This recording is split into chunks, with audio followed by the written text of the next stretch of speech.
a better chart here so I can find that 200 period. So this was AMD, right?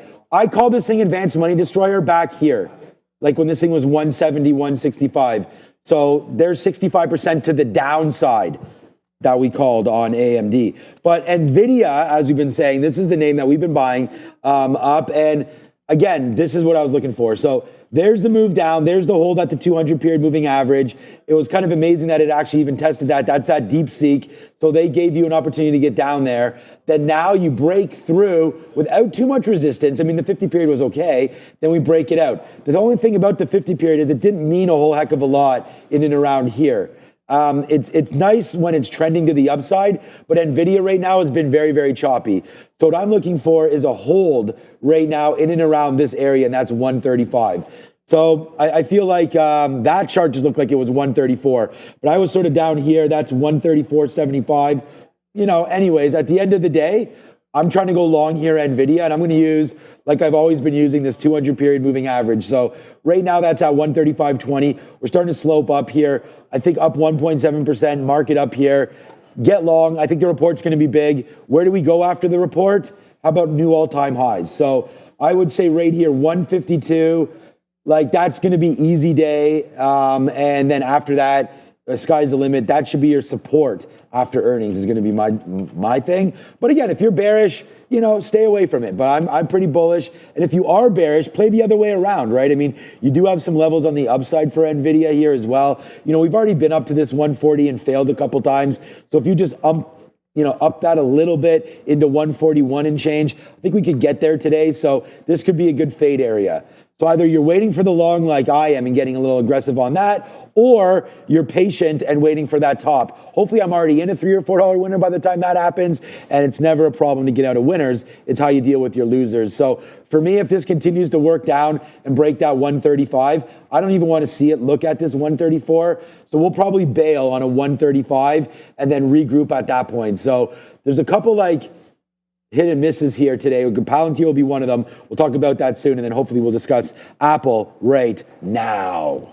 A little bit here, 244 trying to hold right now on the bid, but might not. 0.6 to the downside. If you missed it this morning, $500 billion investment going into Texas and an quote-unquote AI factory. What they're actually going to build remains to be seen. Sharif and I were just mentioning maybe they bring in other, components, bring in other parts of the business to onshore them once again. Gets down to 240 there at the low. Nice bounce, but here we go. Just went through 244 there. All right, let's talk about the details of what we know, Brendo. So they're going to build about a 250,000 square foot facility, as Brendo mentioned, in Houston. I'm being told here by 2026. And the purpose of this factory is to build AI servers. They're partnering here with Foxconn. It's obviously these AI servers are to help drive growth with their Apple Intelligence, which they keep releasing piecemeal. Some of the investments are going to be, or some of the money is going to be spent on supplier purchases. They're also going to spend more money on Apple TV productions, as well as R&D expansions. They're going to add about 20,000 new R&D jobs to be able to support that goal. They're also partnering with TSMC already, as we know. They plan to increase their advanced manufacturing fund from $5 billion to $10 billion at the Arizona TSMC factory.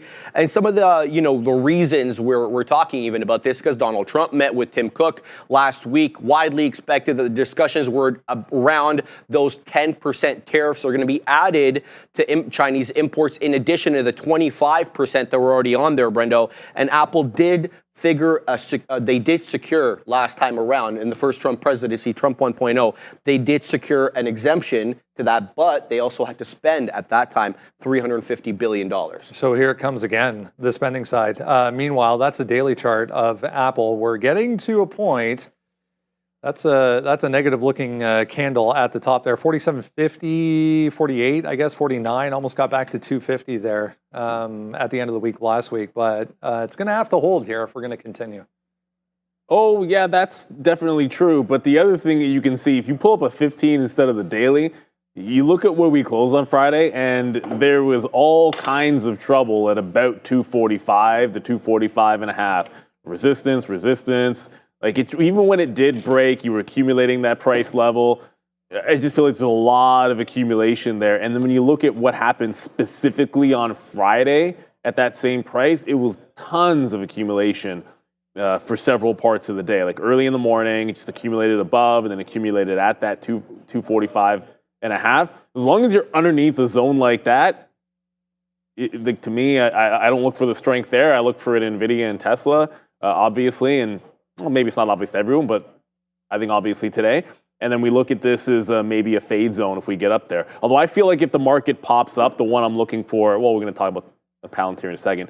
The one I'm looking for is AMD and then maybe some Palantir. But that zone, clearly 245 and a half and then into 246. There's been a bit of a wall. Like it'll slow down every time it gets there on Apple last week. Just indicates to me that somebody's been a bit of a seller at that price. I should have put Apple on the sticky note here, yeah, because that's an easy day sell as well. 245.50, good note right there. Anything up in here, that's a sell for Apple. The fact that the market's up and this thing's down, that's not a great sign. It could get going, but it's going to need a catalyst probably to pop through there. So yeah, the 50-period moving average here at 245. I'm a seller of Apple. I mean, a long-term holder, long-term bull. I'm pretty much. The only stock I'm going to trim a little bit if we do get going one more time probably would be Palantir again. But yeah, I'm not selling any more stock. So Apple, nice upside move there. Huge couple days. Let's wait to see if it can come back into this 230 area. That's a decent buy zone again for Apple. So I would say somewhere in and around there probably.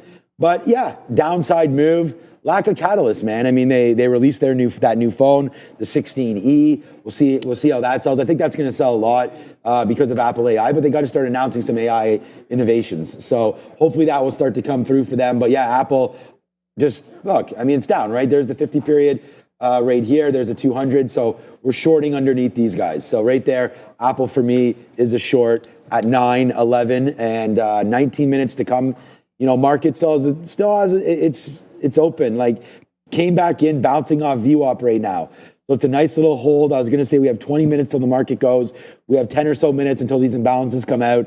So we'll have to wait to see what happens with Apple. But for me right now, there's just bigger fish to fry. I'm just going to go short Apple if we get an opportunity to in and around that 245.50. So there's a short idea that we have on our mind.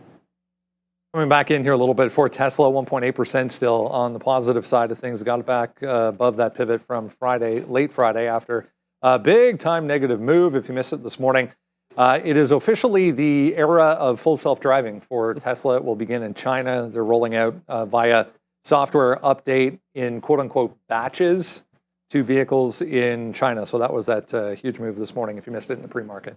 I want to know more about this because we're waiting for confirmation from the Chinese government that they were going to be allowed to drop their full self-driving because they haven't yet, and that was for regulatory reasons. So I still haven't read anything about approval from the regulator there for Tesla, for FSD, so we'll keep tabs on that. But there's more headlines today for Tesla. They're refreshing their Model S and their Model X in 2025. That's a typo there, should be 2025. They haven't refreshed it since basically 2021, so this will be very important for their two most expensive models, the S and the X, obviously. Separately, they're also hiring now for CyberCab production, so they posted multiple job listings for maintenance technicians, tools and die specialists, process engineers. All these roles are going to be in Austin, so we'll keep tabs on that. Just in case you guys are wondering, FS or their CyberCab, Brendo, their whole launch there is not going to be the actual CyberCab itself that we saw in October. It's going to be the Model 3 and the Model Y, and then we'll get to CyberCab. And that note comes after, I think it was last week we were talking about or 2 weeks ago, we were talking about the robots. He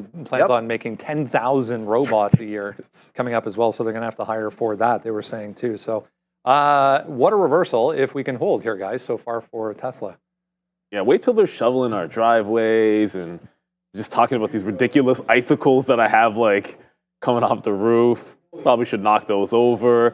I saw multiple neighbors that were getting the snow off of their roof on the week yesterday as well. So you get the robot doing that. I think it's just so many applications. Look, the FSD in China, that's a good catalyst. I think the bigger it's not a catalyst, but I think the bigger thing possibly for Tesla is just how much it's sold off recently. Like you pull back from the highs to that low, it was like a 30-something% pullback. Then you throw in what we had on Friday.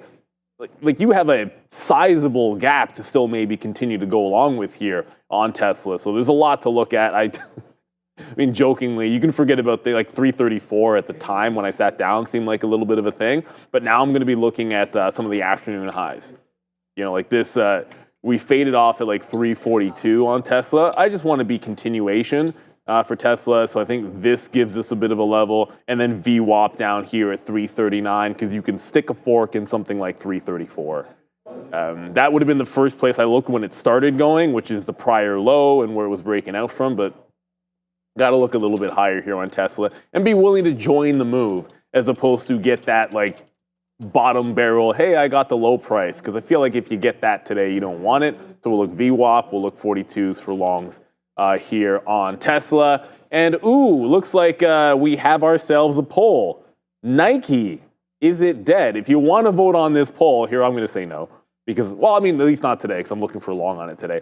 But if you want to vote in the poll, you have to be a subscriber because it's in the chat and it's a subs-only chat. So hit that subscribe, jump in, let us know if you think that Nike's dead. I'm pretty sure Tesla's not dead today, and I like them both for longs. Look, get this right here, 650. So, all right, 7,300 of you watching. So right there, 650. Go down, hit the like button. We'll check this in a couple of minutes. Let's see if we can get this. Let's see if we can double it, right? 1,300. I feel like 1,300. Wait a minute, 600 times 2. 1,500. Double that, upside, see if we can get that going. So please hit the like, the subscribe. Over 7,000 of you. Absolutely free information here off the watch list. So make sure you go and check that out. I don't have Tesla written down on the sticky note today, but I do like it. It's obviously had that pretty epic move there on that release of the full self-drive news coming through for China. 50-period moving average is normally what we play back to, but obviously off the open for a name like Tesla that has dramatic moves off the open, that's for sure. I don't really want to play that right now. I feel like that's probably overdone a little bit. Not that I think the news is huge, and I think it's the next step. I just wonder about that kind of a bump. I could see it fade back, and if it does, then I'm sitting here at the 200-period moving average. So 337 or so for Tesla right now. Feel like that's a good area to start to, dip by some love here for TSLA. So if we can get something into that area, I think that's reasonable. I mean, just look, if you want to get more aggressive than that, then you're probably coming into a level right now, 342. There it was. We couldn't get through. Then whoosh. And I wasn't obviously here on Friday, but we didn't need to be. This is all Friday. Here's the 50 period. It just never bothered it. And then obviously this morning, we crossed through. So if you play that cross right there, that's 336 to 337. So that's kind of where I'm thinking for potential dip buy into the space there for TSLA. So yeah, I'm a buyer down there in and around 344, 345. Does anybody like some fruit salad? Because we did have a new caterer right now, and pretty good, man. Green and red grapes. Yes. I'm more of a green grape guy. I like the green, but Yeah. I like the green I like grape. the variety. I'll take the variety in the fruit salad, but yeah. I like the variety as well. We're green in our fam. 970 you have now hit the like button. So let's get going a little bit more on that one. We'll take the 50% bump, but we're looking for 100. So only 13 minutes left now until we go. Is Nike dead? Of course not. All right. They just got that deal with Skims, right? So, all right. Well, Skims got the deal with Nike, I should say. The other way around. Yeah, seedless, of course, number one. That's a no-brainer. So, yeah. And then if you mash certain grapes with your feet, you get a magical juice that appears. The elixir of the gods. Exactly. Palantir? I don't know. Maybe? Maybe. We'll see. All right, brought to you by our friends over at Foremost Energy. Unlock the nuclear renaissance with Foremost Clean Energy, leveraging one of the biggest megatrends on the planet currently, nuclear energy. Partnered with Denison Mines with properties strategically located throughout the Athabasca Basin, known as the Saudi Arabia of uranium. This undervalued company is poised to capitalize on exploding nuclear markets and offers unparalleled growth potential. The future is nuclear. Foremost is your entry on the NASDAQ under FMST, or here in Toronto on the CSE. FAT is the symbol. Check out Foremost Energy, foremostcleanenergy.com. Back to Thursday, I guess that is Thursday's low here right on the dot for Palantir right now. 4.25% as this sell-off continues. If you missed it, mid to end of last week, government comes out, says they're going to cut the defense spending budget. That kicked off the selling. We had some insider selling, meanwhile, for Palantir executives. Not much of a bounce yet.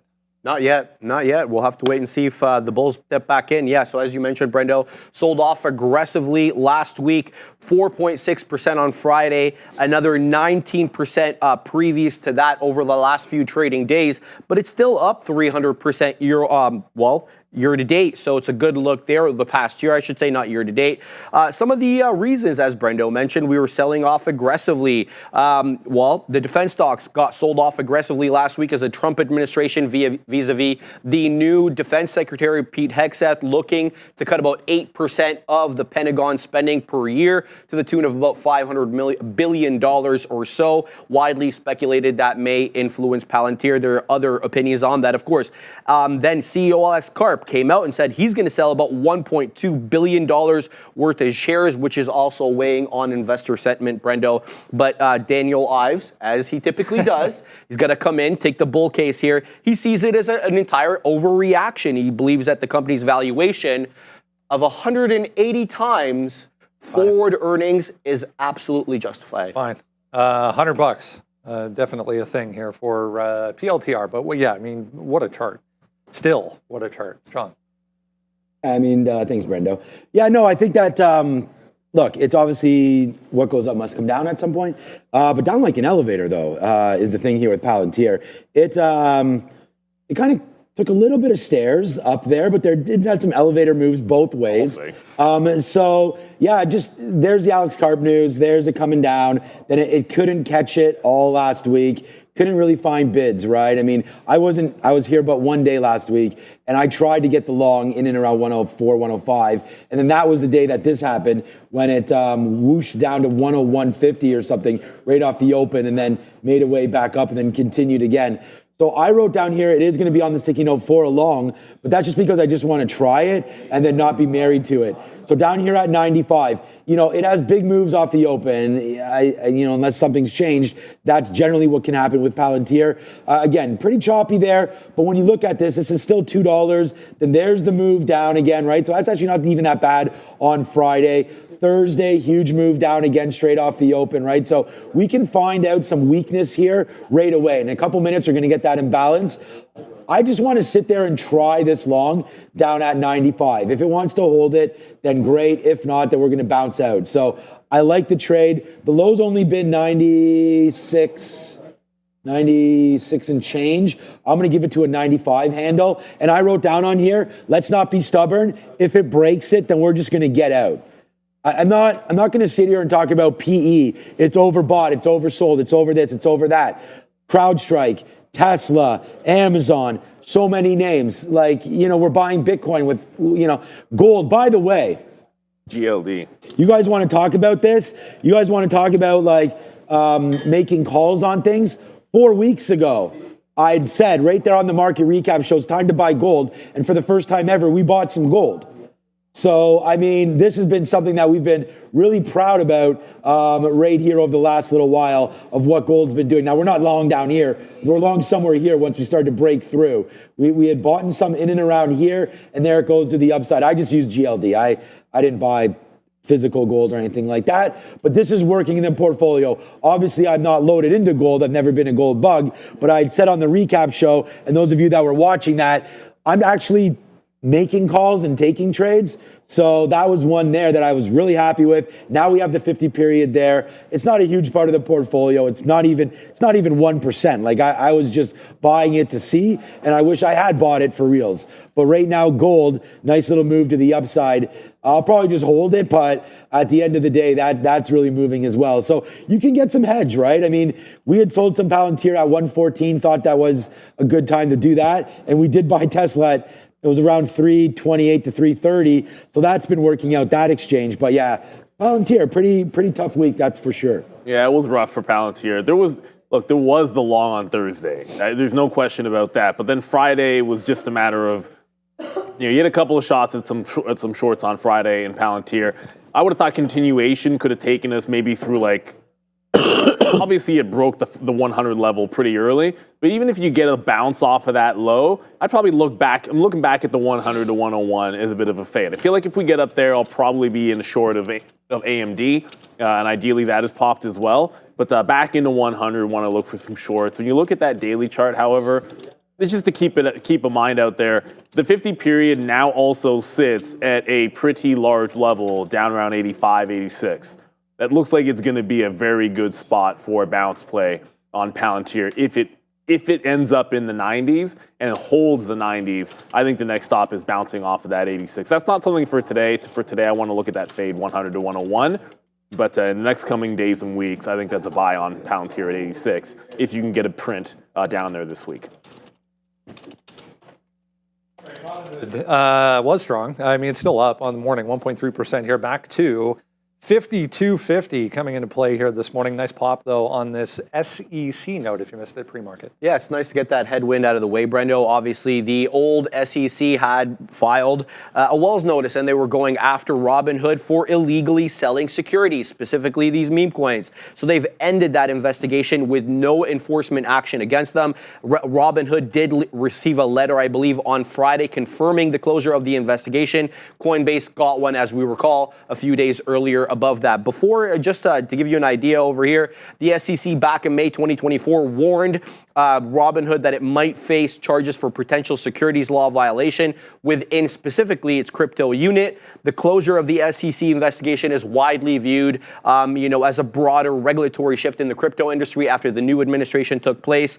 Gary Gensler, who was a previous SEC chair, had been widely criticized with this regulation by enforcement tactic, basically not answering any of their questions, kind of duping them in, getting them to make statements, and then seemingly filing actions after that, widely criticized for doing that. And it's amazing how fast all of those have just been pushed aside. Yep. 1.75, still not bad start here, guys, for Robinhood. Kind of expected a little bit more, but after what we saw with Coinbase in a similar spot, it just didn't really follow through for when Coinbase had similar news here, and Bitcoin's not really doing much of anything. And yeah, it doesn't feel nearly as strong as I thought. I think Tesla looking a little bit more interesting, and Nvidia today. But I think you work off the lows here.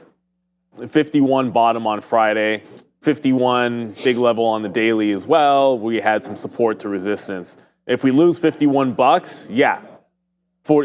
We just talked about it on Palantir's 50 period being a prior support level or big level. I think Robinhood's the same thing at 47.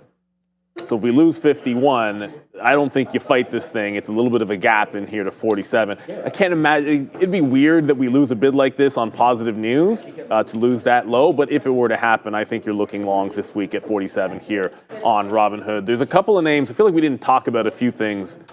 We still have a couple minutes in here to go. I just wanted to quickly mention SMCI. So SMCI, if you saw on Friday, it was the same thing as Thursday. If it gets to 60, someone's selling it at 62. On any strength, I think that's a fade, but it's starting to break down and do a bit of a flat bottom break here on SMCI. So first look would be fading the 50 in front of 56, looking for a gap fill. If it breaks out, respect the seller at 62. They've been there pretty much the back half of the week. It looks like we're not going to get there now. The stock falls. All right, we talked about Robinhood, and look, I like it. Let's look similar to Palantir to me. What an awful week. Almost exact same week that Palantir had, where it got going early and just couldn't catch another bid, right? So Robinhood right there, looking to fall back in. I think it's worth the buy. Like, honestly, if you can get into the 50-period moving average, I feel this week is so important. We have big-time earnings coming through, and then we have PCE at the end of the week. Whoa. I'm excited to see what happens there for that one. Palantir's come way in, so we'll have to see if there is an balance there as well. Tesla went down $5. Yeah, so we're waiting to buy some Tesla down here in and around 337. So we'll wait to see if that comes through. Tesla with the sell side right now. Yeah, the whole market's coming in. Remember what I was saying? It was like, I don't want to start calling these longs because we were dealing with VWAP. And then all of a sudden, now we've dealt with it the wrong way. It's come back in a little bit here on those early sells. So Walmart also with the sell.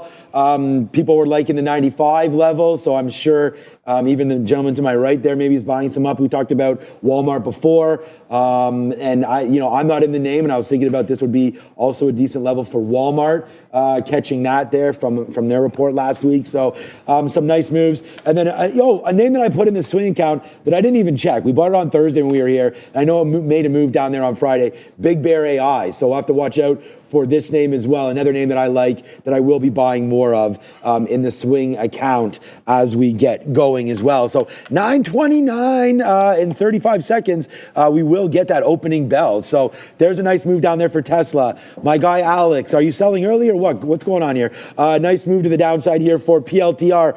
I'm going to be buying 95 flats basically, and then breaking through that, we're gone. So if that off the open, especially if it wicks down through 95, we may catch the bottom wick. And if we do, we do. Like, not a huge position here to take too much risk right off the open on Palantir. But I do like that dip buy opportunity. All right, here we go, man. Thank you to Foremost Clean Energy to sponsor this opening bell. It's a little early, don't ring it yet. No, it's not ready to go. 3, 2, 1. We are now open. There we go. Thank you. Unless my clock was off there.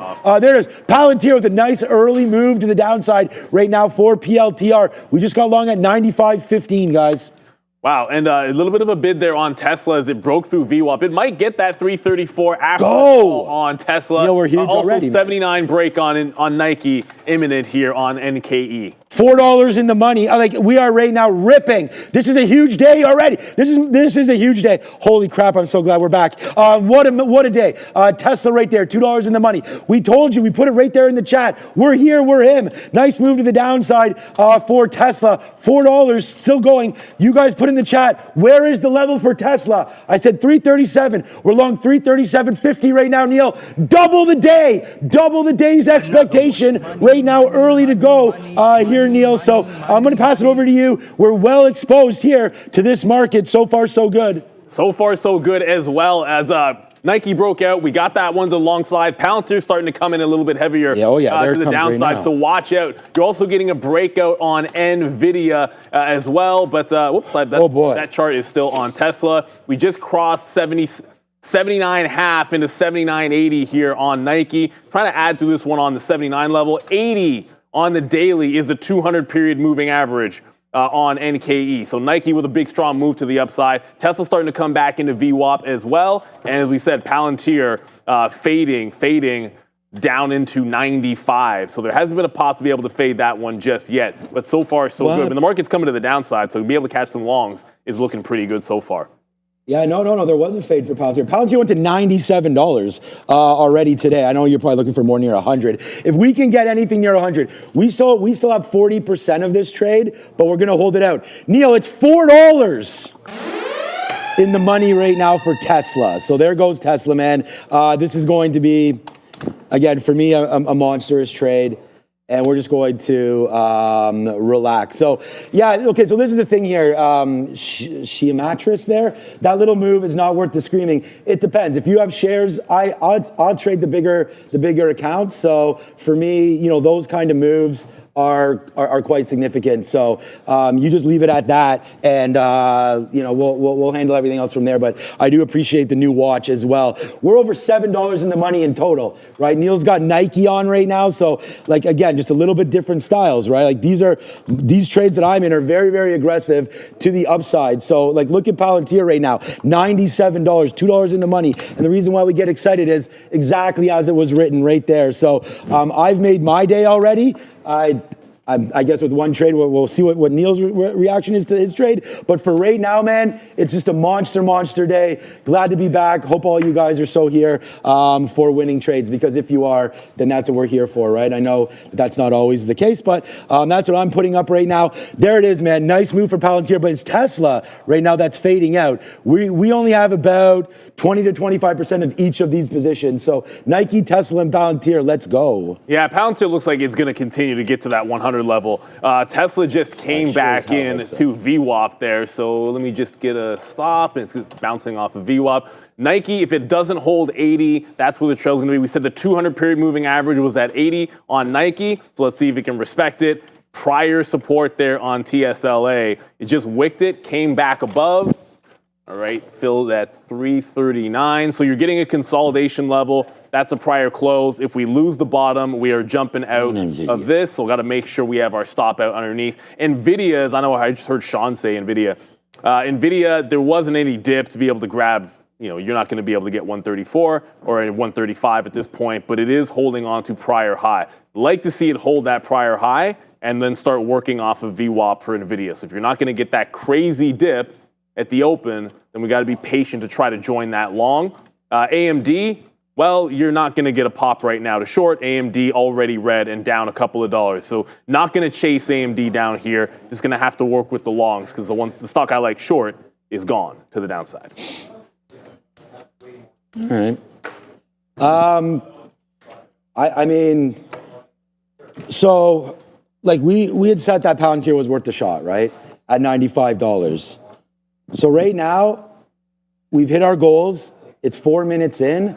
So I've changed sort of the structure of what I'm trying to do here. And that is I'm trying to talk about trading, winning trades, bigger positions, and I mean, this is, after taking a week, coming back in here right now, sitting down, and now we're $6 in the money on 2 trades over there, Sharif. Okay. So this is what trading's all about: hitting your goals, hitting these winning trades, and then just making sense of trades. Because as we hear Neil talk about this as well all the time, if you can't replicate something, then it's not worth it, right? Which is why I'm trying every single day to put out that sticky note and show you guys, like, these are the trades I'm looking at and why we're looking at them. So just here for Tesla again, does this one have a chance to go? Yes. I mean, our best outs right here are 341 and change. So now that I look at the upside, and you always have to look at downside too, which is why we're starting to get out, right? So even though you make your goals for the day, you could lose them. So right now in Palantir, for example, I have 8% left of this trade. Why? Because we have the damn bottom of the day. We have 95.08s right now, or 95.15s on Palantir. It's up to 99. So it took out 50, took out VWAP, took out 200. So like we're cruising right now here today. So far, so good. Big time action happening, and it's these 2 trades that are really carrying the day here. So so far so good on these plays. Let's see if we can continue higher. I believe I'm going to hold Palantir, especially now that if we can. I mean, I'm going to get out another piece right now. Let's just get out something here at 99s. Money. It's a $4 banger right here. So that right here is 4% in the money right now on this one trade that was one of our best ideas of the day. So far so good. $6 in the money. All indices are red, but not the account. NASDAQ's not red, nor is ES. So just saw someone in the chat say that. But yeah. NASDAQ just broke the low though. Yeah, it just broke the low, which is unbelievable. Our net is climbing right now. So far so good there. As the net breaks lows, we go short. We go long right now. Maybe it is time to look for some shorts. We did like Apple. I don't have any short ideas that are at any levels I like. But Apple did break out. So Apple, glad I wasn't short. Let's go over to Adara at the desk. Just be aware here of FUBO. FUBO, certainly not a short here, pushing to the upside. FUBO, there were some antitrust-related issues being flagged by some senators last week with regards to his deal with Disney. But the real reason to keep an eye on FUBO this week is they report earnings on Friday. So Friday before the open, we will hear earnings from FUBO for the first time since their Disney deal was struck. It's also worth noting FUBO does have an 11% short float. Back to you. Thank you very much there, Adara. So 80 over under on Nike. It failed to break out at that $80 level, so we jump out. Going to look for VWAP to retrace back in on an early look there for Nike. Still like the long. It's a continuation long as far as I'm concerned. You got it on the daily chart there, breaking out. But there's your resistance on the 200 period. And the reason, we say this all the time, if you're going to use a moving average, then make sure the stock respects the moving average. Nike respects the 200 period moving average on the daily. It's been rejecting it for the entirety of the year. So just want to respect that. If it breaks it out, I don't mind taking that long. But let's get the dip buy here in Nike off of VWAP. Just want to see it make a bit of a curl. Tesla is still kind of chilling. The market's not that strong. Like you're actually right down into overnight lows here on the ES, and NASDAQ doing about the same thing. So if we bounce off this, great. I think that anything that's working for a long, you want to look for some ads. But I got to start thinking about where I want to get short AMD. as it's pulling back into VWAP potentially. AMD turned red. There's obviously a lot of things that turn red with the market weak, but this is the one that we wanted to short in today. I just thought we'd get a pop, which has happened every single day last week. There was a pop and fade on AMD, except for this morning. All right, let's just keep on looking. So let's stick with what we're doing. NVIDIA 135.50 long we had written down. So let's go have a quick look. I know it's way up there now, so we'll look at some more stocks right now. Okay, so we're into 5% left now of Palantir. All right, because we just got some out there at 97, and then we also got some out right there at VWAP at 97.40. So far, so good. I'll try another reload down there, but it's going to have to come right into me one more time. And if that happens, then we won't take that many shares, but we'll reload it just a little bit. We'll probably put on a quarter of what we had on that trade again for Palantir. And I'm talking like this is again, I feel like it's important because if we just sit here and we just say like, oh, we're long this stock, but like how much risk do we have in this stock? And I think that's something that's important for everybody. So when we reload certain names, I'm going to tell you like this was a big position right there, big one. Obviously we hit 2 times our daily goal on this one trade alone.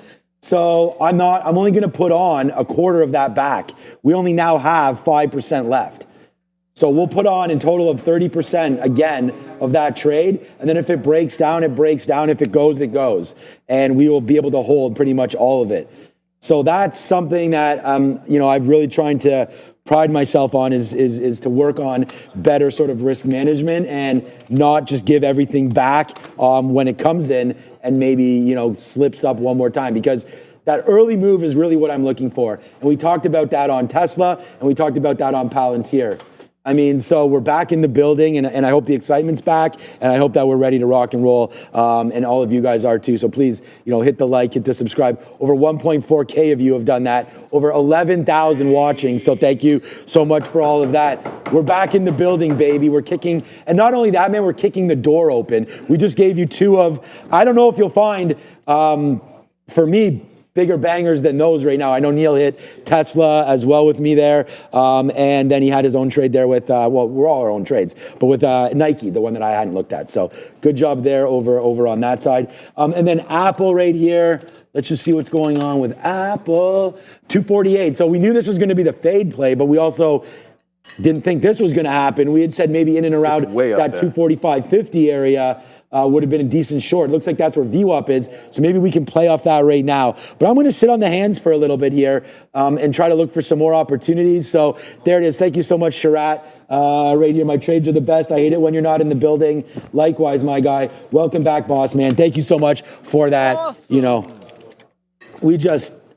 I'm glad to be here and to give you guys the juice that you need, right? I mean, hopefully, again, you guys can ask us.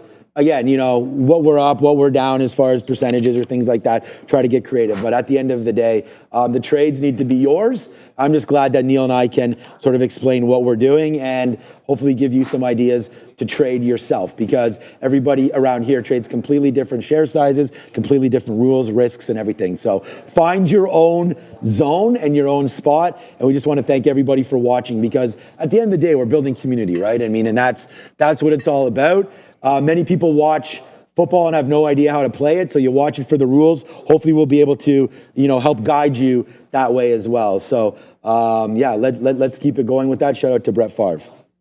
Yeah, shout out to Brett Favre. That was I was glad you're able to make it for that one, man. Because it would have been. Yeah. Oh yeah, it was. The week would have been. It would have been a weird one to have had a chance to talk to, obviously, a Packer legend without Sean here at the end of the day. Yeah. I say Packer legend lately. No, and we'll get him back. No, Palantir's breaking 95. Just a couple of things. Look, the market's breaking down off the lows. Prior support on Tesla just turned into resistance. Remember, we liked that 342 level. So we lost that 342, dipped by, it just curled off that same level. A couple of rejections off of Tesla here at 342. Well, I like the dip by at prior close. So we'll go into that if it can make a little bit of a bounce here, but it's starting to look like, why am I not short anything? And I don't have a good reason except for the fact I didn't get AMD. So Tesla worked. Nike didn't give us back into VWAP, but got to start looking for another opportunity short. Haven't been able to get VWAP on AMD yet. And SMCI was the other name. that we're looking for a fade, and suddenly that's actually a little bit strong. Like it's trying to creep above VWAP. So I think I have to be patient with SMCI, maybe get into some resistance here at 56.5. It's that or AMD that I want to the south side. Adara? Just be wary of ATCH. This is a small cap runner. They were actually featured on the watch list this morning. They did have earnings this morning. Basically, they did actually have a decrease in a year-over-year basis for their earnings per share, but I guess well-received report here, worth noting the 9% short float. Also worth noting here, everyone, thank you so much for being here, and make sure to like and subscribe if you're enjoying this content. Check us out every single day. The markets are open. Back to the guys. The supply zone on Rivian at like 13.25 on Friday. Like it was all morning. It was a short. Today, there was no chance at it. This is very much like AMD, well, in the market too. It just sort of rugged it. You've now broken $12 and flat bottom break potentially on Rivian here. Look, maybe you get a pop in the VWAP and we get some kind of a play back in there on that bad boy. But yeah, not looking very good for Rivian. Down 7% and still heading lower, unfortunately. Not looking good. Yeah, Rivian was the only short idea that we had today on the sticky notes, so we'll go bang, bang, bang, bang for that one. But you got to take it first for that one as well. So, by the way, Palantir break. So we did give back about 15 or so percent on that play right there. But look at this. This is the wins, right? $4 to the maximum, and this is the loss for 30 cents. So we get out a great price there as it breaks below 95. And then actually I can tell you the price we got. Actually, we got 94.60s. So we were waiting for 94.75 to break. But it broke. It was immediate. The minute it broke 95, it just flushed. So obviously good trade to get out. Glad to do that. Palantir will be P&L number one by far so far today. The Tesla trade that I'm holding, if I were to get out right now, it would overtake the Palantir trade. But I'm going to wait for Radiator 342 to come in right there as well. So my number one trade idea was NVIDIA long. We probably should have looked at that again on that VWAP dip buy into 137. So big miss there for NVIDIA. We were waiting lower. We were waiting at 136 where the 200 period is, but missed opportunity there for NVIDIA as we're starting to break higher right now on NVDA. I think it's probably worth that long. There goes Tesla, man. Neil, I don't know how many times it was hit last week. I hope a lot. But 1, 2, 3, 4 plus dollars right now. We were just 5, and we took it out there on Tesla at 342. So the money's coming back in right now. But yeah, the Qs. Probably a good trade there from John mentioning there to try to pick up that bottom. So we could definitely do some of that right now. But yeah, we'll go 2 for 2, just sitting here waiting. And I'm just glad that we had used a little bit of an upsized position there to make the money early, because right now it's trying to battle back. Just not so sure about what levels to trust here, as it's only 9:46. Actually, it gets us a little later than I thought. Right Yeah, we're now. 15 minutes in. Yeah, we're okay. Yeah, so this is okay. NVIDIA having a problem here at 138, but I do like the pullback into 137. So I'm gonna try to dip by this into 137, maybe giving it to like this local bottom 136.50. I think that's worth it.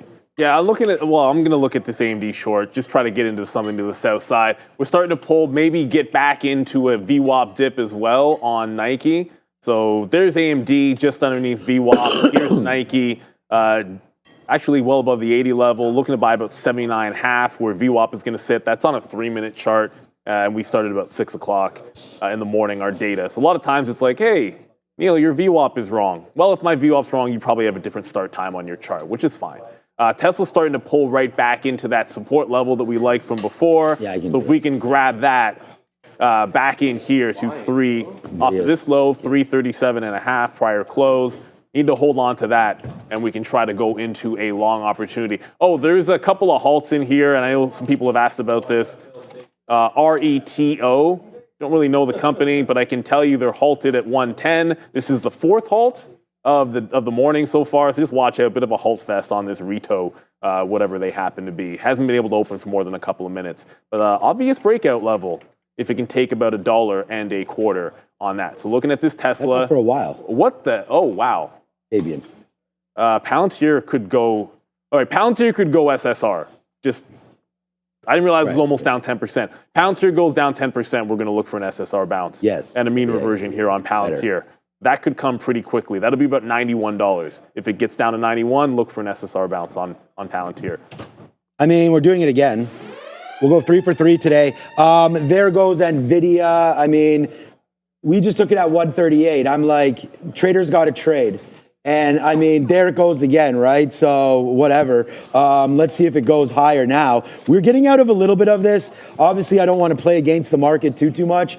So we got out right there of 20% at 50s. There's another 10% right here at 40s. So it's not going to be a huge trade. It's just a topper. So we'll wait to see. Look at those outs. You know, like these are the things, man. I'm going to get out of this if it breaks 335 on Tesla. But I've already explained this a couple times. We have 5% left of Tesla right now. NVIDIA, again, like, I know Neil's looking for that short there on AMD. Not NVIDIA, but No, on AMD there. So, that could definitely be a play. Okay, here comes NVIDIA coming in again. So remember where we're trying to bid, right? We're trying to bid a little bit lower on this name, in and around 137. All right, we did get a little bit more shares here. There goes Tesla right into that bottom of the day again. Our offer is at breaking through 335. So this one's going to have to go about $1 and change against us right now. But here it is. It's a reloaded position for you on Tesla. Let's see if this one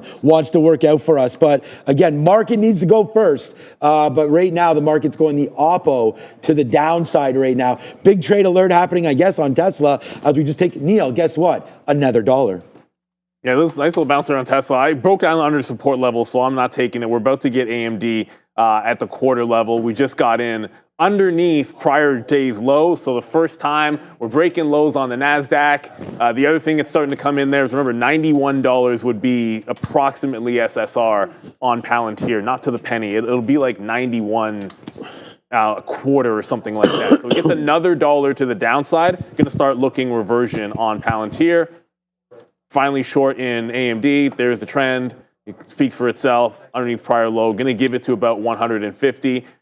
Sorry, 110.50, I should say. We get to the low and break 110 again. Going to start taking profit on that bad boy. SMCI, not really looking like it's going to be the setup for the short trade that we want, unfortunately. And Nike, we're trying to get back on the bid here, 79.5. That's also going to be VWAP up 5.5%. It's doing it just fine. With the market at lows, it's maintaining its strength very, very nicely here. And Palantir, I just feel like that's going to happen next. So, we're into the AMD short. But Palantir is now cruising. It just broke 93. Going to look for that mean reversion trade on Palantir. We've seen this before. You want to get it when it breaks trend. If it doesn't get to 10%, okay, I probably don't like it as much, but I still want to take the first mean reversion we get here on Palantir. Okay, so market coming back in a little bit here. Yeah, let's maybe sit on our hands a little bit. So we have our positions. I don't have any more bids out. I guess I actually got to make sure I don't have too many more bids out anyways. We do have some bids lower on NVIDIA, but those are much lower in case those can come in, through here. If we lose this 136.75 area, I'm going to get out at 75% of this position for sure. So some of these trades have come back a little bit. So we got some out there on Tesla as it went back up through 337, but then there's the break again. So look at this market if you come down. The fact that we've had 2 longs and they've been working has been incredible, or 3 longs. So we're kind of just waiting to see now if this market will hold. If we're going to look at a broader market, we had that huge sell-off, right? And it kind of came right into a little bit of support. But if you go to the downside here, the Qs really have this 522. So you could be down another 2 or 3 points here on the Qs before we even think about bouncing at this point. So give it a second. It didn't hold the day's bottom. It's not really holding anything right now as the market be getting a little bit weaker. So, all right, NVIDIA. Okay, well, here it comes back in. So we talked about the 200 period or so and that we would sit on and not just like exit out of everything completely. But right now it does look like, downside move into 136. We had written down here on NVIDIA 135.50. So we're getting close to that area where we're thinking about dip buying much serious position. But again, I don't know. The market's just barely red.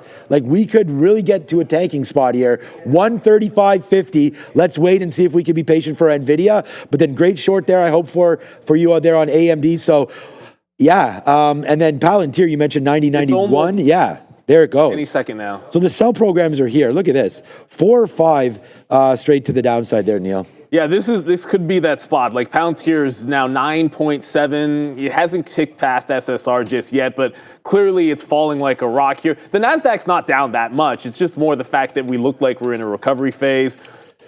Monday morning, early sell-offs, I find to give some of the best bounce backs, specifically on Mondays. But sometimes it's like at 9:30 in the morning. This is a little bit later on in the session. So there hasn't been any kind of a green or up candle here on Palantir. It just ticked it. If we close this bar above the trend line, I'm taking the long. I'll quickly show you guys. AMD. Oh, this V. Oh, anyways, just ignore VWAP. I'm missing some data on that chart. So AMD broke 110. We got some out in front of 119.5. I'll have to close and restart that chart again. But Palantir, to me, is the next trade. Now, if it closes this prior bar breaking the trend, I'm punching long. The stop is at the prior low. Like, there's no holding on to it past the bottom, but it's got to hold above the trend line, which hasn't even happened yet. Let's go take care of some business. The market's taking care of some to the downside.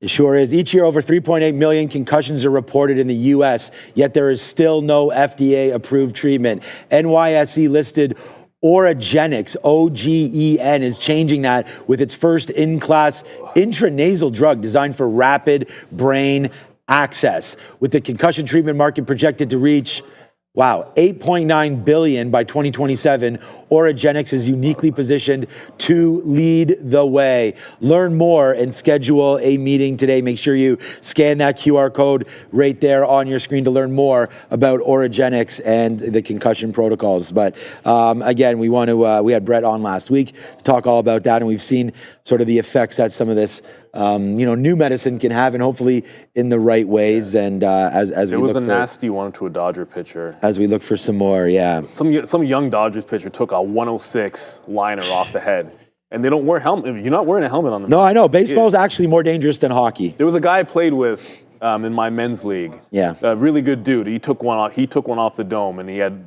It was very, very. It was like life threatening.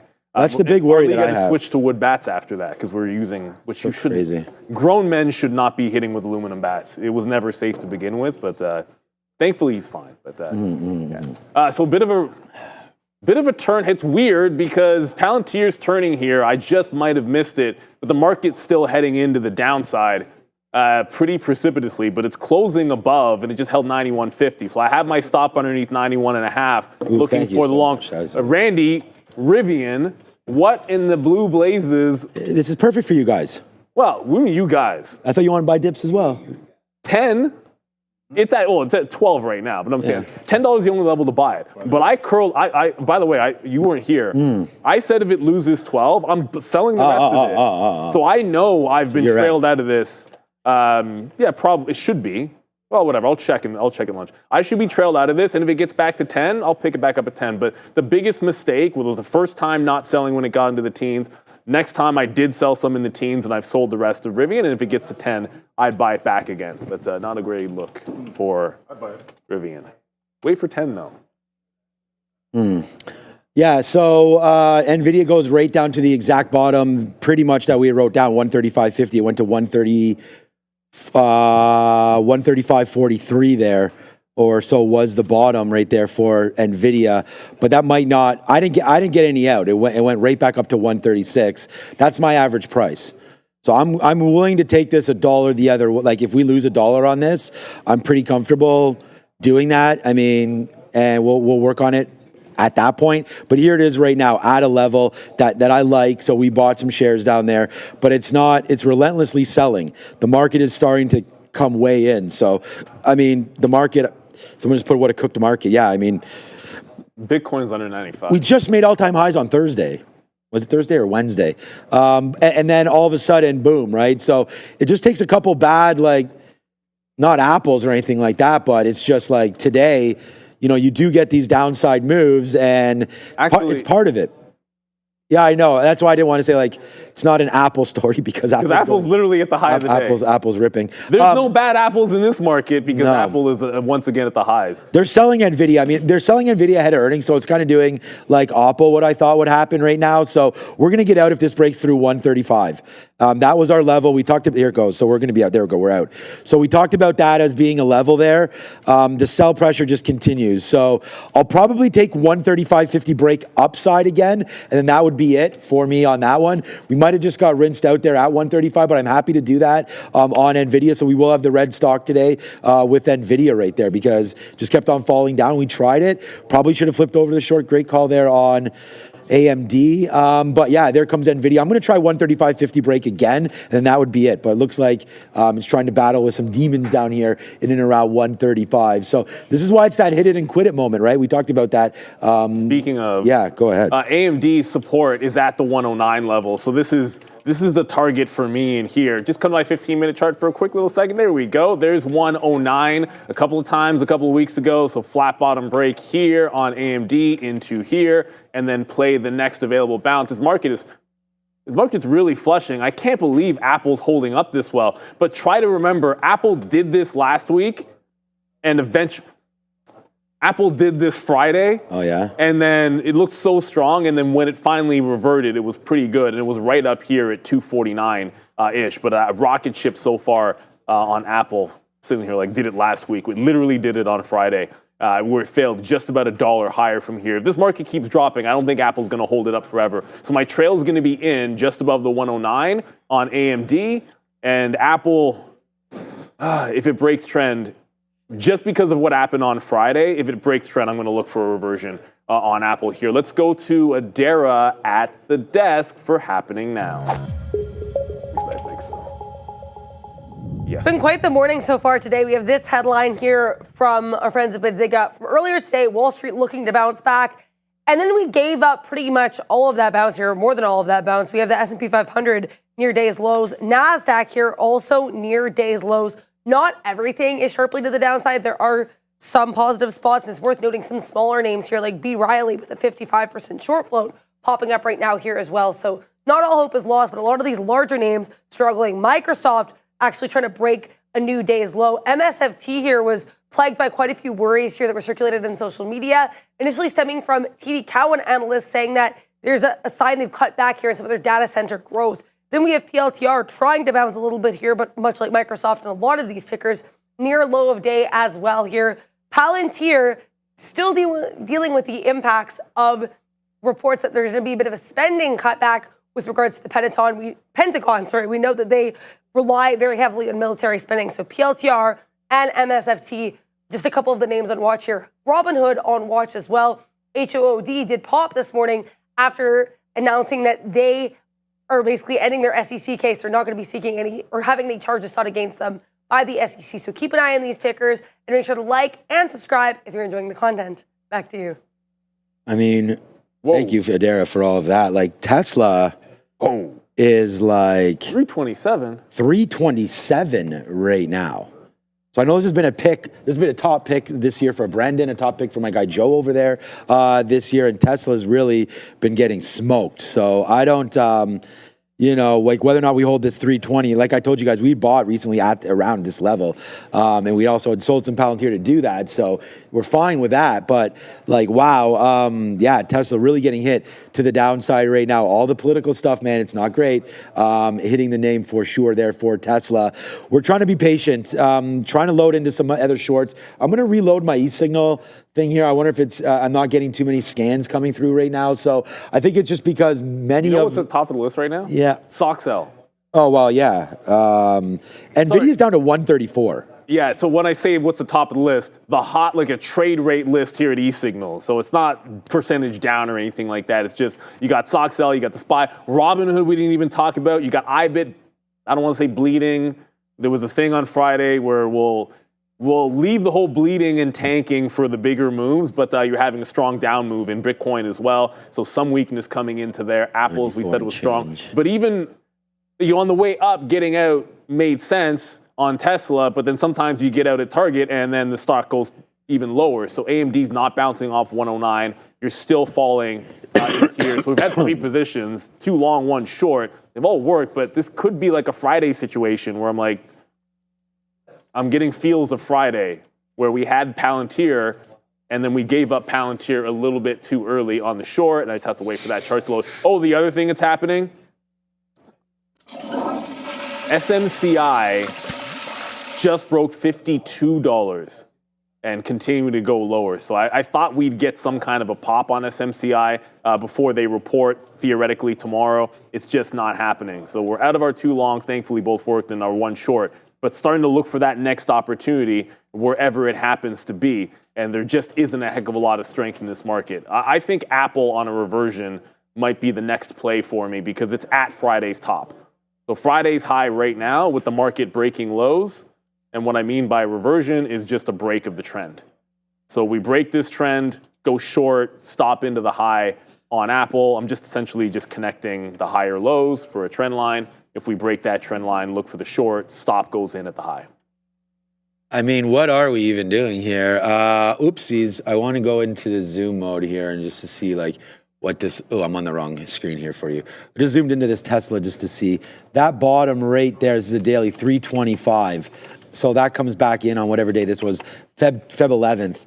So you are getting really close to this Tesla breaking the bottom right now. And I think that would be something definitely that I want to look at here if I can.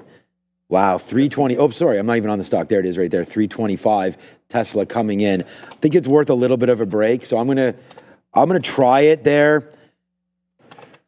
I don't know how far to cross down on this trade. I'm going to give it only 25, 30 cents crossing into that move down. Like I want to get short something. Obviously, it's going to be a little late to do that on some of these plays. Thank you. So we'll wait to see if that can hold. So right now it is holding. NVIDIA down to 133. I mean, get the heck out of the way there. Like, glad that we haven't fought any of these plays that we like. The only short that we did like initially was Rivian. Somebody just tried to hold the bid at the low of the day on Palantir for like a $250,000. I think that's what I saw. And they just chewed right through them. Like they just posted the whole lot right at the low of the day and just said, give it to me. And they got everything they wanted almost in one shot. So Palantir is not reverting just yet, but it is SSR. And if that bid had held, I was probably going to punch long. But now that you're breaking the lows, you're still not breaking the trend here on Palantir, but it's SSR, and that means I'm looking for the bounce. It just has to show you some kind of a reason to get into the long trade. So it's either reversion there or reversion on Apple, which hasn't happened yet. Like it's attempting to break the trend line, but it's strong enough that I don't think you want just any entry short into Apple. It has to really break this trend line. And now I can hit save on it. Looks like we've closed now beneath the trend line, and we can try to get into Apple in here at 247.5. Give it to the prior bar high, which is about 248. Man, everything is, I'm still trying to, I'm trying to find something that potentially, is at some decent levels here. I mean, here's the trade rate for us right now. Oh, Robinhood down nicely, 6%. So this name just continues to get flushed as well. Nice move downside there for Robinhood today. MLGO down 30% as well. Micro Algo. Story there. I don't know. Oh, wait a minute. Okay, there it is. So now we are into Tesla. So, all right. Well, what price did we get is the question. 75. So we get the price that we actually crossed down into. So, that's never great. I mean, I'd rather have, I told you we were only crossing 75s. So, all right.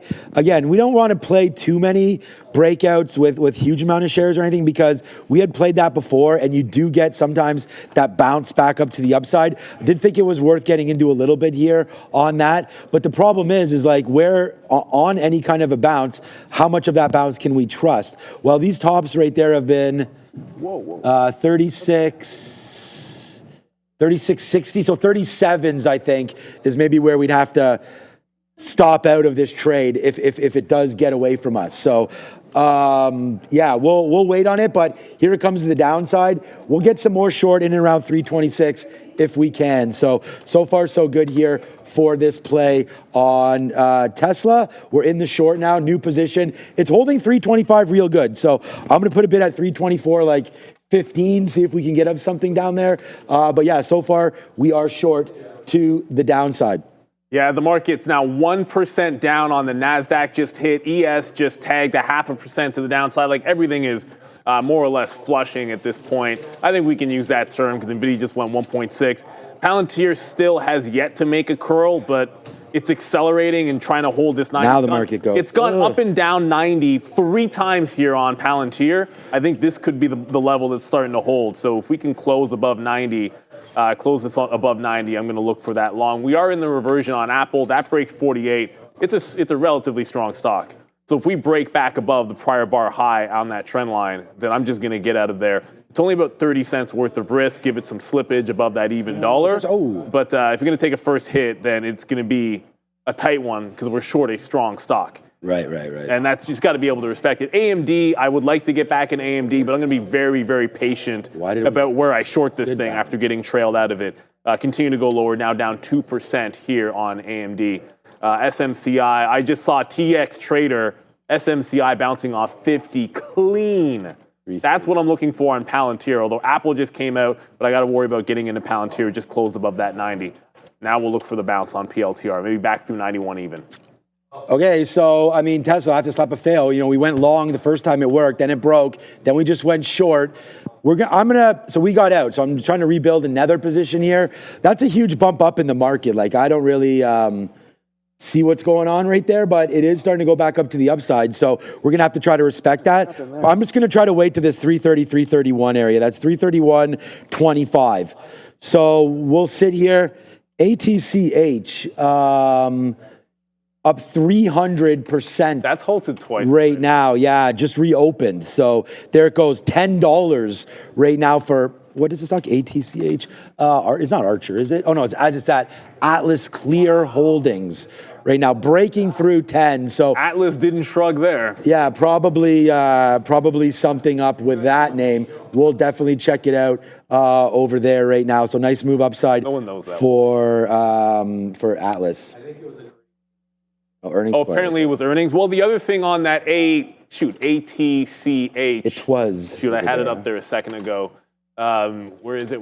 It's only a 23 million float on ATCH, so relatively small float on ATCH. Apple just broke the high of the day, so we'll slap the L on that one. It's the first time we took an L today, and it was short of strong stock. Had to give it a tight stop. Palantir. So there's the. Can I zoom in? Yeah, I can. Hopefully, does that look any better? Yeah. Bottoming tail wick through 90.5 was the prior low. So there's your wick through 90. It just held the prior low. Actually got in and instantly, I don't know, I think I must have keystroked it because I instantly got out of half like a fool and then tried to jump back in at the same price. Didn't get it. We'll see if we can push into 93. Otherwise, it holds 90.5, and we're looking for just some kind of a reversion trade here in Palantir. As the market's trying to bottom, I think you got to start looking for some obvious longs. SMCI is too far gone at this point. Like SMCI is already back at VWAP, so then you can kind of stick a fork in that. Hopefully Palantir can do something resembling this. But you pick the one that you want. And SMCI, I wasn't really expecting it to be that big of a move back into the upside. If Palantir does half of that, we'd be happy with it. Apple looking very strong. We'll go over to that one for you guys. As we did take out that 48, short under trend, break of the prior bar close at 248, and we'll just have to work on this one to the upside.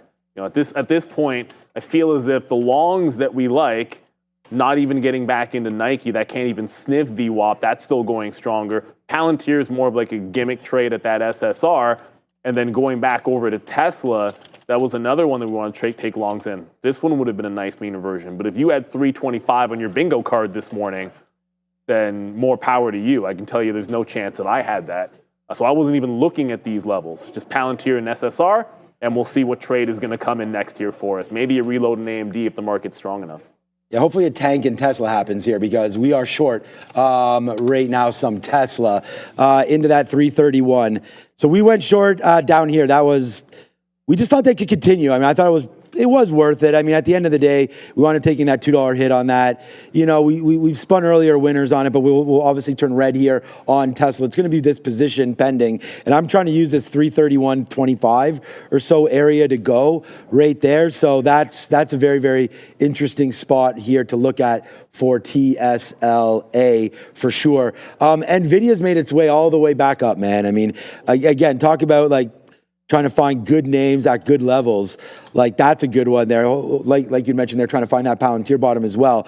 But right there, 130s coming into play, 132 or change there for NVDA, possible bottom spot there. You're already on Palantir. And then now we don't want to break through 330. But if this market does try to come, I mean, when we looked at the cues, we actually, and again, those of you guys that were in the chat there, we had talked about, where that next sort of level was. We did whoosh down into 520. We said maybe that 522 was the next spot. So right now you're up about $1 from that, and you also went down about $1 from there. So now you're trying to play with that 522 level on the cues and see if there's anything with that one. But for right now, we're kind of like dead in the water here. If this breaks up too much more on us here for Tesla, then yeah, we're going to have to stop out because this name really strong, caught a bid there off the bottom of 325. So we sit here to take risk. We talk about that, and there it goes. We are at 75% as that continues to go back up to the upside. So yeah, Tesla not really working out there. And there goes NVIDIA, man. Wow, I was saying I was going to take 135.50 long again. Wow, I should have just gone long down at that bottom. All right. So here's Tesla. I think we just wait on it. The market's making its way to VWAP. Maybe we just wait to see if that's going to be it. But Nike, someone just said, look at that. Is that ripping, I guess? It's ripping, but 6,000 on the ES just held. So I think maybe this could be one of those types of moves. If we close, here, let's just full screen this because you guys can't see that properly. You could essentially put a bottoming tail candle on the ES, breaking that 6,000 level, and then going right back on a 15 and closing above the prior bar low. That's a heck of a potential bullish reversal. So longs into VWAP, I think, make a lot of sense. If you can hold on to this bottom, it's like 6,015 on the ES, or if you're looking at the NASDAQ, it's like 2156, something along those lines. I think you look pretty strong. That said, I'm putting Palantir into a different category. It just tried to get to 93. At this point, trend in, trend out. So if either it breaks 93 and gives us VWAP, or if it loses the trend, which would be right now it's under 92, then I'm going to jam out of Palantir. Look for some reversions as well on stocks that I think are strong. Because if we do that bounce that we were just talking about on the futures, I think you're going to have some opportunities at longs. And I'd rather be going into a strong stock. So as much as this was the losing trade for me on Apple, and then it eventually wicks the high and goes back in, I think I'd look for a long play here on Apple. If the market's going to hold this low, Apple above VWAP makes a heck of a lot of sense. I mean, you're out and about above the 50 period on the daily.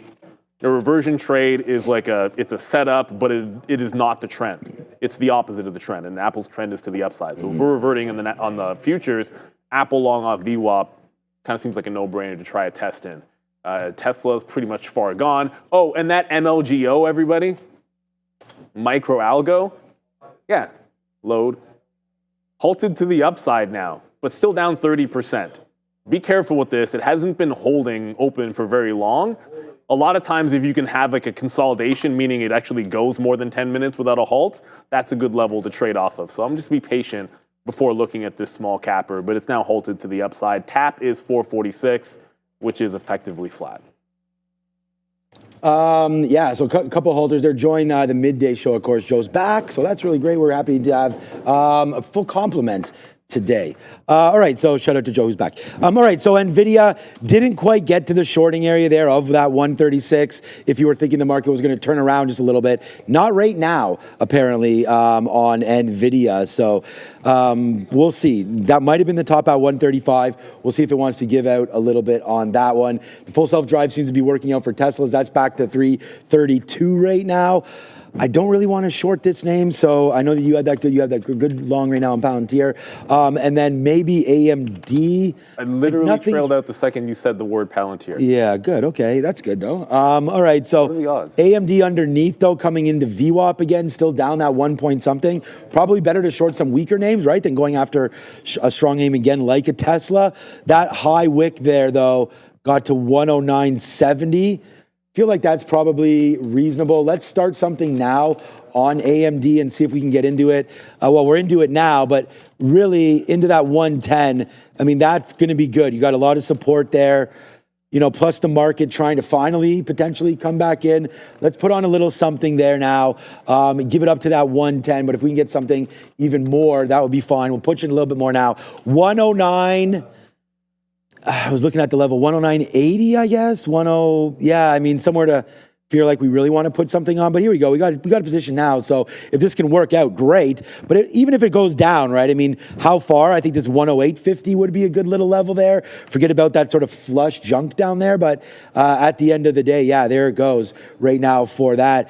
Palantir is still going to be P&L number one today, just because of that. We've given it back on Tesla there. We are going to be in AMD. We'll see where that works out. But yeah, Tesla, not good. Palantir, great, as that's holding the day right there. And NVIDIA's been fine, just lost it right there. And then there's that 135.50 level that we wrote down as a long. It looks like it was the exact top there for that play. All right, so AMD dancing, it's the only short that I have right now. Oh no, yeah, I'll throw it back to Neil in a second. Big Bear, someone just asked about, what's up, Charlie? So it's down, okay, so I should be buying some more actually. So we bought Rigetti at the 50 period moving average, and that worked out huge. And you could see Big Bear actually worked out for that pretty good all the way back into the fall. So that could be something if you really thought, but why not start it right now? All right, man, right there, the P&L number 2 for you on the day is now AMD, and we just put that trade on. So let's get something out here on the downside and then see if we can hold the rest into that 105.50 area for Palantir. There it is right there. So you just got to sort of stick with what you're doing and trade the short names into a market that looks like this. Yeah, and Tesla. also make sure you get out of the. And now Tesla does that? Because as quick as you do, what goes up must come down all morning long here. Palantir, as I said, the second, like Sean was talking about Palantir, I trailed out of Palantir, trend in, trend out. Why did it do I think it's going to be that kind of a morning where if you get a reversion trade, make sure you take your profit. The second it broke that very slight upward trend from 91.5, we got out at like 92. Obviously, the trend line moves, like the longer it goes up, your trailing stop gets a little bit higher. So instead of 92 even, it was like 92.25. So we're in and out of Palantir. Nike's breaking the high of the day, so there's no chance to get back into that one yet. But this is sort of the other thing. Like, when I'm getting in trend out, not getting a reload at 79, not coming into VWAP is Nike at all. But it's now up 6%, and it's about one of the only things that isn't a small capper that's actually running to the upside. So if you're looking for a long, it's probably this. Here on Nike. It's just a matter of we're able to join it again. Only Apple has been bad for me, and that's because I went against the trend and the grain. Let's see what other small cappers might be moving with Adara and the small cap recap. We're going to start off here. IWM, this is the 15-minute chart, down about 70% right now, is the Russell 0.7%, not 70%. 0.7% to the downside here for the IWM, the Russell 2000, continuing to make lower highs from last week. ATCH, that's Atlas Clear. They're certainly going to be on watch here. As Sharif mentioned, they are an earnings play with about a 9.5% short float. They did actually have a year-over-year decrease in their earnings per share, but I guess their sales were well received. Also, the short float, probably a great look as well for ATCH. RILY also on watch, a bit of a larger cap name, but in case you missed it, they reported their earnings for Q3 pretty late, about with an hour left until their delisting deadline. That was Friday, right before the close there. Now, today, they've announced that they're actually going to be reporting their Q4 earnings on March 3rd. Market liking that pretty well. They're up quite significantly. And also with B. Riley, we have a pretty significant short float, about 55%. Last but not least, NVNI. This is a Brazilian company here. This company is going to be on watch. They rallied in the past with about a 5% short float, but no news today. Back to you. You won't in talking about picking something perfect, pretty much, that 332 level was huge. And then I just go back to it. We'd be up on Tesla if we had just held that, but we got stopped out there at 332. What can you do? Breaks that level and goes down to that downside. Adara is still live, by the way. So here we go. All right, so just honestly, nailed the level. I hope you guys have it there on Tesla. Just stopped out right there on the biggest position, notionally probably 100x that you've seen on the show today, at least probably, the position that I had on there right there. So that is what it is, but stopped out there on Tesla. So, all right, that's too bad because that was just a huge play. So nice downside play there. I do want to give a big shout out to Adara, making some real money over there on the desk. So big shout out to Adara, the #1 trader here at Trader. right? Number one P&L right now at Trader TV Live is Miss Adara. So shout out to that right there. So congrats to Adara. I want to say get it to Adara. Congratulations. As that's all we have here is good vibes. We shout out good vibes. We shout out congratulatory statements all of the time. So congratulations, Adara. The number one P&L, and it's not even close today. So thank you to Adara for that one. Good job there, Adara, for sure. I'm going to get back into Nike when we get an opportunity. I've got to look for the next trade, everybody. AMD is at VWAP. I know you're in that one, but I'm still looking for it a little bit. Actually, no, it's not at VWAP. Check that. AMD is not at VWAP just yet, but it's getting pretty close. We'll look for the reload if we get an opportunity there. Trend has been down and nice on that. Oh my God, Tesla. Apple also looking a little bit tipsy here. It's trying to make a little bit higher. Another move into this 247. The NASDAQ and the ES are still pulling the same move. You're still trying to hold that higher low. So you've wicked underneath, but this is the key 15-minute bar. Can you close it? If you close it above, or at least above this 60-17, 60-16, you can close above that. It's a bullish reversal. You close underneath, it's the opposite. So want to see this in the next 5 minutes, 5-6 minutes. Are we able to do that? Hold. If you do, I want to look long for the VWAP. Reload those short opportunities if we close underneath it. So I think patience makes sense unless the stock is at the level that I like. So if it's maybe Nike off of VWAP, I don't mind that. Down here at $80, but I'm not buying any highs when the futures are trying to resolve themselves. You got to be at least a little bit more patient. And I saw in the chat, someone's like, why is Robinhood down? Because because the market's down, but B, specifically on that SEC news, remember that Coinbase didn't exactly have a good day when they had the same story last week. You know, they gapped up and then reverted the entire thing. But keep in mind, it said 47 on Robinhood, 50 period. It's also prior support. We get to 47 on Robinhood. I'm looking for longs. It's already broken 49 a couple times, so this is within spitting distance. We said that at the open, and it's like, what are the chances we get down there? Well, suddenly, there's a decent chance we see 47 on Hood. That's where I'm looking for the long on Robinhood. All right. You're welcome, Hang. You're welcome to everybody there in the chat for this Tesla trade. Oh, that's so frustrating because, oh boy, we could have been joining the ranks of Adara as far as trading excellence because we should have hit that right there. But we got stopped out, man. We got stopped out by about 60 pennies on that trade. So yeah, that's too bad, right? Anyways, yeah, congratulations to all. And hopefully to all a good night on AMD. I mean, hopefully this will come back in, right? I mean, we're fine.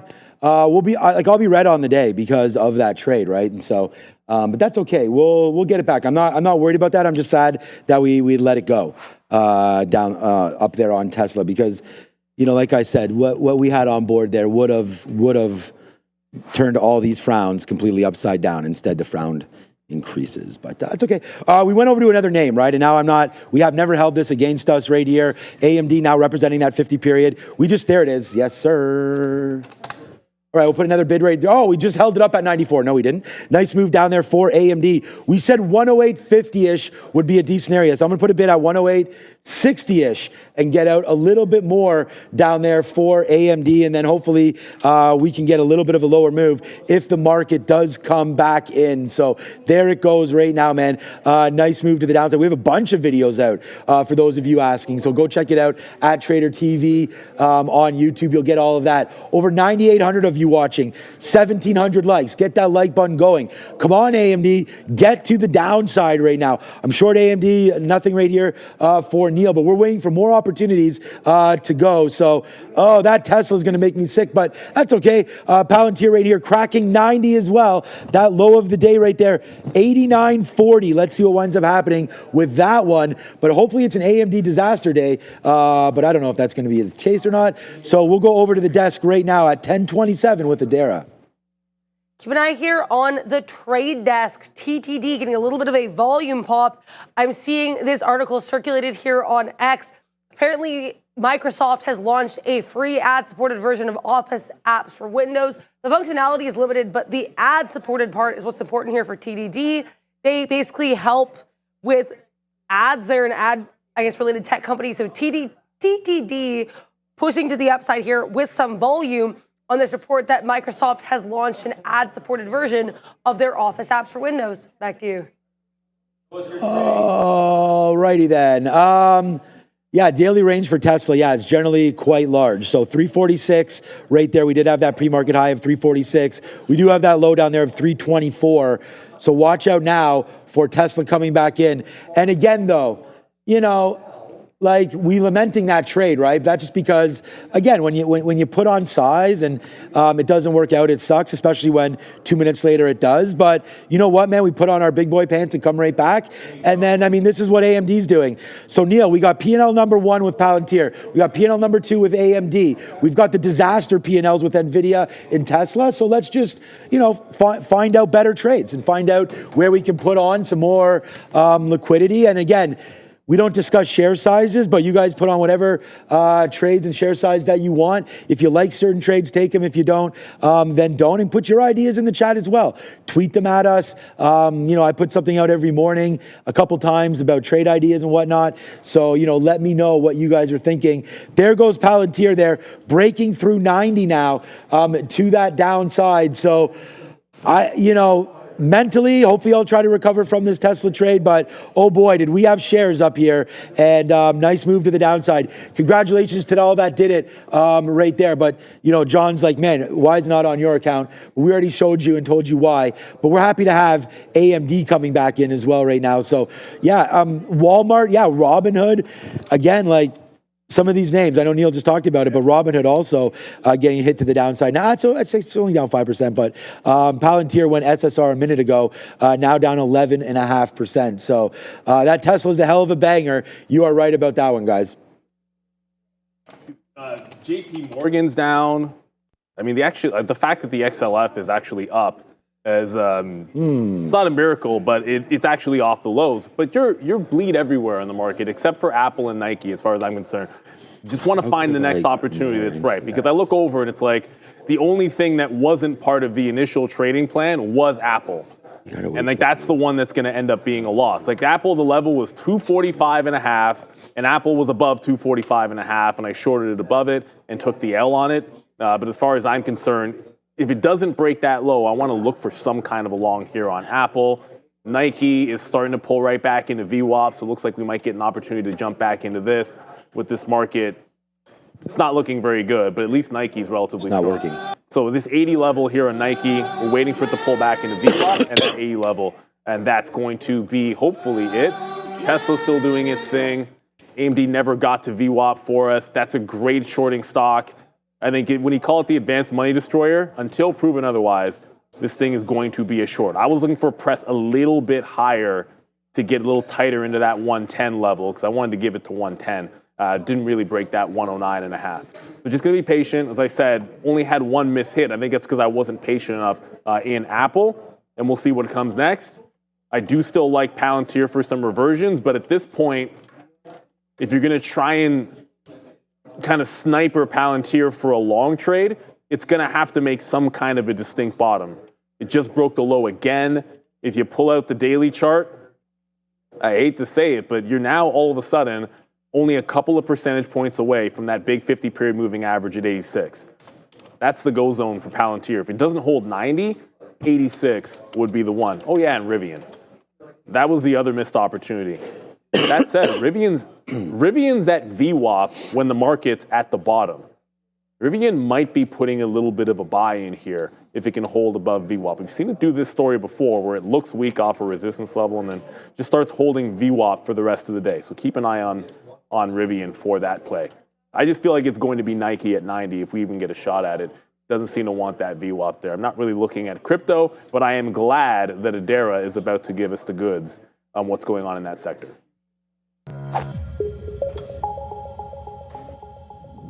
Here's Bitcoin in the daily chart. Unfortunately, it's not a great look. We had sort of the double top here when we made all-time highs, though slightly above it, of course, to make that high. That was on Inauguration Day. Since then, we've only really had lower highs and lower lows for BTC. The next low that we could take out here, which was from last Tuesday, February 18th, that came in around 93.4. So right now, trading about 1,000 points above that at 94.4. Let's see if BTC continues its decline. But this would be its second straight losing day, and certainly a decline from that high that we made on February 21st at around 99,500, just shy of the 100,000 level. And in case you were not aware, we have not been above 100,000 since February 7th, and we haven't closed above 100K since February 3rd. In terms of crypto-related news, I think the biggest catalyst here by far in the crypto space is going to be Robinhood getting its SEC case dismissed, according to the company. So back in May 2024, there was an investigation opened by the SEC specifically into Robinhood's crypto division with regards to its asset listing, custody practices, and trading operations. They believed the company potentially violated some securities laws. Now the investigation has been closed, and this is the second investigation closed in basically 2 days, or at least 2 trading days, because Coinbase on Friday announcing that their investigation from the SEC has also been closed. So maybe some regulatory relief for the crypto space. BTC down about 1%. Ethereum getting hit harder here, hanging out around 26.5s, down about 5%. XRP down about 5%. Solana 9%. BNB 2%. Cardano and Doge both 6+%. So to make a long story short, lots of weakness in the world of crypto. Back to you. We are still pushing this right here with AMD. So we're still going to watch to see. It's now near that bottom. I do have a bid here at 62s for some reason. Looks like I should just be at 70. So let me just change that right there and then cancel. Oopsies, that's way too many shares. Let me just cancel that order now in the 60s, keep it there in the 70s. And then there it is. Yes, sir. So that's a good one. We will get chicken dinner winner. Why not? Right there. Thank you. Those of you that missed me last week, I miss you as well. Glad to be back right now as well. So that's going to be a good one there. The missed trade of the day for me would be holding on to that trade. But we did do well by going right back into AMD, man. Put that butter right on that bread, and good trade there for us on AMD with that short. So making back a little bit right there on that play. All right, let's look. I want to check out some energy names. XOM today as well, 111 and change coming through. So that's 111, 111.50 to the top. Kind of boring right there. Occidental. I saw that Warren and change is sitting on a lot of cash. So we'll have to wait to see if they're in there to buy some Oxy. Nice little downside move into their 46. Might be buying the other kind of Oxy. I don't know. But right now, Oxy, nice move to the upside as Occidental. Not today, but off that bottom, 46. Where's the buy level right now? We'll have to find out about that. I didn't read enough about the Berkshire letter there to see what their plans are moving forward. But with that name, I was going to look again. Apple was a name that we often talk about. Into VWAP there could be a dip buy up on the day, which is nice, up at 3/4 versus the market down 3/4. ES also down a little bit. The market did try to recover, but not for very long there today. So this could be a decent opportunity there. Thing is, we're starting to, I'm still trying to push that short. So for right now, we're going to do that. My next trade is just trying to wait for AMD, see if we can get it back to any of these levels, including a VWAP trade. I just don't know if that's going to be coming through as well. And then before we go back to Neil, the other trade that we had short was going to be Rivian. So I wonder if that can come back up to the 200 period as well and look for a reloaded short there. Doesn't seem like there's too much action happening. We wear our high park hat because we were at baseball evaluations on Saturday, 8 a.m. to 3 p.m. That time of year. That was a lot of fun. Then we had to drive up to Gravenhurst, where your Etobicoke Dolphins took down the North Bay Trappers. Okay, nice move to the downside. One more time here for Advanced Micro Devices. Bang! It is your money trade of the day. This is now the number one P&L stock here is AMD. Neil, kill him with kindness. Where can you find trading opportunities? I'll tell you where. With eSignal traders, because listen up, the first month is going to be free. They're waiving fees over at eSignal. Try it out for free. Lightning fast data, highly customizable charts, entitlements pretty much on every single market that you could imagine. The ability to back test, forward test, all of the indicators and studies that you would want so that you can trade confidently, get those lightning fast market insights with game-changing charts with eSignal. It's all about the all-in-one platform. You can connect to your broker or many brokers out there. The ability to connect to an API as well if you want to automate your trading. Shout out to eSignal. Do not miss out on this opportunity. Scan the QR code you see right in front of you. Free is a pretty good opportunity, everybody. If you don't like it, you just drop it. So take a shot over at Easton. The link is in the description as well. Market heading back into the downside. Nike is trying to hold on to VWAP, trying to hold on to trend. It's trying to close above the trend line. Once it does that, they're going to look for the long off VWAP back into the highs, up 5% on Nike. It's broken out on the daily. Whoops, there you go. That's my Easton. Oh, the other one's not there. So we'll just use this and go to Nike. Broken out when this loads on the daily here, but it is still trying to battle with that 200 period. So we've broken that 79. We're trend up into a into a relatively weak market. But once we close this trend above, going to look for the long in Nike, and then the next trade as well, kind of hunting for that Palantir. It might have done the reversion already, so I have to get into that Nike trade. The Palantir VWAP, if we don't get the bottom, then we got to start looking for the VWAP fade. Worth noting, 93 was resistance when we had the long on Palantir before. So double barrel resistance. I don't mind a 93 curl or VWAP curl on Palantir. Down 10%, so it is SSR. When a stock is short sell restricted, sometimes it can really get going. There is the close above the trend line on Nike. So we'll go into the long off 36, give it to the prior bar low. If it breaks 80s, then we're out of Nike. Probably want to look at Apple as well if you're trying to hunt for relatively strong stocks, but that just lost VWAP. So oddly enough, this ends up being an L here. Shorting it, could have jumped back into the short, but at the end of the day, we're looking at a lot of strength there in Apple, and the market was bouncing off of those highs. So right now, Apple underneath VWAP. I'd prefer to be long this stock, but we'll see how it resolves here underneath VWAP in the next 15 minutes or so. We waited around for that chance to get back into Nike. And Bill Ackman likes it. I like trend lines. We'll see if it ends up heading to the upside, back into this 81 here in Nike. Remember, up at these highs, is it rejecting the 200 period on the daily? So I would suspect there's some sellers here a second time through. Okay. So the only thing that I was looking, I'm trying to look at Apple here. So I do have some bids. Apple just came back in, but it didn't really get in too low. I was trying to wait for this 245.50 area to have a look. So I was going to start buying some 245.75. So if that does come in, I am bidding again a big position down there at 245.75 just to try to see if we can hold those levels there. We're out of about 55% now. I'm going to get out another 5%. There it is at 75s there on AMD. It seems like it wants to hold these levels. So now we have 40% left of AMD at this level. So I'm happy with that amount. So we'll wait to see if that can go upside. So that's AMD. And then I was just trying to look through Palantir and try to figure out, if a break of VWAP and what that kind of looks like there on some of these plays for Palantir. So I'm going to do some work on this, and then we'll figure out what we need to do, because that VWAP right there is 93.50 or so on Palantir. That could, we broke it there on Thursday, and we went from 101 up to 103. We broke it there at around the same time, 10.50 or so on Friday, but then didn't really get going at all. So yeah, I'm not sure about that kind of a VWAP break on PLTR, but we'll wait for it to see what is going on. All right, big day today, and big green screen with Adara.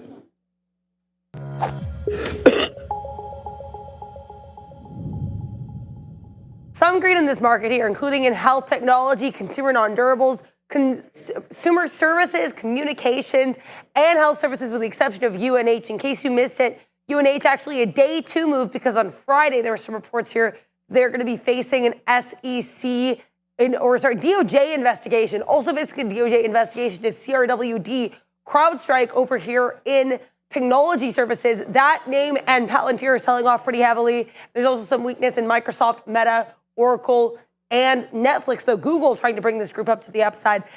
Electronic technology has NVIDIA down about 1.4% despite initial attempts for this name to push to the upside off the open. Broadcom also selling off pretty heavily here. Now, in terms of other areas, of weakness, retail trade not looking great. Walmart, this would be earnings day 3, is selling off here along with Amazon and Home Depot, though other sectors here like commercial services are relatively flat. So pretty mixed picture, but there is some green to be found in this market, guys. Back to you. It's not all bad. That Alphabet story. Not down that much. Yeah, Alphabet holding the lows there. They were one of the strong ones. We actually didn't talk about this in the pre-market, but they were one of the strong ones, but wasn't doing anything with that open trade. It just sort of lost it like everything else. But the Friday low managed to hold. I know if you're watching in the morning on Friday, or pretty much all day long on Friday, like I know both Obi and I were looking for that bottom on Alphabet. It was one of those, you could get away with the longs on it, but it wasn't really following through. I like Apple. I like Alphabet at that 200 period moving average. Why? Because the stock has been respecting it. So I don't know if today is going to be the day, but I suspect this week we might get a test for a reload in the long term, I should say, on Alphabet. We'll see if we end up getting it. But the only new trade is Nike, and so far so good on that one as it's bouncing off VWAP, just headed to 80.60. Let's see if we can get back into that high of the day at 81. Nike holding strength, market holding weakness. The trend is your friend, everybody. Yep. Yeah, dollar right now on AMD. Thank you for asking, Sharif. There it goes. So nice move there for AMD as we just sit back and relax. And remember, you know, many traders around here that we've had in the back, many traders, they'll trade in sim mode. And I mean, you know, winning in sim mode is one thing. Actually trading to make money is a completely other thing. So remember, it's a mental game what trading is. So you gotta stay in that zone, and we're reminded of that today when we talked about, you know, giving up that Tesla trade. You know, and it's just like, if I'm in sim mode here or trading in small shares, it's easy to hold certain things, you know, but when you actually have skin in the game is when it matters, you know. So I just want to make sure that everybody understands, like, you know, it's one thing to see some of these trades. It's another thing to be in them, right? And so get comfortable doing that. That's like my number one advice to you. You know, is get comfortable making decisions that you would make regardless of share size. And I think that that's something that means a lot to all the successful traders around here. It's you can't ever get to that level until you're at that level. And once you get there, you'll know what I mean, right? So we're all trying to up our games and add more and more shares to all of the trades that we have as you get better. But, you know, if you're in that zone right now where it's like, I'm like not really feeling it, then that's where you should be lowering your default, not going the other way. So again, you know, take everything for what it's worth. But like this trade for me right there, this is why I'm trying to tell you, AMD PL number 1, Palantir PL number 2. These are the two biggest P&L names on the show. So where are the two biggest losers? Tesla is the biggest losing P&L day today. And it's on NVIDIA as well. So these two stocks right there, 2 for 2, bad side and red today is what I am. So that's what's happening right there on Tesla. But hey, man, you know, you take your shots and you deal with it. And we're going to come back, and we're not worried about it. But just letting you guys know that those are the trades. 109.50. We just took that dollar. We only now have 35% left on this trade. So we're just trying to take it out slow, piece by piece. And again, remember what we called when we were in this trade. We called 108.50, and it was just in this area. So now that we're seeing that, we're starting to get out more and more of this as we finally start to base out. So there it goes again and again and again. No, I know zero gravity. I don't want anybody interested in my P&L. I'm just trying to tell you guys that until you actually put the trades on, it's a completely different beast, and you got to get comfortable trading more share size. And until you do that, you know, you're just sort of pissing in the wind, right? And so that's the one thing there. But hey, put them together. Trading is a 98% failure rate. So, you know, it's not an easy game, but at the same time, I think Neil and I are doing a good job, and we all do on the show, of showing you, you know, what trades we're interested in, what we're looking at. Neil and I have completely gotten away, and maybe we should get back to it, of trading anything small cap. There was none I liked today. No, I know, but I'm just saying. Last week there was a few. There was a couple of. No, I'm saying, but if you rewind, let's just say 6 months, definitely we were in many more names than we were today. So me and Neil definitely focusing on big cap names. The midday guys will focus more on mid cap names or small cap names, and that's sort of how we're doing it in and around here. So Anthony, I want to address this. Anthony C3 says, whoops. Oh, sometimes the chat moves fast, but there you are right in there. It's a statistical 78% failure rate according to brokerages. Yeah, it's way higher than that. Yeah, I don't know what style of trading that's talking about. Like, who knows? Like, because if that could be like lumping maybe like some swingish, long-termish buy hold stuff into primarily active trading. I can tell you for specifically day trading on a prop floor, it is much higher than that. So specifically, my guess is that statistic, 78%, is lumping some buy and hold sort of long-term swing strategies in there, which is going to skew the averages and help it out a little bit. Much harder than that, everybody. So when you're focusing on trying to like refine your execution, one thing I found is like trying to make sure that you're getting in at a price level or at an area that it makes sense to you, so you know where you're wrong. Like if VWAP breaks on, I almost said Nvidia, on Nike, then we jump out of it. But for now, it's looking pretty good here. Wow. And I want to go with SMCI and AMD sort of next. So SMCI is now respecting VWAP. Get rid of that trend line. That's from Friday. Completely irrelevant. But SMCI is starting to hold underneath VWAP. 7% down. Every second that ticks on this thing. Why is this still Nike? I flipped to SMCI. Every time. Yeah, it might be. All right, that chart's going to crash. I'll just stick with a 3-minute. Every second that ticks here on SMCI is closer to the deadline for them. And I feel as if it was just a little bit of trepidation here. Even with that big bounce we saw at 50, can't get above VWAP. It showed a lot of strength. If we fail VWAP again, I'd look for a short trade. AMD didn't want to give us VWAP before, but it's right back into those lows. So sometimes you just got to maybe get away from a particular execution strategy like short in front of VWAP. And I could have taken the trend trade there. I'm glad Sean got into it. It was a great one. But I have a strategy for that, and it's like the reversion. So you can revert it in the other direction, which would have been to the downside here on AMD. Next pop, maybe I'll look for that trend break. Adara?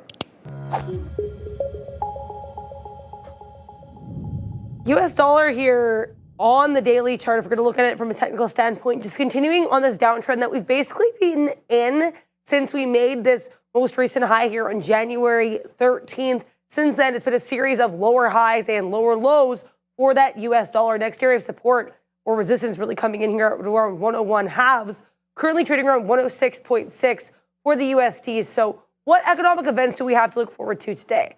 Not a lot in terms of any numbers releases, but we do have some Trump talk to be aware of. Donald Trump greeting Macron here, the president of France, at 12:15. Then there'll be apparently meeting at 12:20. There'll be a press conference at 2 p.m.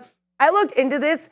There's nothing immediately market moving that I could see that would be discussed here. It's more likely going to be geopolitical. But regardless, we will keep an eye on the Twitter sphere, see if anything is said with regards to this meeting that will be of notice. Tomorrow we get some Fed speak, including Fed's Barkin and Fed's Bar.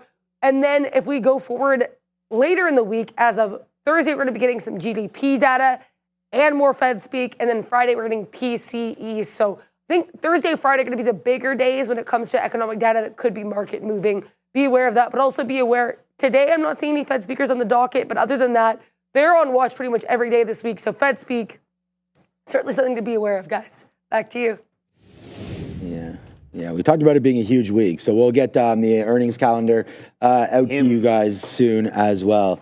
Yeah, HIMS up, Nike up 5%. HIMS is reporting. Ooh, Berkshire. That's a big one, man. HIMS 32.5% short float. Shout out to the Jedi in the chat, or just Jedi in the chat. We appreciate the super chat here. Morning, HIMS and Zoom today. Any thoughts? Well, that's kind of why I was just throwing out there that HIMS is going to be a big one.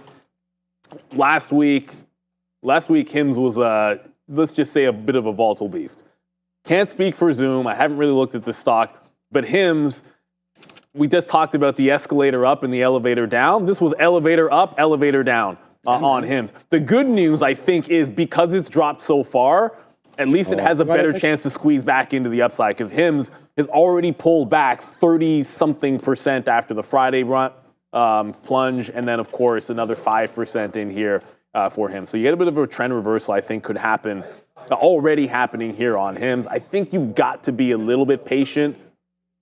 Just look to see if it's going to, like, it's at the VWAP. You got to break out that 48 level, I think, and then maybe start making a couple more higher lows. When you're taking that bottom trend reverse, if you're not long there, picking it up before it actually breaks out the top is a little bit tricky because it could stay on trend. Zoom is one that I haven't looked at Zoom in quite some time. I can tell you we use it pretty much exclusively here. That's not helping the stock down 3% today.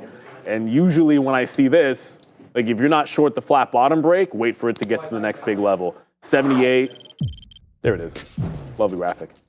78 is the next level here on Zoom. It already gave you a flat bottom break. I think if you had that in this morning, I'd ask what the catalyst would have been to have taken it. But 78 level once, twice, and very likely thrice. It looks like the stock wants to see it. We like Zoom. All right. Yeah. Zoom is a good stock there. Look at AMD. AMD right now more than $1 as it continues to go to the downside. We're out of BABA, man. We sold at 137. We talked about that on Thursday when we were here. I was like, I'm getting out of this stock. So we did get out of Alibaba at 137 on Thursday after market. Maybe it might have been 136 and change. I have to check the liquidity on it, but we're out of Alibaba. We talked about that huge move to the upside. So last time we had got out in and around 117.50, made the move down. Just made that move up. Now down 10% today is Alibaba. So, and again, that was a reported trade that I had talked about on Thursday that we were going to get out after hours there on Alibaba. The only trade that we were waiting for here this afternoon, or this during the after part of the closing part of this show, was to get that Apple long. And unfortunately, it didn't come into the 200 period moving average, but what a good long that had been right there. We are under 30% left now. I'm going to put another bid. There we go. Take another 5%. So we have 20x%, low 20s left now on AMD as this name just keeps coming out to that downside there. So for me on the TQQs, like I still want to get short here for sure today. And I would think this 50 period moving average is just like, we got, waxed is the wrong word because we didn't. But I was just going to say there on Tesla, the problem is that we had gotten out there. Now, I don't, as Neil mentioned there, you got to find the key levels. And I think that that's something that, I don't know why 332, 40s or whatever, that 333s, I guess, was the high. We used 332 and change there to get out once it broke. And then now you're seeing that move back in right now. So not a great play there so far here for the name that is Tesla. I wish we were still in that. We are not as Tesla continues to make that move lower here. So not a great day for TSLA. What was the for there? New low on NVIDIA. Oh, okay, good. Well, hopefully new low on AMD too. Yeah, it's just one of those, if the market hasn't made a new low and NVIDIA has made a new low and holds underneath it, then the market's probably about to, because that's just how NVIDIA rolls. That's why they're the most important stock out there.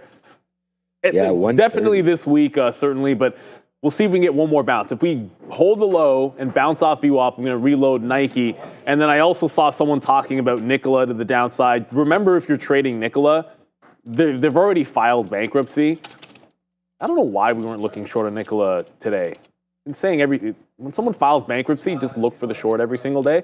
There was another good one off the open. Didn't really pay attention to it too much, but I think if it holds on to VWAP, I kind of like what it's doing here. Might go pay for the locates and see if we can't grab that one, but not looking very good at all for NVIDIA. And brings me back over to Apple.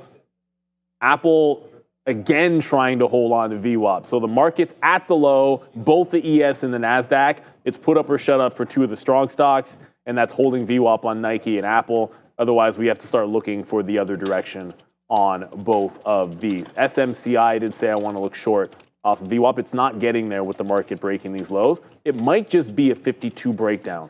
So if I don't get a chance to short off VWAP here on SMCI, then I'll just take a break of this low as long as the market's still looking weak. So I just heard BABA flat bottom break. Well, I have a trail on that one that probably, did it fill? No. Yeah, of course it did. Yeah, of course it did. You broke the prior high. So 132 did break. It broke this prior high. We put that trail on last week. Put that trail in, I should say, on Alibaba. So I've taken some out. I'm still in it for the long term, but I wanted to take profit at some level, but didn't have a price target in mind. So I put a trailing stop on it. And that triggered today. And it's now SSR. So you know what that means. It was already SSR. 10% down, double bottom on Alibaba. Next trend reversal, I'll probably take a shot at this. Very much like Palantir, though. Has to break trend, stop at the prior low, gets to VWAP, get out. Very simple plan when you're making the reversion. SSR, I can't remember the last time BABA was SSR, actually. I can't even think of it. Probably a month ago. Okay, so we'll check it out. All right, not much else. Like nothing's really hitting. I mean, the market, although downside action there, we just talked about like, making sure that you're trading the right names, the names that are actually moving around, and whatnot. So, like XOM was hitting, Disney was coming across there, dis.ny, of course. What is that price? Yeah, underneath 110. SPY, Robinhood trying to catch a bid there. Palantir's at 90. Q's, Tesla. Walmart's getting absolutely destroyed. It's going to continue to do that. What's wrong with my charts? Disney. Oh, it's stuck on Disney. Okay. Walmart, I'm going to say like down 3%. Like this is what I mean by destroyed. I mean, it's down a lot off of this apparent record earnings that they had. 104 all the way down to 92. Like you're down 15%. So we want to talk about trimming certain positions and whatnot. Like, I don't know, if you didn't get out of Walmart, you're now all the way back to January, going to break the year maybe on Walmart and give everything back all year here on WMT. What went parabolic, kind of stair-steppy a little bit to the upside, has elevator down pretty dramatically on Walmart. So just be careful on that stock. Like, not really certain of what to go on there, but Walmart right now, nice downside move off of earnings. Big Bear, maybe we'll buy some of this. Not maybe, we will buy some of this here this afternoon. Big Bear AI down to $6. I like the $5 level. If we can get that, that'd be good as well. So we'll add some more to our, shout out Charlie Taft there as well. We talked about buying some Big Bear over the last couple of days. So we're going to be doing that again right now. Good covers down there on AMD, man.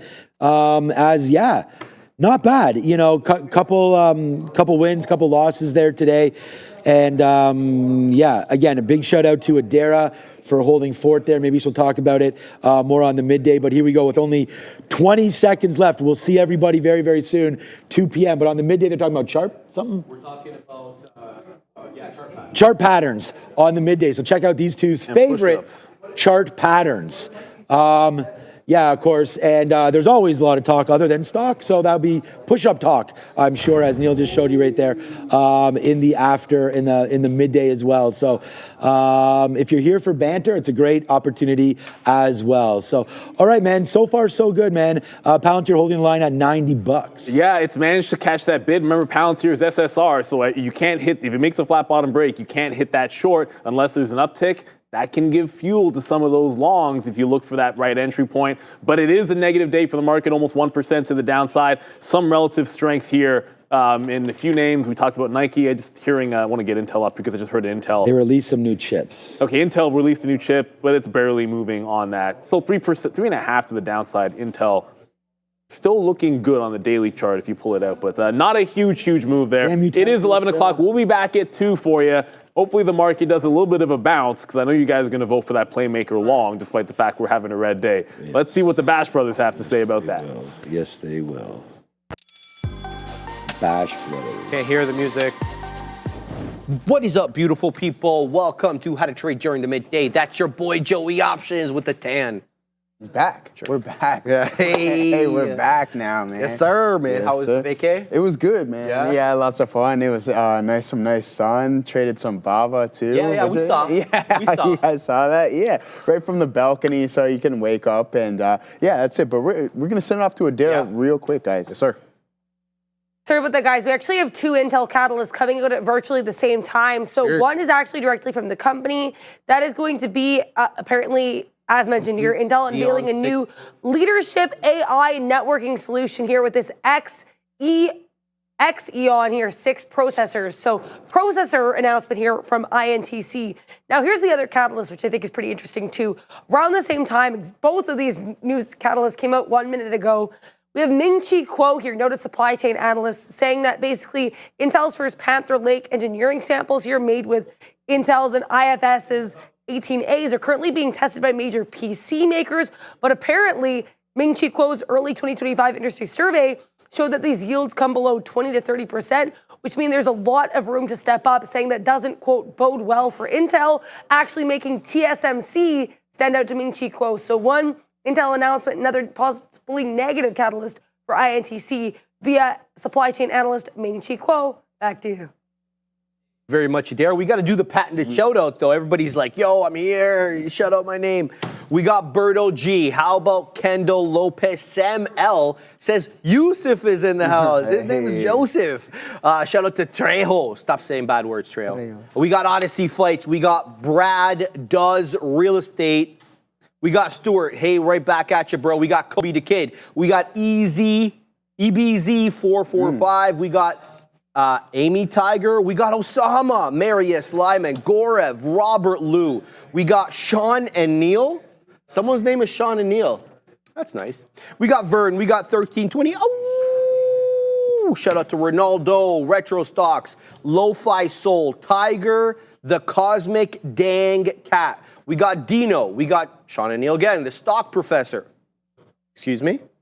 We got we got Mr. Greenfield, Brandon Townsend, Scratch Life, Minnesota Trader, Diggity, Jacobs, T-Dot, I like that one the best, Easy Media, Tough Aldrin. We got even Neil. Neil's in the house. Bob S, Matt G, Bill Pruitt, one more.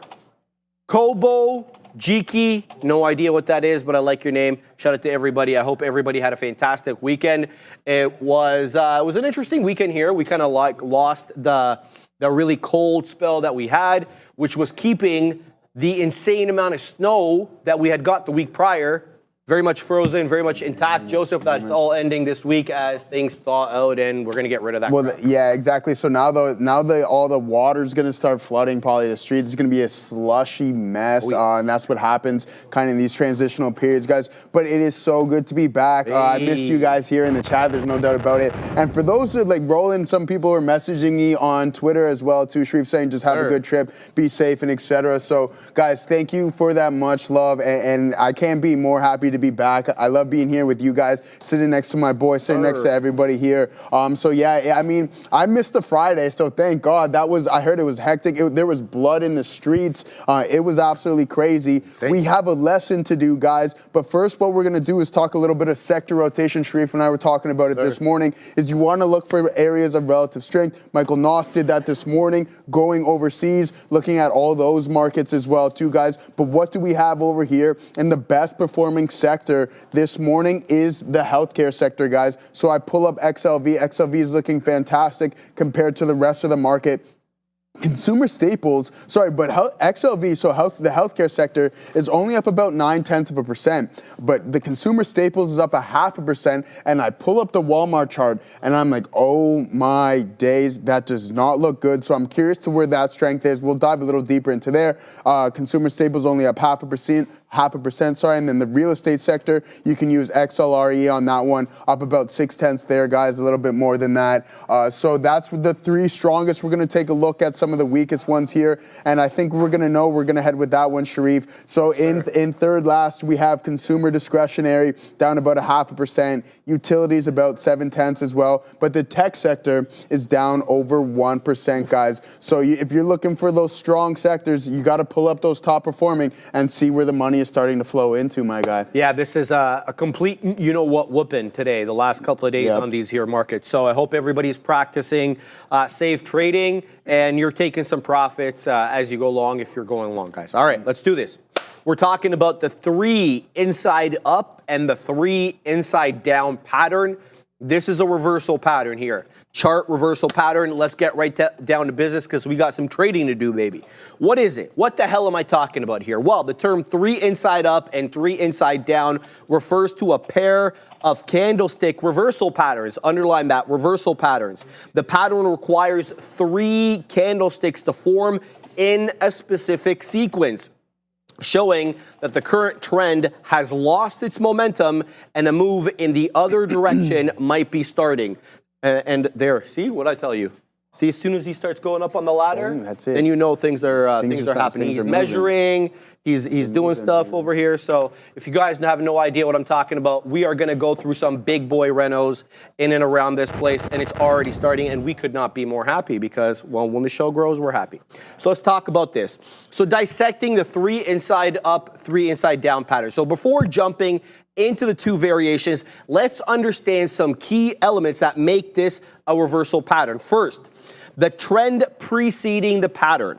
This pattern thrives on established trends. I'm talking about 3 inside up, 3 inside down. It thrives on established trends. A 3 inside up emerges during a downtrend. Remember, this is a reversal pattern, so it's the opposite of the trend that we were previously in. So the 3 inside up emerges during a downtrend, suggesting to you a potential shift towards bullish territory. Conversely, a 3 inside down appears during an uptrend, and it's hinting at a bearish reversal in the coming days or weeks. Okay? Number 2, the inside bar, so to speak, concept. What is this? So the core of this pattern lies in the second candlestick of the 3. So imagine it as a smaller rebel trapped within the larger dominant trend represented by the first candle. The inside bar, which is the second candle, signifies a temporary halt in the preceding trend's momentum. Okay?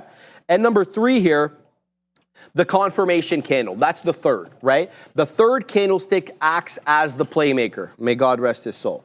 Ideally, it should entirely enclose the first candlestick's body, similar kind of to the second candle, but crucially, it needs to break free, so to speak, whether to the high side or the downside, depending if it's a 3 inside up or a 3 inside down.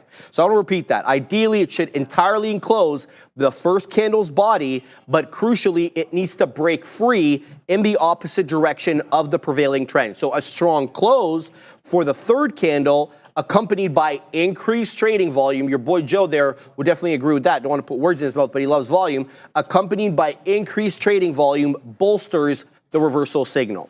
So let's talk about the pattern itself. So the 3 inside up. This is, let's talk about this one first. This is a bullish reversal. So this pattern signals a potential, believe it or not, bullish reversal. Here's how to identify it. Number 1, you're looking first and foremost for a downtrend, right? This is a reversal pattern. So it's telling you it's a bullish reversal. So what's the pattern that has to precede it? A downtrend. That's number 1. Number 2, you're looking for a large bearish candle to manifest on the chart on whatever time frame you're charting, okay? So the first candlestick is a relatively large bearish candlestick with both a long upper wick and a lower wick. Number 3, you're looking for bullish inside bar. What does that mean?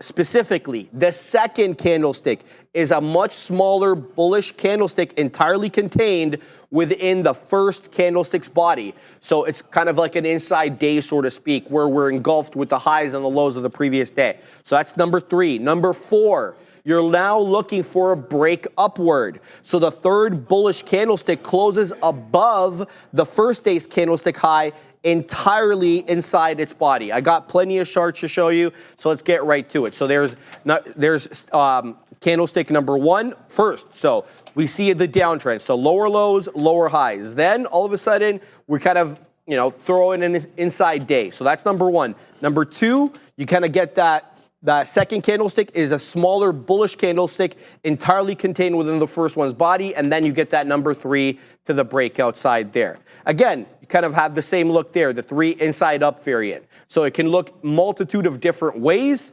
This is some of the ways that the 3 inside up variant can look. I'm sure there are more than this, but I just want to kind of show you some of these possibilities.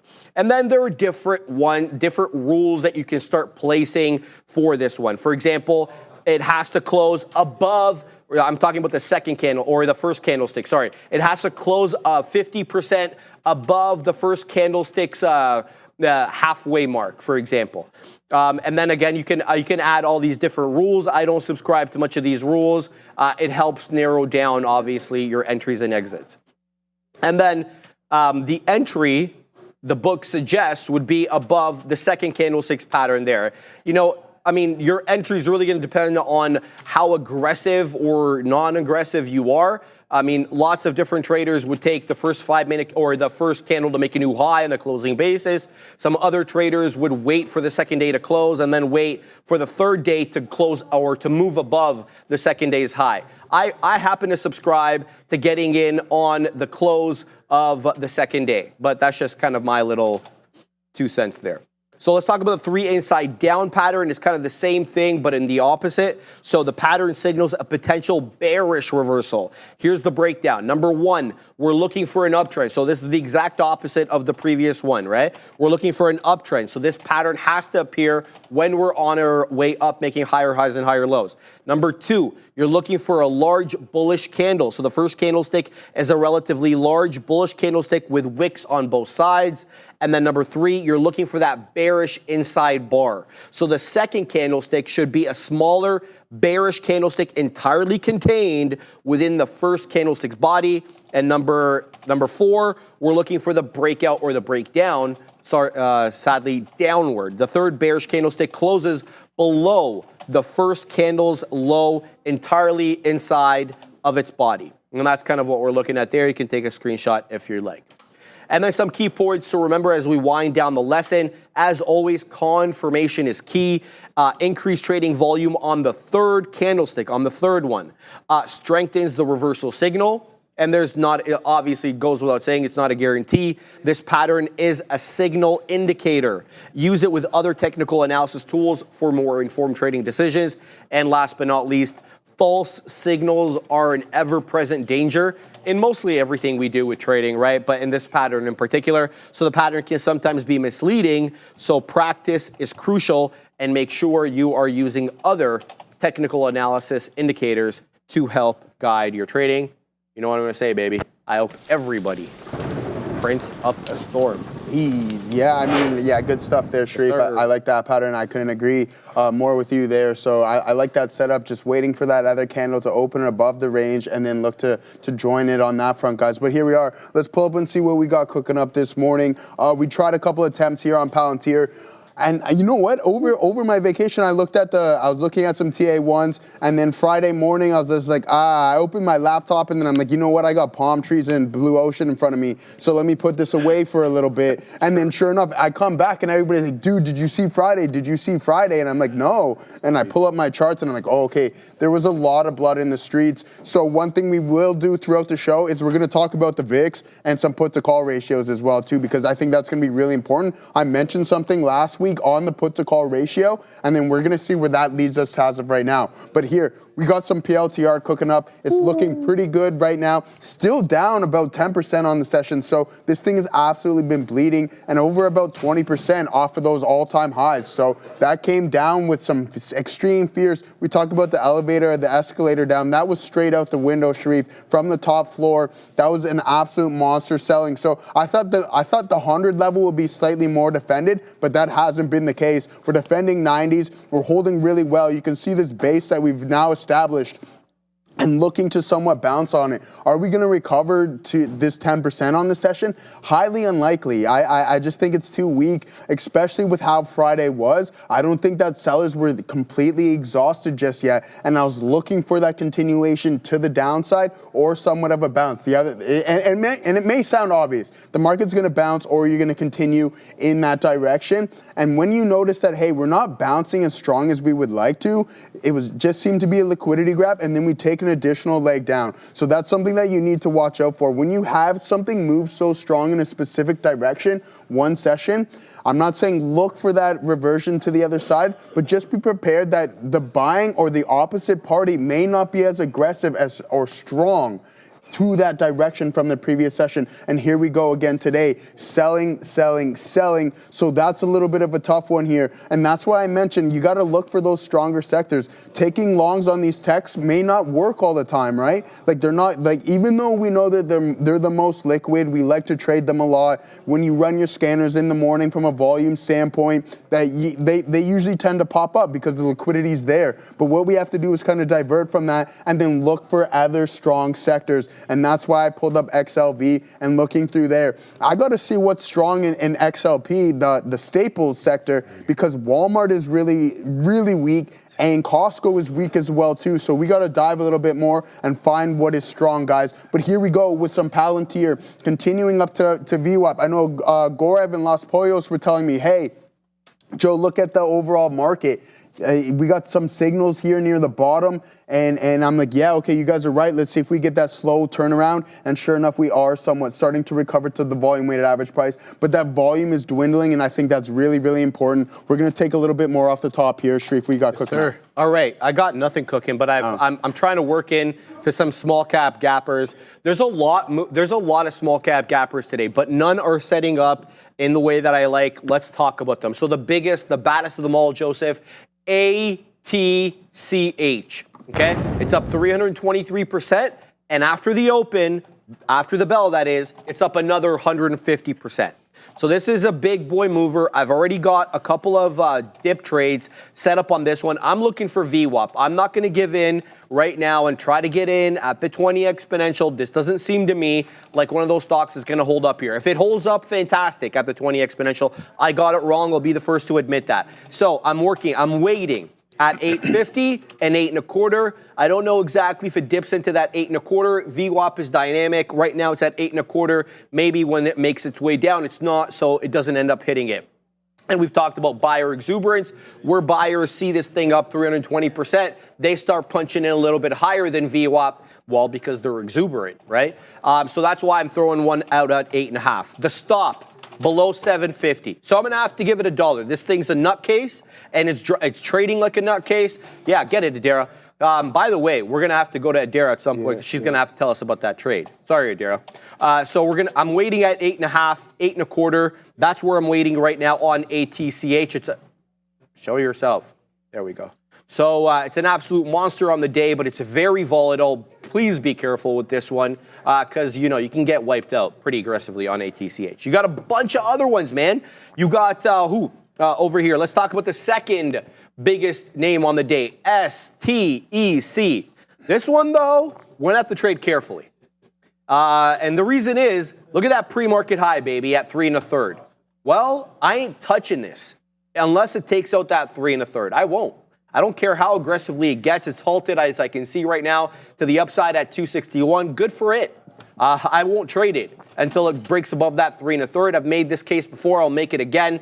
There are usually bag holders from that elevated level in the pre that keep this thing down. So we got to get through all those bag holders for us to have that parabolic effect to the high side that we typically see with these small cap gappers. And I'll submit to you, I'm not trading it until we clear that pre-market high. So STEC is on watch, but I will not touch it until and if we get above that that pre-market high there. Let's talk about some more. Show yourself. Show yourself. Why isn't this thing showing itself, Joseph? Let's find out over here what the hell's going on. Restore. There it is. Okay, good to go.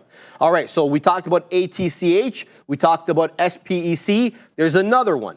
There's more. There's a lot more, obviously, but I want to talk about RILY. Riley. This thing is not up big. It's only 30%, give or take, a little bit more than that. But look at this beautiful pattern. It is breaking out to the high side. We've taken out the pre-market high. We're above VWAP. Look at this thing go. It's about to take out the high again. 4.5 right now. IRLY. It's a big boy mover on the day. I don't know what the hell. It's up 4. I don't really care. I'll look later when things slow down. But I want to set up on this one, likely into the 10 exponential, which right now is at 420. It keeps breaking out. Every time I look at this, it's 10 cents higher than it was before. So RILY on watch as well. This is a big boy mover. There was more. There was ATPC. So this one was another big one. Well, when I sat down and started looking at these, and again, it took out the pre-market high. That was that $2 area on ATPC. This is up 51%. But look at this, triple top on the 5-minute, can't break that 2 1/4 on a closing basis, and then all hell breaks loose. It drops from 2 1/4 down into 1 1/3. That brings it down below the volume weighted average price, which right now is at 1 2/3. So it's going to have to work its way well above that 1 2/3 and stay above VWAP for me to get involved. Otherwise, I won't touch it. Let's keep going over here. There's another one. We talked about that one. Yeah, this one's good. There's PEPG. This one, yeah, it's kind of breaking down as well below VWAP. This is up 83% still. at that $2.50 area. It was up much more when it was up at 4.5. So this thing gave up VWAP as well. VWAP right now at 340. So PEPG gonna have to work its way back above the volume weighted average for me to get involved with this one. But there's a lot going right now. I have a feeling there's gonna probably be more that show up onto the scene. Another one that I'm keeping an eye on, if it's able to recover above VWAP, YYAI. This one was also quite aggressive in the pre-market as well, made the high there in the pre. Okay, so this made its high in the pre-market. So this is trouble. So this has a 213 or 212 high there right at 915. So this didn't even care about the bell. It continued to make newer lows. I see that it's holding up here at that dollar area, which is fine. It's a different trade at $1, north and south of that dollar. For my system, though, it's going to have to work above that $1.45. That's number one. And then number two, because this is the pre-market high right here at 212, it's going to have to break 212, which might be a tall order for me to ask of YYAI. It's getting shellacked right now to the downside, despite the fact that it was up big on the day. So I'm going to keep my eyes on those, but it's the Riley show right now, Joseph. RILY is exploding to the high side. We're talking about this one at 4.5. Check that, bro. That was 30 pennies ago, Joseph. I got to pull this up. This is taking out highs, RILY. On one night right now, Joseph. Yeah, beautiful stuff there, Sharif. I got to pull that up myself because that thing is moving really, really aggressively to the top side. So speaking of top performers, he goes by the name of Connor McDavid, and that's all I'm going to say here, guys. As we continue, that's all. That's it. It's done. It's really quiet in the chat now about that game. I missed that. So here we go, guys. PLTR continuing to climb higher. So this is what we're looking for. If we can break through VWAP, then we're going to be sitting on some pretty pennies, and we like that. So continuing to climb. Let's see if we can break it here, and I'm going to look for more things with relative strength, guys. Let's see what else everybody is looking at. Yeah, okay, I'm going to pull up Google because I want to talk about this. Gorev and I were looking for shorts on this name, but unfortunately it just hasn't come to fruition like we would want to. And I enter this trade already, and I'm like, oh, okay, after that blood red session that I seen on Friday, I'm going to have to look to exit this real quick because we are breaking through some key zones, and we need to keep that in mind, guys. So really what I did here is I entered, I'll pull this up. I'll pull this up. I entered in around here, okay? So yeah, You just came back from Jamaica too, bro? Exactly. Yeah, so a lot of that, a lot of pull up and forward. That's for sure. But here we go, guys. I entered here with the stop setting around here, but it just blew past it. So I'm gonna have to reassess it. It eliminated some. I didn't readjust the orders, and now heading a little bit south. It's not very good because we are now running into some key prior resistance levels, and we have to focus on that because if there's going to be more downside, I don't want any more part of that. But let's see what Adair's up to, guys. Let's go PLTR. Get it. NVIDIA earnings are on Wednesday. This is going to be a huge event. So I'm going to be preparing a couple TTV research infographics ahead of that report. So NVIDIA's color, as we know, much like my outfit today, is green. We've got this fun green background here, like the NVIDIA logo. And here's its Q3 2024 holdings according to its 13F versus the next quarter here, Q4 2024. Applied Digital didn't change. Neither did Recursion, but they actually cut their holdings in ARM a little bit here. Serve, Sound, and NanoX Imaging, as we know, were axed entirely, but they added positions in Nebius and WeRide. We got these holdings, I guess, now about a week and a half ago on February 14th. So if you want to know a little bit more about how these compare on a quarterly basis, check this out on X at TTV Research. So these numbers are millions of shares. More detail here at the top of this graphic. Go on X at TTV Research. Back to the Bash Brothers. It's a great look there, dude. Yeah. It's actually fan. I'm loving it. I'm glad that she did that too because I was like, hey, Adair, you want to work on that one, and then bang, the next day. I know it was done with the trades that we were putting on, but yeah, here we got our top picks. Sorry, that is. All right, guys, let's take a look at some. We're gonna talk a little options here and just see what the overall market is and see what we got cooking up. So I think it's really important. I was talking about this the other day. Is that we want to see what the volatility index is up to, and I did a little segment and we were talking about it being a buyer's market. Okay, but it's like, okay, well, Joe, everything was selling for sure, but you can buy puts, right? Like you can buy these contracts, and I think it's really important to understand that when you are looking for a specific direction, right? You want to pay the littlest amount of premium as possible, and that opportunity was a rise, but now it's kind of surpassed. So if you were to get into those options previously, if you were buying puts a couple days ago, last Tuesday to be exact, then if you haven't sold off like the rest of the market, you're strictly making premiums off of the increase of the implied volatility. So what we want to do here is we see that spike in the VIX here over the past couple sessions,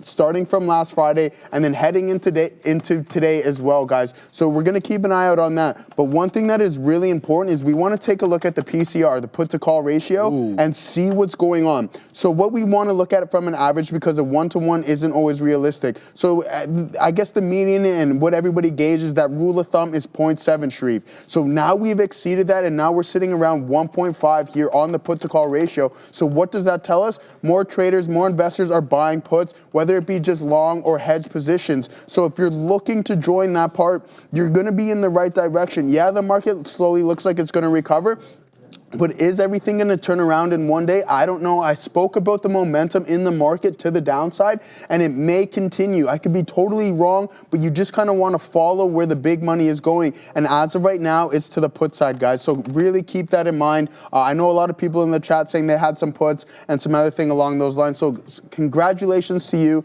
and continue to hold even though we are pulling back right now. But one thing I also want to talk about, and what we are really cooking up here, Sharif, is PLTR. It's the only name that we're in. So we broke through VWAP now, looking like we're over $2 in the money on that front. Hey. So yeah, let's go. So 91.06 is our thing, and then here we go, bang, 93, gonna push up to 94. But I mean, this guy's gonna drop. This guy's gonna drop the Jamaican accent the whole time. But here we go. Here we go.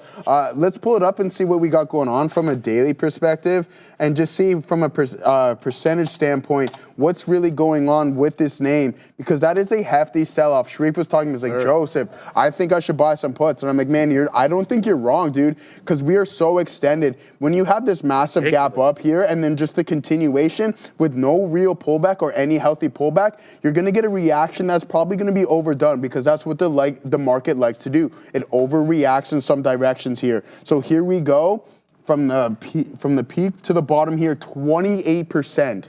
That is not fun if you bought up here at 125s or whatever. I mentioned before, I thought that we were going to hold the 100 level significantly better, but that wasn't the case. We drop another 14 or 15%. So will Palantir turn around? I think so eventually. Dan Ives loves Palantir. He still thinks it's one of the purest AI plays. And we're talking about the multiple trading extremely high, Sharif. I believe you said 180 times, I believe you said, forward earning. 60 something. Yeah, exactly. So that's pretty expensive, right? But then we also got to take into consideration maybe multiple expansion with a company in this type of growth cycle, which I think is really, really important. So we're going to keep an eye on Palantir. It might be one of the plays of the day. One thing you got to keep in mind, it has been in play for an extended period of time, Sharif, and stocks like this don't always stay in play. So expect for, and I'm not saying it's going to be any time soon. It can go on for a year. It can go on for however long.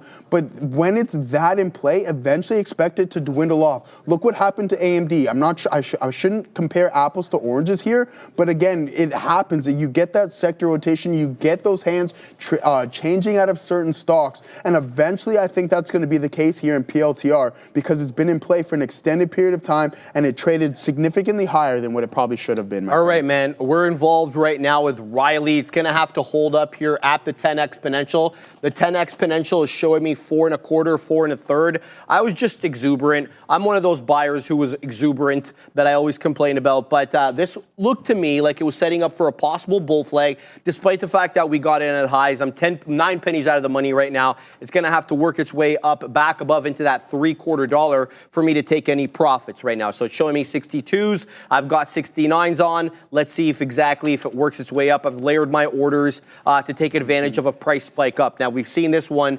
really break out from that 4 1/3 or wherever it was trading in and around there. There we go. Now we're breaking to the high side. So we just got filled at 75s there. Let's set up a little bit higher here with some smaller share size to take advantage of that high daybreak. There it is. We take out some more there. Now I'm waiting over here at 82s. It's not forthcoming into 82s. The high of the day. 84s, hence why I'm taking it out at 82. Because in case it rejects that 84 area, I want to be able to de-risk and wet my beak. So right now, showing me 79s.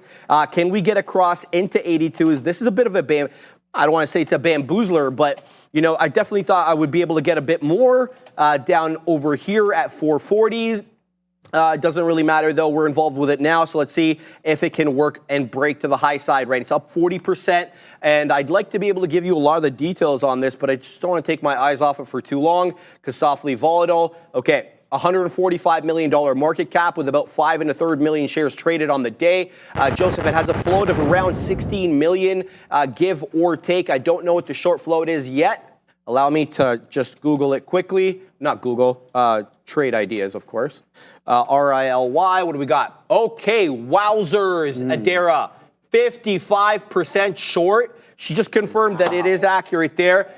That is a big boy short float, Joseph. Heavily shorted name. Obviously, that gives us the potential, obviously, for explosive movements. But if there's a lot of people who are short, the chances are that they don't want to be out of the money either, so they may want to start punching in short at these levels, and that could present us with a bit of a problem. So I'm keeping my eye out on this one. Don't want to take out too much over here, but it has stalled out for whatever reason at that 475, 480 area. I submitted to you that we had a 484 HOD, but we don't have any closing prints north of 80, and we have one quick perfunctory closing print on the 1 minute above 4 3/4. So I'm inclined to believe that there is a lot of people either taking profits at the $0.75 or getting short aggressively at that level. Now, I haven't charted this one on the daily to kind of make an educated assessment as to where I think the shorts are involved. But this one looks like it's going to drop right now. I just have a feeling because the tape has stopped. Look at that. The tape is barely moving on a name that was doing aggressive volume. So when that happens, I kind of have suspicions that the buyers are starting to dry up here and they're not liking it at this level. And I'm absolutely right. It dips right back down into the 60s. Let's see if the buyers like it up here. No, they don't. So kind of a bit of a problem right now with the 5-minute chart on RILY. I have 3 lower high wicks on RILY on the 5-minute, but by the same token, I have higher lows. So 3 lower highs and 3 higher lows, a bit of a compression pattern. We'll have to see which way this one resolves. If you believe the textbooks, they typically say the compression pattern resolves in the direction of the trend. As you can see there, we're up 40%, and we were making higher highs and higher lows. How that manifests and what time frame that manifests over, your guess is good as mine. I'm gonna have to pack my patience involved in it. Took some profits, waiting now for that either break or to get filled at 441, where I still have my dollar cost average there, but it's well below that level now. Okay, so that's what I'm looking at. RILY. I'm still looking at other ones though. PEPG. We talked about this one because it was up big on the day. Now this one is working its way back into that volume weighted average price in and around 3.5. So this one could be a big mover if we can get into that 3.5 and hold above 3.5. It's going to have to stay above there. It's not going to be enough for me for just to wick and then move on its merry way. Secondly, I'm also keeping a Y on ATCH. And I just noticed that if I put a W, it's watch, right? So ATCH right now, I'm focusing on this one. I'm waiting for something in and around the volume weighted average price. It's been doing a great hold here at the 20 exponential, but this is awfully volatile. I'm not willing to pick it up at the 20 exponential. If that means missing the trade, then I will miss the trade. It's going to have to come in to a more predictable area to me. That area is, again, around that $8.25, $8. We'll have to wait and see if that comes in. Back to RILY. It's still doing the dance with no pants. It's making lower lows and lower highs right now. So this one does look like it's going to be a 4 3/4, 4 4/5 rejection around that 480 area. What I'm going to keep an eye out though is a closing basis break below that 445. So if we break below this area, a trough over here, which was kind of like the middle area of a double top kind of look, then I'll be a little bit concerned. All right, below this area, below this 440 area, we don't have to wait that long for a VWAP retracement because VWAP's at 430. So even though we have an area trough at around 445, 441, VWAP is around 430. Sorry, I didn't hear that. Adara's at the big desk. We do have CYD here on watch. This company is called Yuchai. They are a Chinese ADR, about an 8%, or sorry, not 8%, about 8 million share float here. No catalyst from today, but on Thursday, apparently they announced a strategic agreement with this company, Kim Long Motor Hughes. So Kim Long Motor Hughes strategic agreement here with CYD. Also, I was asked about earlier, so this was the MSTR, basically just short here into the 298s, first king 299s. This, here's some profit at 281, stopped out at 285s, and then META as well, just same idea, basically low of day, short off the open. So that was, those were the trades, guys. Back to you. Sure, for sure. All right, guys, let's see what's going on, because a lot of people in the chat were talking about key signals that we go over time and time again, all right? So let's see what this overall market did. So we sold off in the opening drives, extremely weak. 5-minute orb continuing to the downside. But then we have multiple bottoming signals here, guys. Los Polios pointed out, Gorev pointed it out. Other individuals like, hey, Joe, look at this. We have these double signals. But the most important one, in my opinion, is this isolated here. So we got these isolated signatures, exhausting volume, and then turnaround. We had the inability to breach it to the low. So that's like, okay, that's really, really positive. Did it work right away exactly how we wanted to? No. When the market is this week, sometimes things take a little bit longer to turn around, all right? It's not a speedboat, it's a cruise ship. There's a lot of money. It takes a lot of time to turn things around. And here we go. So we had signal 1 and then signal 2, and then now we are trading above the volume weighted average price. So those signals were in play. We talk about them multiple times throughout the week, countless times to be exact. And every time new traders in the chat are like, hey, I see this. And I'm like, exactly, you're looking at the right things, and continue to do so, okay? So that's really, really important. One thing that I really want to point out, and we'll get a little bit better of a look here, guys, on the SPY as well, too. Really important. Zoom in here and look at this. Sell off in the early stages of the session, and then now you have that signal with that indecision candle at an extreme low, and then now we had the inability to breach it, holding really well. You have multiple signals, multiple doji candles on the 5-minute, and then now the market is slowly starting to recover. Let's see if we can come and test these pre-market levels here, these pre-market lows, because I believe that is the next potential target, especially if we can hold this pullback and we can hold the volume weighted average price. Is this a double bottom? Not quite, but it's pretty close. Not everything is going to be exact all the time, so keep that in mind. But for those who are continuing to look out at these signals, that is extremely, extremely important, and I'm glad that you guys are having the ability to take advantage of them, all right? But we got some super chats here that we missed out on, and here we go. Brandon G, $10 super chat. Thank you very much. Hey. As a new trader who has failed the last 2 years, I just want to give thanks to the channel and everyone here. No, thank you. I've learned so much and appreciate everything you all do. Best day for me so far. Bang. Bang. We love to hear that stuff. Man. Continue to work.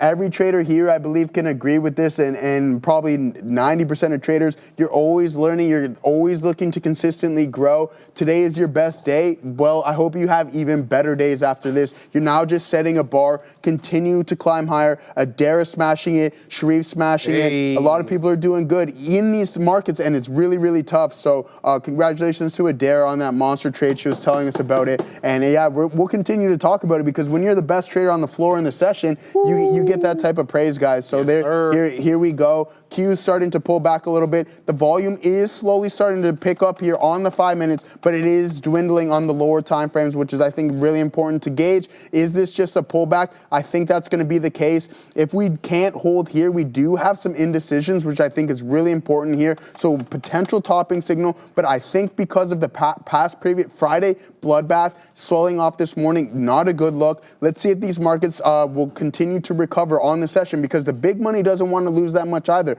Yeah, can they be offloading shares? But at some point, everything will kind of bounce back, because it's not just straight capitulation to the downside, Sharif. Absolutely, Joseph. Here we go. I'm in ATCH. We're at 9. We've been selling off at 9 aggressively. We're having a lot of trouble clearing 9 now. So I initially got in at 845 there. Scalp, a little bit out. Added at 882, and I scalped a little bit through 9, but now it's having real trouble taking and holding that $9 level. I'm technically now with a cost basis of 85, so a lot closer to 9 than I would like. So I'm a little concerned with this one right now. It's going to have to clear that $9 area, get me filled. Here we go. Now it's moving, but it's having a lot of trouble with 9. Look at that. There's a lot of selling at 9. There we go. Now we're clearing it. Now I'm waiting at a third, so I've taken out the majority of the position now. I've only got one beak wetter left on this bad boy. I'm talking about ATCH. It's a monster on the day, up 285%. Long 85s there initially was long at 45s. Scalped up to the position. I kind of, you want the truth? I fat fingered. So I got right back in because I made a mistake, took too much out. And so I was displeased with how I executed on that trade. So I took a bit of a risk. I'm like, look, this is a level that I like. It's a volume weighted average price. I was waiting for a long time to get in on this ATCH. I didn't want to get in at the 20 exponential because it wasn't setting up my way. So here we go. Now we're going to take a little bit of a beak wetter there. Happy with this trade. Good look right now on ATCH. Just take it a little bit right there. There we go. Good look. So that's a good look right there. Now, this one, a bit of a problem. So, got into this one. I'm talking about RILY, scalp, scalp, scalp. I added a few times. We took it out near the highs there. And then here's the deal. I had my beak wetter, or sorry, not beak wetter, excuse me, dollar cost average at 440. The reason I had it at 440, VWAP. I added at 440, but because I had an add right there, I also had my stop. And this thing absolutely tanked to the downside. Look at that move. We're down below VWAP. We are halted now at 411. Thank goodness. I had my stop at 4.25. This thing absolutely tanked to the downside. So we're negatory on this one now as we added over here, and then we have to get stopped out. So RILY, it's going to have to reclaim the volume weighted average price at 4.25 for me to get involved. Otherwise, I'm not touching this. It is trading now below VWAP. And that's what I mean when these ones are around for a good time, not a long time. You got to be careful with them. The bottom drops off at any time. They're unlike some of the mid cap or large cap or mega cap stocks that you'll be trading, unless there's a catalyst for those bad boys. They typically don't trade in this erratic fashion, so don't trade them the same way. So RILY, we're stopped out of the remaining amount of that one. I'm still keeping an eye here on ATCH. I'm happy I got it out at 9 and a fifth there because it dropped all the way right back down. Right at when I got it out, it dropped down to about 8.5. And now it's trying to fight above the volume weighted average price. So I keep my patience with this one because we've got multiple levels here that we got to clear to the high side on ATCH. Let's look at the 5. Let me make my case for you why this one might be a bit of a tougher way to the high side. So it's great that we held up above VWAP, right? VWAP's at 8.25. Everything's gravy from that side. However, look at the umpteen amount of lower highs that we have. And I'll submit to you there was going to be likely selling at 10 o'clock. We did a bit of a consolidation sideways here at 10. That's if we can get above 9, that is. 10 will be a bit of a tougher look as well. 11, not so much, but 12 will be trouble. You had multiple topping tail candles through 12, all of which failed. Nothing was able to close above $12 at this part over here. You had one 5-minute candle that was able to close above 12. That closed at about 12:30. Not the time, but the price, and then wicked into that 13.19 high day, and then all hell broke loose to the downside, and we haven't been above $10 since. So $10 is a problem area for me. If we can get above and stay above 10, I'll feel a lot more confident, and then that will give me a bit of a buffer between 10 and 12 than the other area that I perceive us to have a bit of a resistance level. So $10 resistance, $12 even bigger resistance, 11 not so much. Maybe it ends up being resistance, but on the chart, I don't perceive it to be that way. So I'm keeping an eye on that. I also see you guys talking about Pepe Pig over here, PEPG. Sorry, I had to drop that in there. Get it, Adara. So PEPG is trying to work its way back into that 3 1/3 area. It's having trouble with VWAP. It's been like a touch VWAP from the south side kind of dance. That ain't the move for me over here. It's going to have to get above and stay above VWAP for me to get involved. Guys, the small cap gappers today, they're all giving up the ghost, Joseph. They're all trading, well, except for ATCH.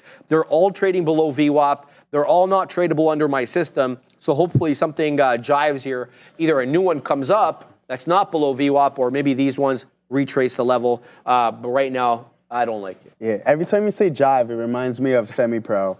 I don't know. I don't know. I know you. You probably, I asked you before. I don't think you've seen it, but there's a scene in there that I find pretty funny. Okay, but here we are, guys. A nice little addition here on Palantir. Let's see if we can continue to climb higher. I just want to say before we talk a little bit more, T, I want to say thank you to Artemis and John as always. Hey. Artemis, thank you for the kind words, and John, always thank you for your contributions. I mean, I think you're probably one of the kindest souls I've ever met. So yeah, you're always saying something nice. I've never seen anything bad from it. Yeah, never. Yeah, I've never seen anything say anything bad. Yeah, so much appreciated that to us, my friends. Okay, but here we go, guys. In PLTR, we now have that addition, and we're looking for the break of the 93.76. If we can break here, then I mean, this market can really start to move. We are hovering above the volume-weighted average price on the indices, which is really important, and can get signal somewhat some strength. So if we can get these big names to really start participating, we can climb higher in this market. Let's take a look at what NVDA is up to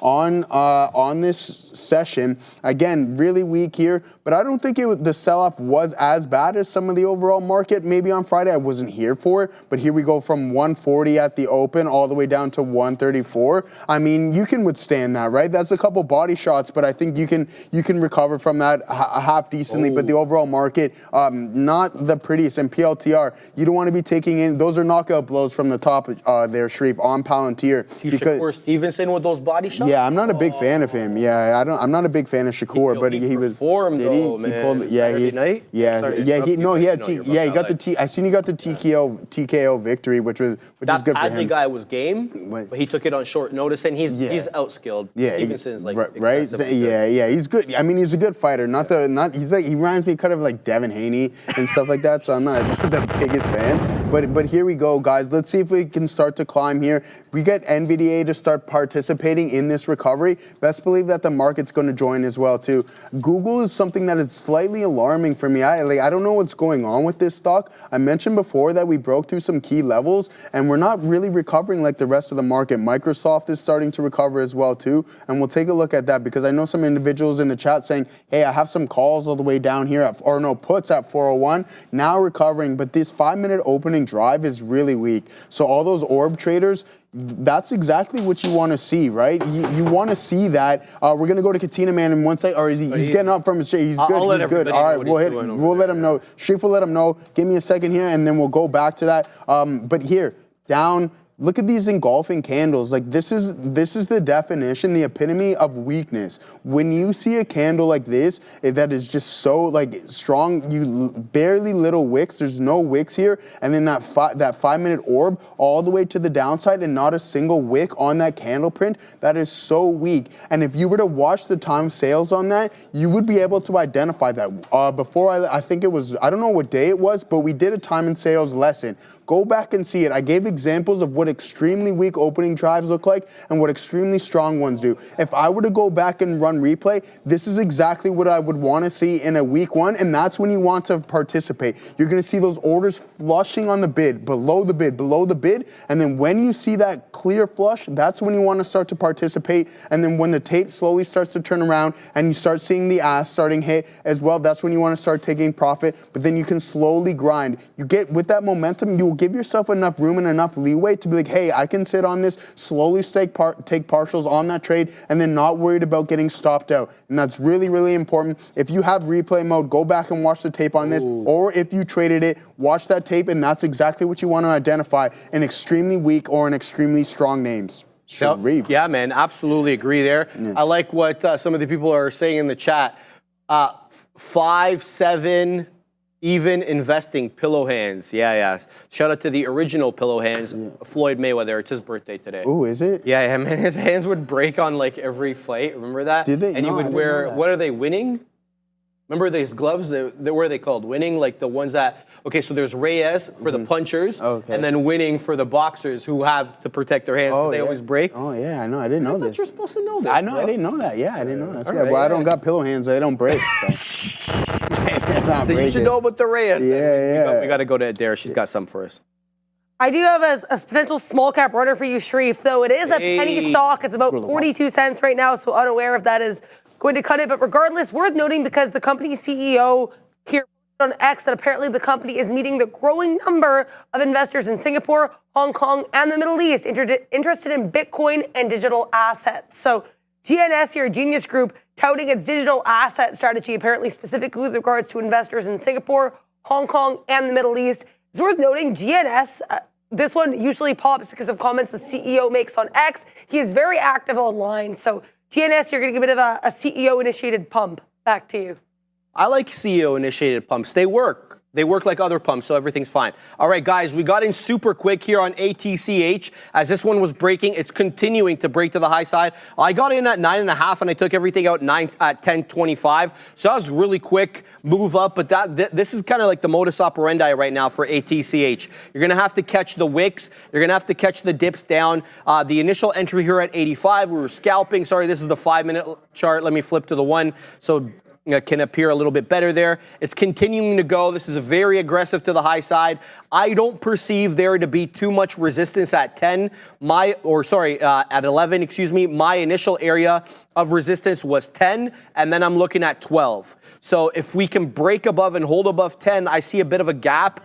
It's not a gap in the technical sense, but I don't see as much resistance in the $10 area as I do between that $11 and $12 area. So watch continually at that $11 area as I do between 10 and 11 and then 12 and above. Sorry, I kind of completely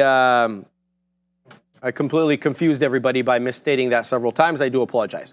But I'm keeping my eye on it. It's having trouble right now. We can see with that $10.50 area, 10.40, 10.50, it's kind of topped out there before. If we can squeeze above that 1060 area, this could get very, very interesting. We'll keep tabs on that. I'm also back involved in Riley over here. I'm long at 46s. It's showing me 39s. I was able to scalp a little bit out over here. I'm looking at dollar cost averaging right into that 4 1/3. If it dips down to 4 1/3, I want to get a better cost basis for another move back up. But Riley is kind of bamboozling. Let me tell you why. The volume comes in spurts. Right? We have lots of volume on the way up. Then we have a consolidation sideways where we don't get too much volume. And now we're dropping down a little bit and the volume seems to be drying up. This one did halt to the downside at around 411 or so, 410, as somebody with a large position was offloading that. And it looks like, they still haven't picked it back up. So we'll keep tabs on that one. Wonder what you guys are looking at. Make sure you let me know if you guys are looking at any small cap gappers. I know Adara just called out Genius Group's GNS. It's a penny stock. It's not even positive on the day. So we'll keep tabs on that one. If that one wants to break to the high side, I'll be all ears and everything else. Right now, though, ATCH is what I'm focusing on as RILY is not doing much. And ATCH, I don't mind dancing with this one at VWAP. Again, VWAP kind of sideways at this area at still around 8 1/4. But here we go again with another attempt to break and hold above 10.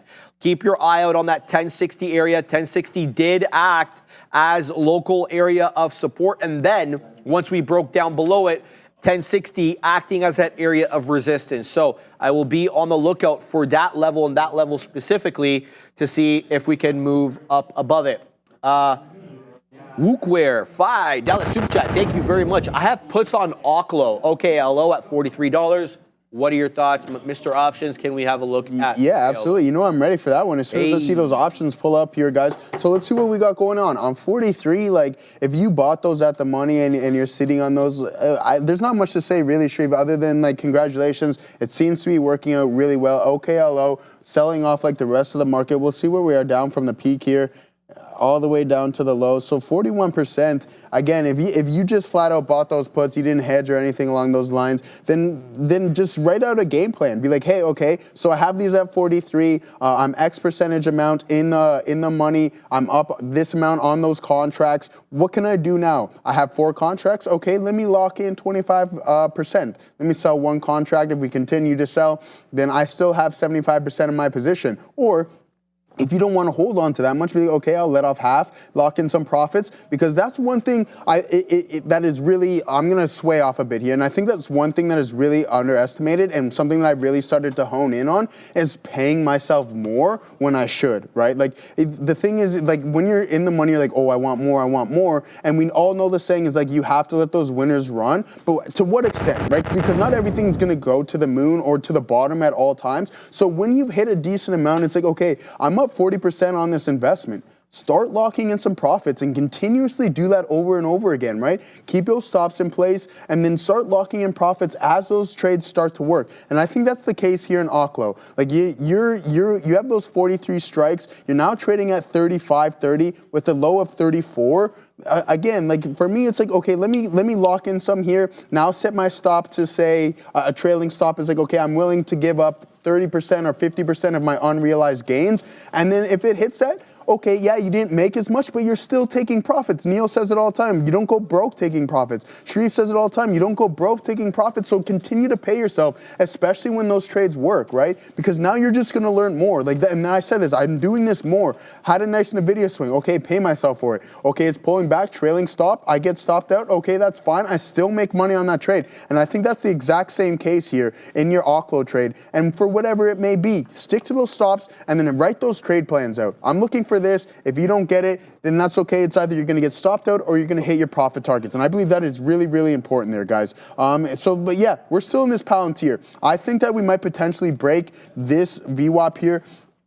Beautiful pullback. I'm really liking this. A big, strong ad. I didn't want to take any profits just yet because I'm looking for this break, and I think that's the right play, right? So we trade higher, nice pullback, add on the pullback, and then now I want to play that break because if this is going to be genuinely strong, we're going to breach this, and then we can tap into that $94 price target. Yeah, we're selling right now, but if the market holds, then that will come, and if it doesn't, then we just get out of the trade. 91.75. Okay, let me act as if I have a trailing stop. We hit 92. I'm just going to take whatever I have left out because chances are if it comes back that far into my entry price, you're going to be able to get back in and then potentially find a better entry price as well too. So don't get too comfortable. Always stay on those toes. Write those trade plans out and stick to them, and you're going to see your games change drastically higher. I'm seeing a lot of people tag me in the chat here, so I'll go over those in a brief second, but I really, really want to hyper focus on this Palantir trade, and it's really unfortunate that Google is just stinking the bed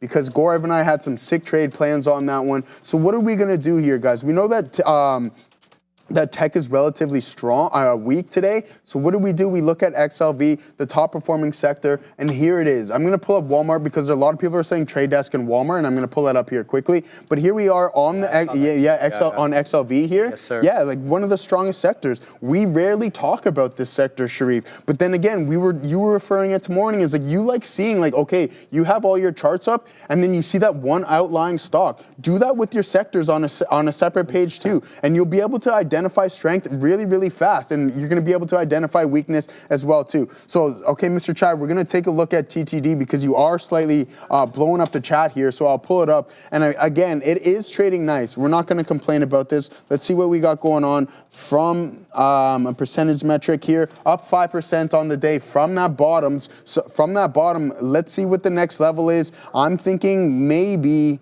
yeah, you're going to probably hit the 74 level, which isn't too far away. And that's a key pivot level here in this name, in the trade desk,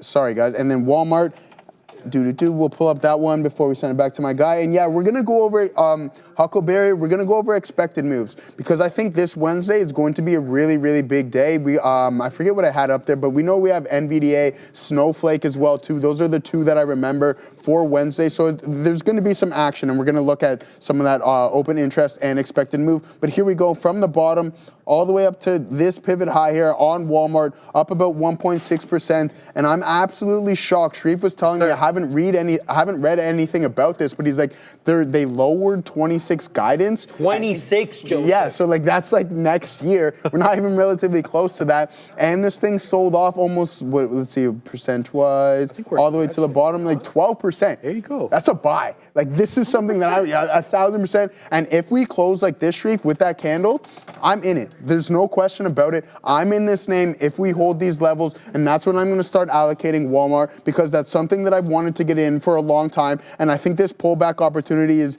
one you don't get too often, because if we were to go back into history all the way to 23, we don't see anything relatively close to that.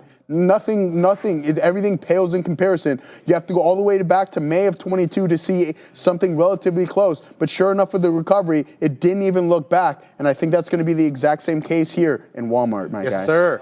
All right, I told Cameron Lum that I'd have a look at XYZ. XYZ, in case you guys don't know, is Block. It's no longer trading under Square, because Block was trading under Square, because it used to be called Square. Now it's a block, so it's three-dimensional, so XYZ are length, width, and height. You like that? Oh boy, Adara. I know, it was quite anticlimactic, but it's the best I can do. So on the day, we're definitely negative as we sold off after earnings. This was the earnings date last week. I covered that for you guys live in the market recap show. We're hanging out above $85. And then all hell broke loose to the downside, a couple of red days, with the low today being $65. I do believe Block got upgraded today, if I'm not mistaken. Was it an upgrade or a downgrade? It was an upgrade, Adara? Yeah, it was. Where the hell? Show yourself. There it is.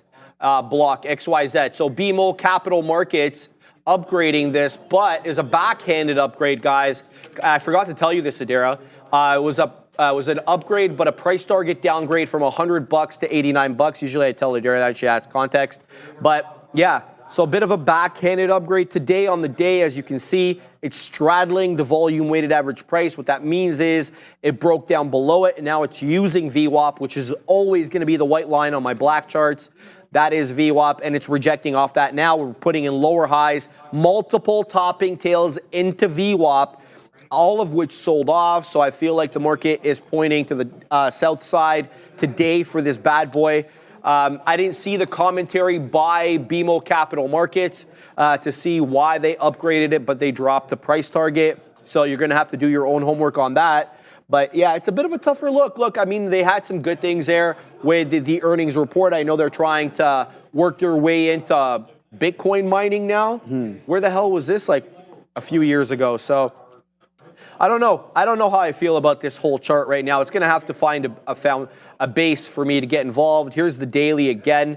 Kind of, you know, a bit of a zig and zag area, hard to gauge area support. I feel there is area support at $60. Every time we seem to interact with that $60 level or low 60s, we're bought up. So if you're looking for this for a swing or the long term, perhaps pack your patience a little bit, wait for that 60 to come in. Otherwise, I mean, it's not my favorite company. I think Jack Dorsey's a hell of a guy. Very unusual guy, very intelligent guy, but not my cup of tea for a trade or an investment on the day. I'm still involved in Riley. It's trying to work its way back up above that $50. It probably behooves me to throw out some other beak wetters there to see if this bad boy wants to catch a bid. I'd like to be on the receiving end of that, so we'll throw those there. Sadly, though, here we go. I'm not an ATCH, and there it goes to the high side again. Here comes $11 on this monster. There's a seller at 90. He just got taken out, Joseph. Here comes that $11 area. This thing's up 336%, 59%. I mean, it's changing every second. We have a 1319 HOD.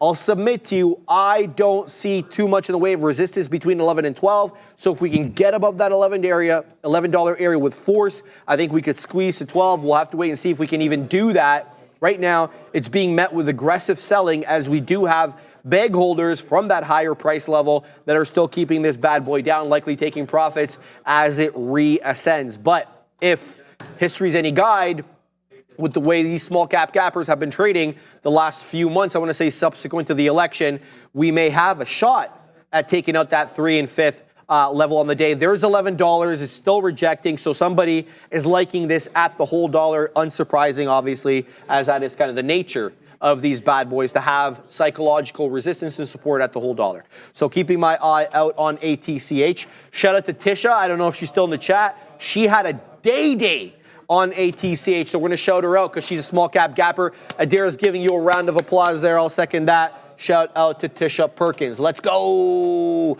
I'm buying up a storm right now, says let's go. Tagging me in there. Shout out to Tisha. Again, yeah, I already shut the platform down and it ran. Shake my head. Don't worry, Tisha. You made your money. You know, we got to be grateful, right? We got to exercise gratitude at the end of the day. It keeps us mentally sound. If we're always going to be, you know, running after that other 10 cents or that 20 cents that we didn't get, life's going to be a little tough there. But I definitely share your pain because I've been down that road multiple times. I'm sure most traders have been, Joseph. Oh, dude, I did a couple weeks ago. I'm like, yo, I wanted to make it like a whole dollar, and so I decided to make another trade, and then I gave back more than what I was willing to. That Alibaba trade on the beach probably helped. Dude, that was from the hotel room, man. Open the door, nice view from the hotel room. Waterfront view. Yeah. Blue Jamaican water. Trading, man. That was wicked, man. When I seen Alibaba set up, I was like, I have to take this trade. It was really nice, and it just kept running and running and running, which I was really surprised about. But giving back everything, that's what, dude. I was thinking about this because you're like, hey, Joe, I think this is a good time to start getting, like you were talking about when it was at the lows, right? It was like after that stimulus selling, right? And you're like, hey, I think it's time to buy it. And I'm like, yeah, this guy is right.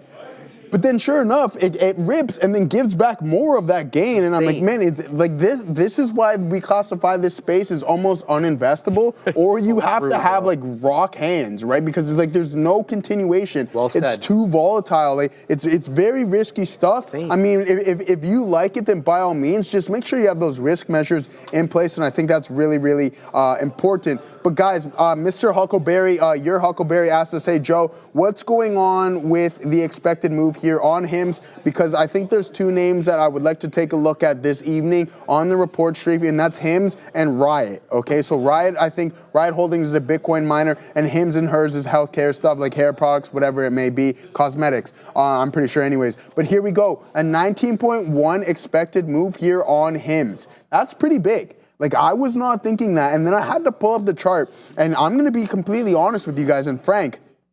During this run that HIMS was on, I wasn't even paying attention to it.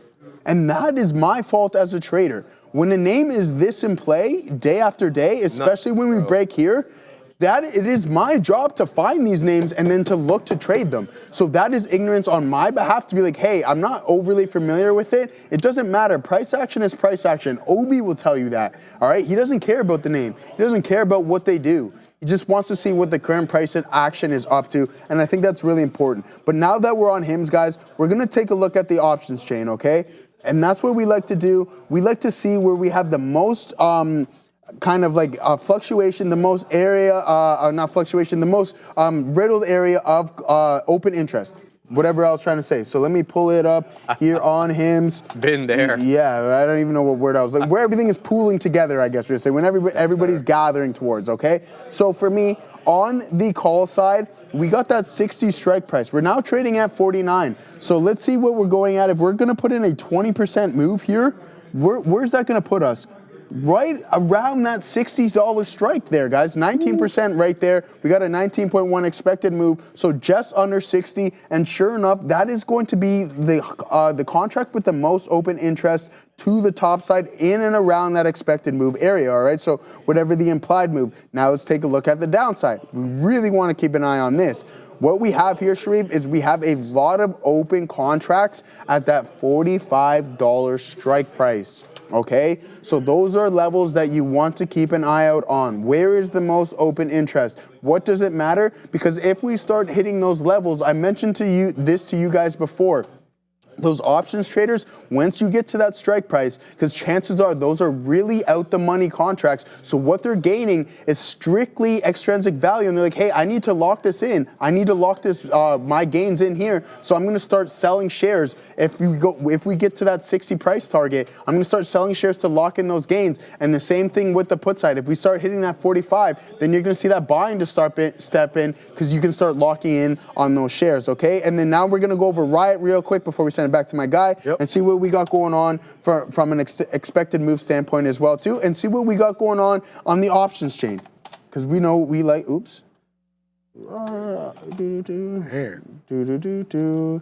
it when I do that. Our IoT. And let's see what we go on. See, and this is the Bitcoin miners. It's really, really tough looking this. And it doesn't even really want to give me what the expected move in. So we might have to look at the market chameleon when they're later on, Sharif, to see what the expected move is on Riot. But again, like this is just a name. These miners are too hard to trade in. They're range bound and they continue to be range bound. And I'm looking at the options chain right now, and it's like there's a lot of open interest. It is a cheaper stock, so keep that in mind. 12 strike price, that whole dollar, putting in 20K of open contracts, really, really important there. So keep an eye out for that $12 price target. And to the downside, it doesn't even really go down that low. 9.5 has the most open contracts currently right now here on Riot, but it's not looking pretty from a daily standpoint. All right, let's cover Elon's trade from Friday. He was telling me about he had a banger swing on Boeing as a result of the Orange Man chiming in about Boeing or his disdain for the company as a result of delaying the new Air Force One project. As I discussed with Adira when she was on the show, Boeing doesn't make money from the Air Force One project, nor do they make any money from their tanker program, the refueling tankers that they sell to the Air Force. They make zilch off that, so they're not going to be motivated, likely, to get that out soon. So I think Donald Trump's going to continue to complain unless he can strong-arm them in a different way. I will cover the technical parts of this trade and have a look at that for Elon when we get back from Adira at the big desk. What's the trades? Take a look here at the S&P 500, basically flat on the day, but continuing. This is the 15-minute. We have run into this 600.80 levels of $600.80 level 3 times as resistance in the last 3 15-minute candles. Then we have the NASDAQ here actually down on the day, so a bit of a distinct difference here between the performance of the NASDAQ and the S&P 500, trying to bounce a little bit, and certainly here a bounce from this drop that we went through at the open, but still a little bit weak here. This green outfit not yet impacting the NASDAQ. TTD on watch here. The trade desk got a little bit of a pop. I know it was mentioned here in the midday. Basically what happened here around this volume candle is there were some stories basically showing that Microsoft now has an ad tier, I guess, of Office, or there's now an ad feature. TTD does do these internet ads, so great look for that company. Then we have IBIT, and I wanted to put this up because crypto has been really weak. Looking kind of similar to the market, but certainly this is IBIT at least running into some resistance at 54s. We know there have been lower highs and lower lows on Bitcoin on the daily chart, but worth noting, Bitcoin and a lot of these crypto names definitely removed from their high of day, guys. Back to you. Thank you very much for that, Adira. I was just discussing with the Katina man the lunch, and we'll just leave that out. It's hitting turbulence like a Boeing. Oh, this man's punning. Can you believe Obi wants to take on Adira in a pun contest? You know what though?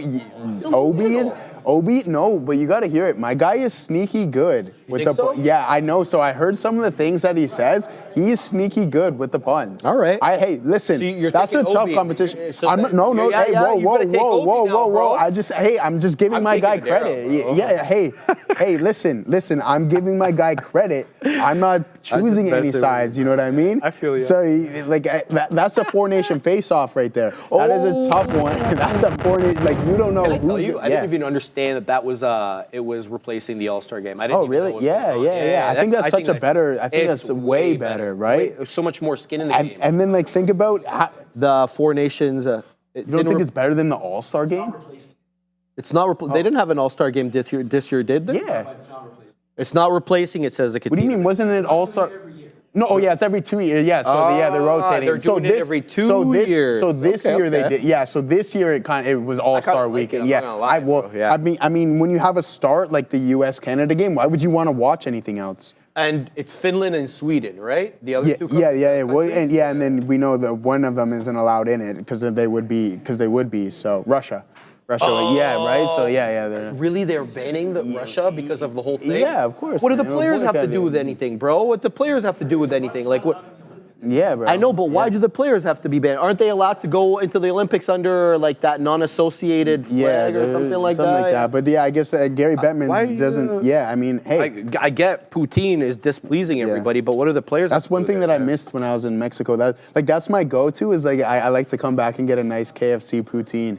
That's just like my The Americans go-to. are not going to even know what poutine is. Yeah, well, okay, it's gravy and cheese with fries. Play it. Like that. I just trolling you Yeah, guys. yeah, Come yeah. on now. They know. Our All right, northern guys. folk know. Let's get to Boeing here for what's his name for Elon. Shout out to Elon. Great trade, brother. I mean, I don't know where you picked this up, Elon, but Boeing was much like the market on Friday, down and to the right. Good recovery for it today off that 175, give or take. I think it did generally defend 175. It got a bit of a bid there towards the end of the day at around 12:30 or something on Friday. Ended up closing out at about $177. Today it's up and to the dang right. We're knocking the door of 181.5. I think we're about 181 and change right now. Look, Elon, I mean, Boeing was a beautiful trade the last little while. Let's go to the 4 hour. I mean, especially if you were picking it up off that 137, it just kept going up and up and up. Then you had a few days here towards the end of last year, early this year, where we kind of sold off, pulled back into that general 170 area, and then we made higher highs and higher lows. So Boeing obviously is involved in military defense as much as it is obviously in commercial airlines. It's not a lack of demand, right? You know that there's demand out there. Whether or not they can execute under this Ortberg guy is an entirely different story, but I like it. I like the trade. I like the trade, Elon. I think we're definitely off those area lows, and I think we continue on our merry way possibly to the high side here.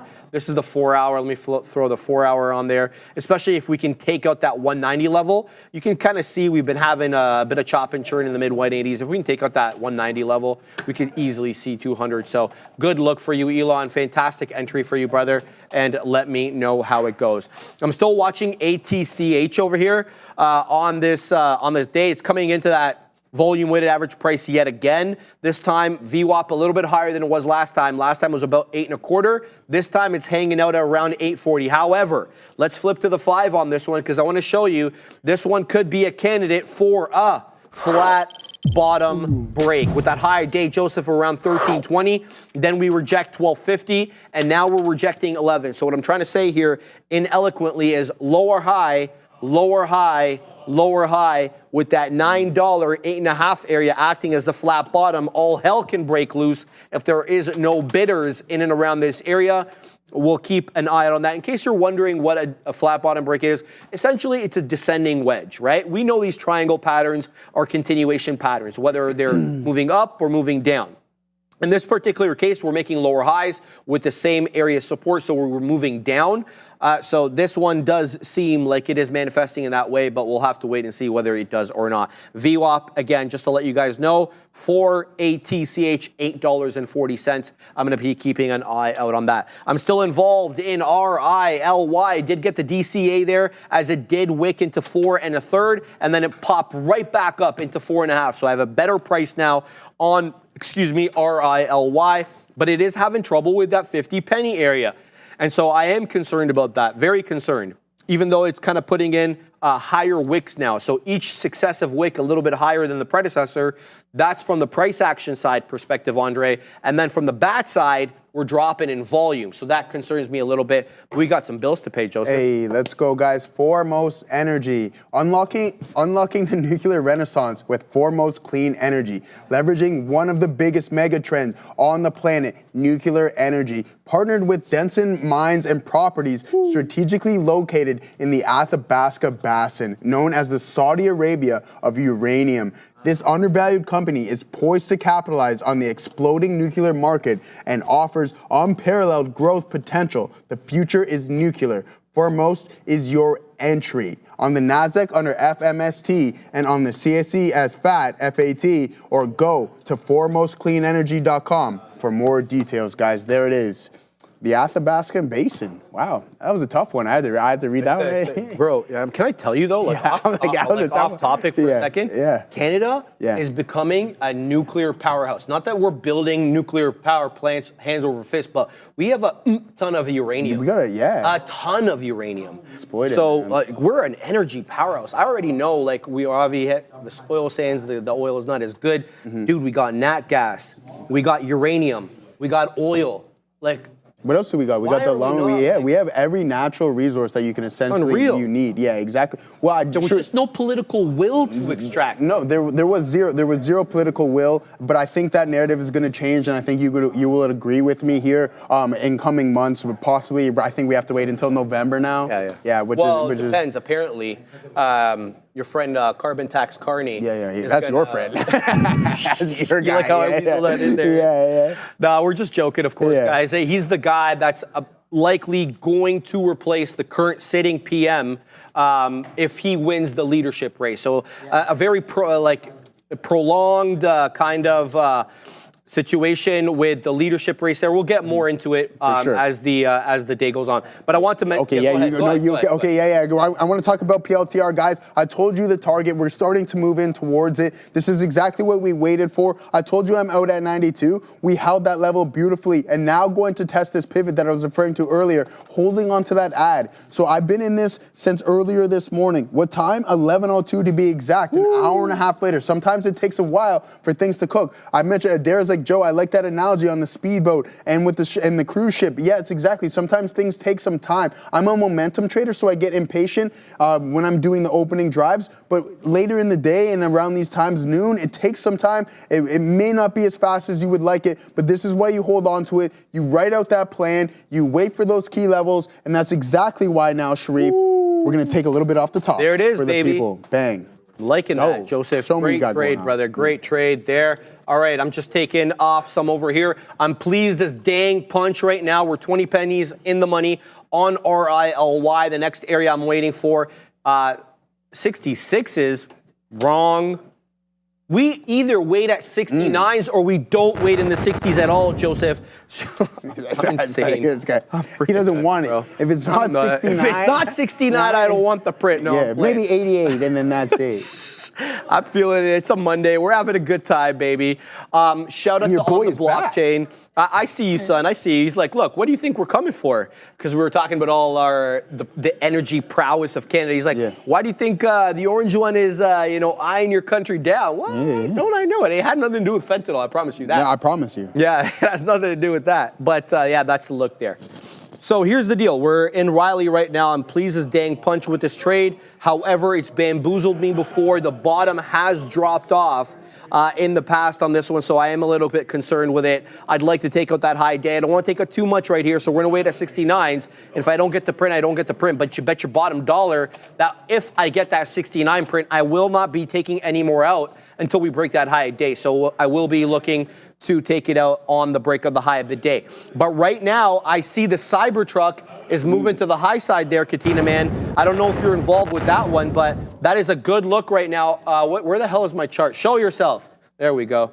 Let's look at the Tesla chart over here, because we're getting a big move up here on TSLA, a big sell-off to start the morning, to be quite honest, but a good recovery. Now, believe it or not, we're actually up a 1/4 percentage point on TSLA. So a nice bottom dip there. Where did it weasel into? About 3 1/4. So $325 was the worst it could do on the day, technically, $324.70. You guys get my drift, though. We end up actually closing above that 326. And now we're moving on up to 339. The pre-market high at around 347, a little bit lower than that. So we'll see if, number one, Tesla can stay green. It's marginally green at the moment. And number two, whether it can take out those pre-market highs. Well, there's plenty, actually, of headlines today on Tesla. And let me tell you exactly what they are. Number one, we are going to get a redesign of the Model S and the Model X, the two most expensive. Well, it depends if the Cybertruck is priced a little bit higher. The Model S and the Model X, traditionally the most expensive models for Tesla. You can debate whether some of the models of the Cybertruck are more expensive than the S.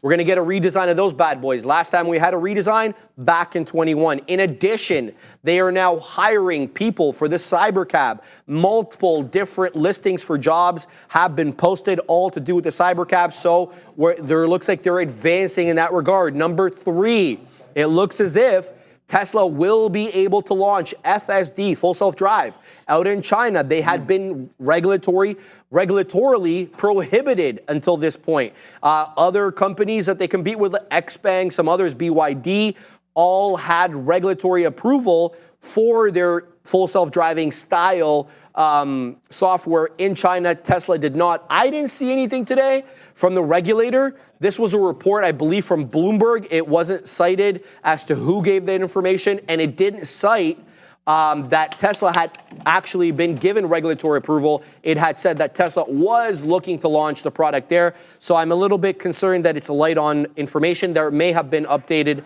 since the time I did my review in the morning. So make sure if you're going to rely on what I'm saying, you're double checking it to make sure it's current, because more information could have come out. Now, let's get back to the current trade at hand. I'm doing real well over here. I'm pleased as dang punch, as a dealer would say. We just took it out there at 69s. I'm leading at 69s. Here we go, Joseph. Into 76. Get it, Katina, man. And now, appreciate you. Here we go with the high day again, Joseph. Here we go. Yeah. Oh, don't. Yeah. Me. Yeah. Look at that. That's monstrous, bro. That's all right, crazy. so we're rejecting 480 again, Joseph. That's the area we've had trouble with all morning. We've been able to wick above 480 on RLY. We haven't been able to close above 480. Here we go. Selling coming in at 4 4/5. Unsurprised. It's a rinse and repeat resistance level. I'm not taking anything out here. I'm going to wait for the high daybreak, or I'll get stopped out. It's really that simple. I'm going to be that stubborn with this trade. Joseph Wilson, what do you got? Dang, yeah, Palantir, man. Let's go, Palantir. I literally just wrote that in the chat. We got to say, let's go, Palantir. Continuing to climb, 93. We were down as low as 10% on the session. Now only down about 7 3/10 there, guys. I mean, here we go. Like, let's keep this ball rolling. Nice recovery here in the market. Gorev was talking to me about some Tesla Get it, prints. Gorev. Yeah, exactly. He's killing it, man. Yeah, Gorev's always killing it. That's my guy. That's my guy right there, Gorev. But he's talking about this daily print here on Tesla. I think it's like, yeah, hey, Joe, this might be some bottoming signal if we can hold it. Like, I mean, dude, the important thing is, like, okay, he's correlating everything, right? So, look, how many touches do we have at this key level? At this 335 level, just below it. Like, dude, that's what you want to look for. And then you look for those indecision prints. You correlate it with volume. You correlate it with previous levels. And then, bang, you come up with a thesis. If it works, then it doesn't work. But if it doesn't work, then it doesn't. But if it works, then you're like, okay, nice. We're going to document this one for the books, and we're going to realize what we did right there. Katina, man, what do you got cooking up over there, my guy? NVIDIA 135? He's looking at it. He's looking at NVDA 135 here. We're still in this swing long here, Katina, man. I've been holding on to this since 118 is my average. I'm loving this one. Yeah, exactly, in the old swing account there. So we're moving and we're rolling on this. I thought we were going to continue to climb, but let's talk about the gap fill, right? This is something really, really important. We've done a lesson on gap fills before. I love the gap fills. I was in this before it. And then I added at this level, and then it just slightly raised my average, but that's okay. But we're still in it. 118, 119 is the average in this. We're going to climb higher. Katina Man says we hit all-time highs on the earnings report. I agree with him there. I think it's going to be a blowout quarter for NVDA. That growth cycle is still totally intact. And yeah, let's climb higher. This market is weak. I mentioned if NVDA starts to climb, it's going to drag it with it. But here we go from this gap all the way from 142 all the way to a low of 128, right? And now we've completely filled it. So really, really good luck for all those individuals who traded that gap fill. I'm glad that you guys had a really, really successful trade. Let's see what everybody else in the chat here is thinking on the blockchains. Our guy, Joe, do we think NVIDIA earnings will bring the market back up or major sell the news type event? I don't think it's going to be a sell the news. Let's just be real with it. We obviously need to wait for the print, right? We want to see guidance. We want to see everything along those lines. So we got to be really patient. I know we're a little antsy about this name because it was the darling. It's just one of the best stocks in the market over the past X amount of years. So again, we'll just be patient. But Adara, hold on, before we send it to Adara, we're expecting to see those trades. So let's see what you got going on over there. Yeah, I can get that happening for sure. I mean, we'll talk here about Apple, AAPL. So Ming-Chi Kuo, basically, that is a noted supply chain analyst. He already spoke earlier today about Intel and TSM. Today, they're making some comments about Apple, saying that apparently their new Houston, USA factory will begin producing some AI servers powered by the high-end M5 processor. He's saying that this follows this announcement that we're going to be getting $500 billion in investment from Apple for AI, and saying that this basically aligns with his previous prediction, suggesting that the mass production of the M5 chip slated for the second half of 2025 into 2026 does align with Apple's timeline for expanding AI server capacity. So not a lot new being said here, but it's always worth noting Ning-Chi Kuo has released a tweet on Apple, and it does not seem particularly negative. Also, because there was that question there about the trades, we can do that again. So MSTR here, I got the short. I risked to the prior bar 3-minute high, so I was risking $1 here.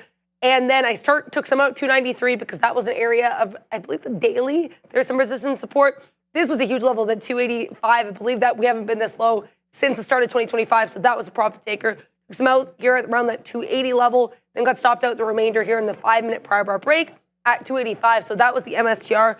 META as well here because that was the other one I was in. Same kind of idea. I took this short here at the low of day break, risking to the prior bar 3-minute high. Then we move to the 5-minute. I like that 675, so took off some there. And then, of course, getting stopped out, much like MSTR, on the 5-minute prior bar break. That is the trades. Back to you. Here, because a lot of people are trolling Steve Weiss, and I mean, like, Scott Wapner used to do the same thing to him as well. He's like, you're buying NVDA up at 400 before the split? He's like, yeah, the numbers are great. And then sure enough, how did that work out? Went to 1,400. Yeah, exactly. And Wapner was giving him a hard time. So Wapner always gives him a hard time. The judge, man, the judge. I think he's one of the better guys I have. I love Wapner. Guys, we did well here on Riley, but Joseph, I did not hold a piece for the dream like I advocate often, and so I didn't get a print at above 5s there. But RILY is on one, guys. It is on. It was at very much near the high of the day. In my humble submission, this and ATCH are the best looking small cap gappers in the market at the moment. ATCH is hanging on by a thread. As I mentioned, it's an umpteen amount of lower highs with that flat bottom break coming in over here. This kind of how I see ATCH, lower high, lower high, lower high, with that 850 generally as an area of support. Who knows if that holds or not? I won't be getting shorts on this. I don't like shorting these small cap gappers, but I like to take them long. So we're going to keep an eye out on this one. RILY, I don't mind getting in if this one wants to come back down and test 480. Now, you could make the argument, it already made that high at 508, dip back down into 482, so it already tested that 480 area, Sharif. It's not going back there, and if it does, it's going to fail at that level. It's going to go right back down into VWAP, maybe 460, 450.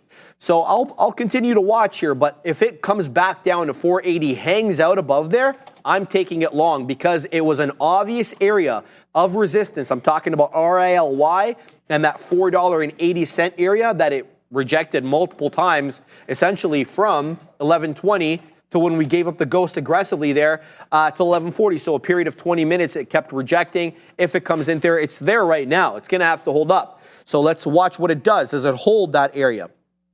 And should I be punching in here and maybe giving it to about 70 pennies, right? Giving it a bit of room, doing a 1-to-1. So if I get in at 80s, it might be 2-to-1 because I'll be looking to wet my beak at 5, right? So I'm just thinking out loud here, guys, to kind of give you an idea of how I do my deductive reasoning with these small cap gappers. So I'm all eyes here on RILY. If it wants to hang out, we'll get back in. Let's look at some of these other Mag 7 names, though. I've barely said anything about them, and there's stuff to be said there. So let's have a look. All right, so great recovery for a lot of these names. I mean, if you looked at the initial price action on Meta and Amazon and Nvidia, goodness, Uber, no one was spared. Microsoft, Google, Tesla, Netflix, they all got shellacked. It was really Apple that was the only one not getting shellacked, and that's Catalyst specific, so we're not going to wax poetic about that. Let's look at the most of these Mag 7 names are now curling back into the volume weighted average price after putting in area lows. Case in point, Meta. Wow, 662 on Meta. Was this thing almost at 762 like a few days ago? Where is the all-time high on Meta? Allow me a second here. I just got to find for my own curiosity. Guys, 741. So we're almost $180 off the high there on META. Are we at the 50 yet? No, bro. We're not even at the 50. The 50 exponential on Meta's at 657. So we are now 1, 2, 3, 4, 5 negative days now on Meta after a zillion up days. I think it was 20, just to be accurate there. Up days on META. In any event, it's above VWAP right now. Let's see if it can hang out above there. I don't Really want to trade that. Microsoft, though, a bit of a different story. Let me make my case for Softy. So everything was down and to the right, very bear flaggish on the day, as we already said, except Apple. But look at this. It claims VWAP quite quickly after being below it for a while. And then what it does is it doesn't straddle VWAP from the south side, it straddles it from the north side. So it's in fact reclaim VWAP, and funny enough, using VWAP after the reclaim as support. And since that double bottom there at VWAP where it tested it, it's been putting in higher lows. Not necessarily much in the way of higher highs, but higher lows nevertheless on MSFT. So if there's going to be one, other than Apple, of course, that tanked aggressively in the hyperscaler world, Mag 7 world, and could be on the way back, I would say Microsoft is one of those ones that could be good. I mean, just compare Softy right here. MSFT is the middle one over here. Meta, as you guys can see. Look at Google straddling VWAP from the south side. Meta's barely above it. Amazon straddling VWAP from the south side. NVIDIA at VWAP but looking from the south side. Microsoft distinctly different, to use an OBism, where it's straddling VWAP from the north side. So I like Microsoft here, and it's also only down about 1%. It's outperforming some of the other ones over here as well, like Meta, which is down 1 2/3. Yeah, Tesla's good as well. Tesla's, flat essentially, and then Amazon 0.85. So yeah, maybe not the percentage you looked thinking. I was thinking about here in Softy, but price action wise, not too bad. So we're going to keep an eye out on that. If I do trade one of these large caps, it might be that one. Let's flip back to some of these small cappers over here, seeing what's afoot. ATCH continuing to hang out though, guys, at that volume weighted average price or above volume weighted average price, while RILY doesn't make me feel so bad, coming down back into that 480 area. There goes 480, 475 now. Just to give you an idea, the volume weighted average price on Wiley, 445. So we could definitely get a bit of a sell-off here, Joseph. Yeah, good luck there, my friend. Okay, let's see what we got going on. I guess I don't want to call it like a counter trend trade or anything, but I just think out of the big mags, which Shreve was just talking, I think this is the weaker one right now. So I'm short some Google. We are hovering around the volume weighted average price, which I think is really important. I think the key to this style of trading, or this setup specifically, is selling the top of the range, right? So you can see that we have this nice consolidation. One thing that we do have to note is that we are forming higher lows. Really, really important. But this consolidation, as the market started to climb higher, Google was doing essentially nothing and had the inability to breach and hold VWAP here. So I think it's a short. If I got in above it, I think that'd be more ideal. That way your risk to reward can be slightly better. So this is what I'm risking now. I'm 181.20. So what is that? About 30 cents or so I'm risking on this trade. To go for the bottom of the range will put us around 180.20. So a nice 3 or 4 to 1 on that specific setup. But if we break as the market slowly starts to climb higher, then I'm just going to get out. So that's my thesis on this trade. Let's see if it pans out. I do believe that it is one of the weaker names here. We're still positive on the session, though, surprisingly.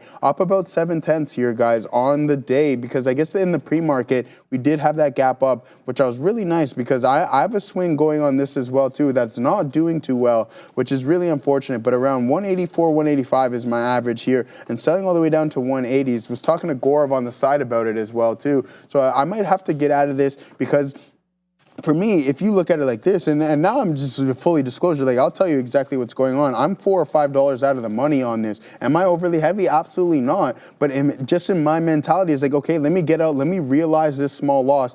Get back in at 180 or whatever it may be, and then if we go back up to 185, then I just essentially made a little bit my money back, and then maybe some more if I added into that position. So that's the way I think of things, and let's see if that works out. All trading styles are different. I found that this system style works for me. I want to see if it pans out, and I do think eventually Google will recover. It's just too much of a beast. I mentioned it being like it's almost tech ETF in its own, so there's a little bit of everything in this name, and eventually it will recover. But this price action on the daily is super, super fishy and suspect. I didn't like this consolidation phase with the break here. I like to call these cliffs, and then sure enough, once you breach that cliff to the downside and break through some of these support levels, then you just continue, and that momentum as you fall down just starts to pick up a little bit more. So that's why we up here sitting up at 190, now trading as low as 181. So that is Alphabet there, guys. Again, super weak, and that's what what my 2 cents are. But yeah, let's see what else everybody else is looking at in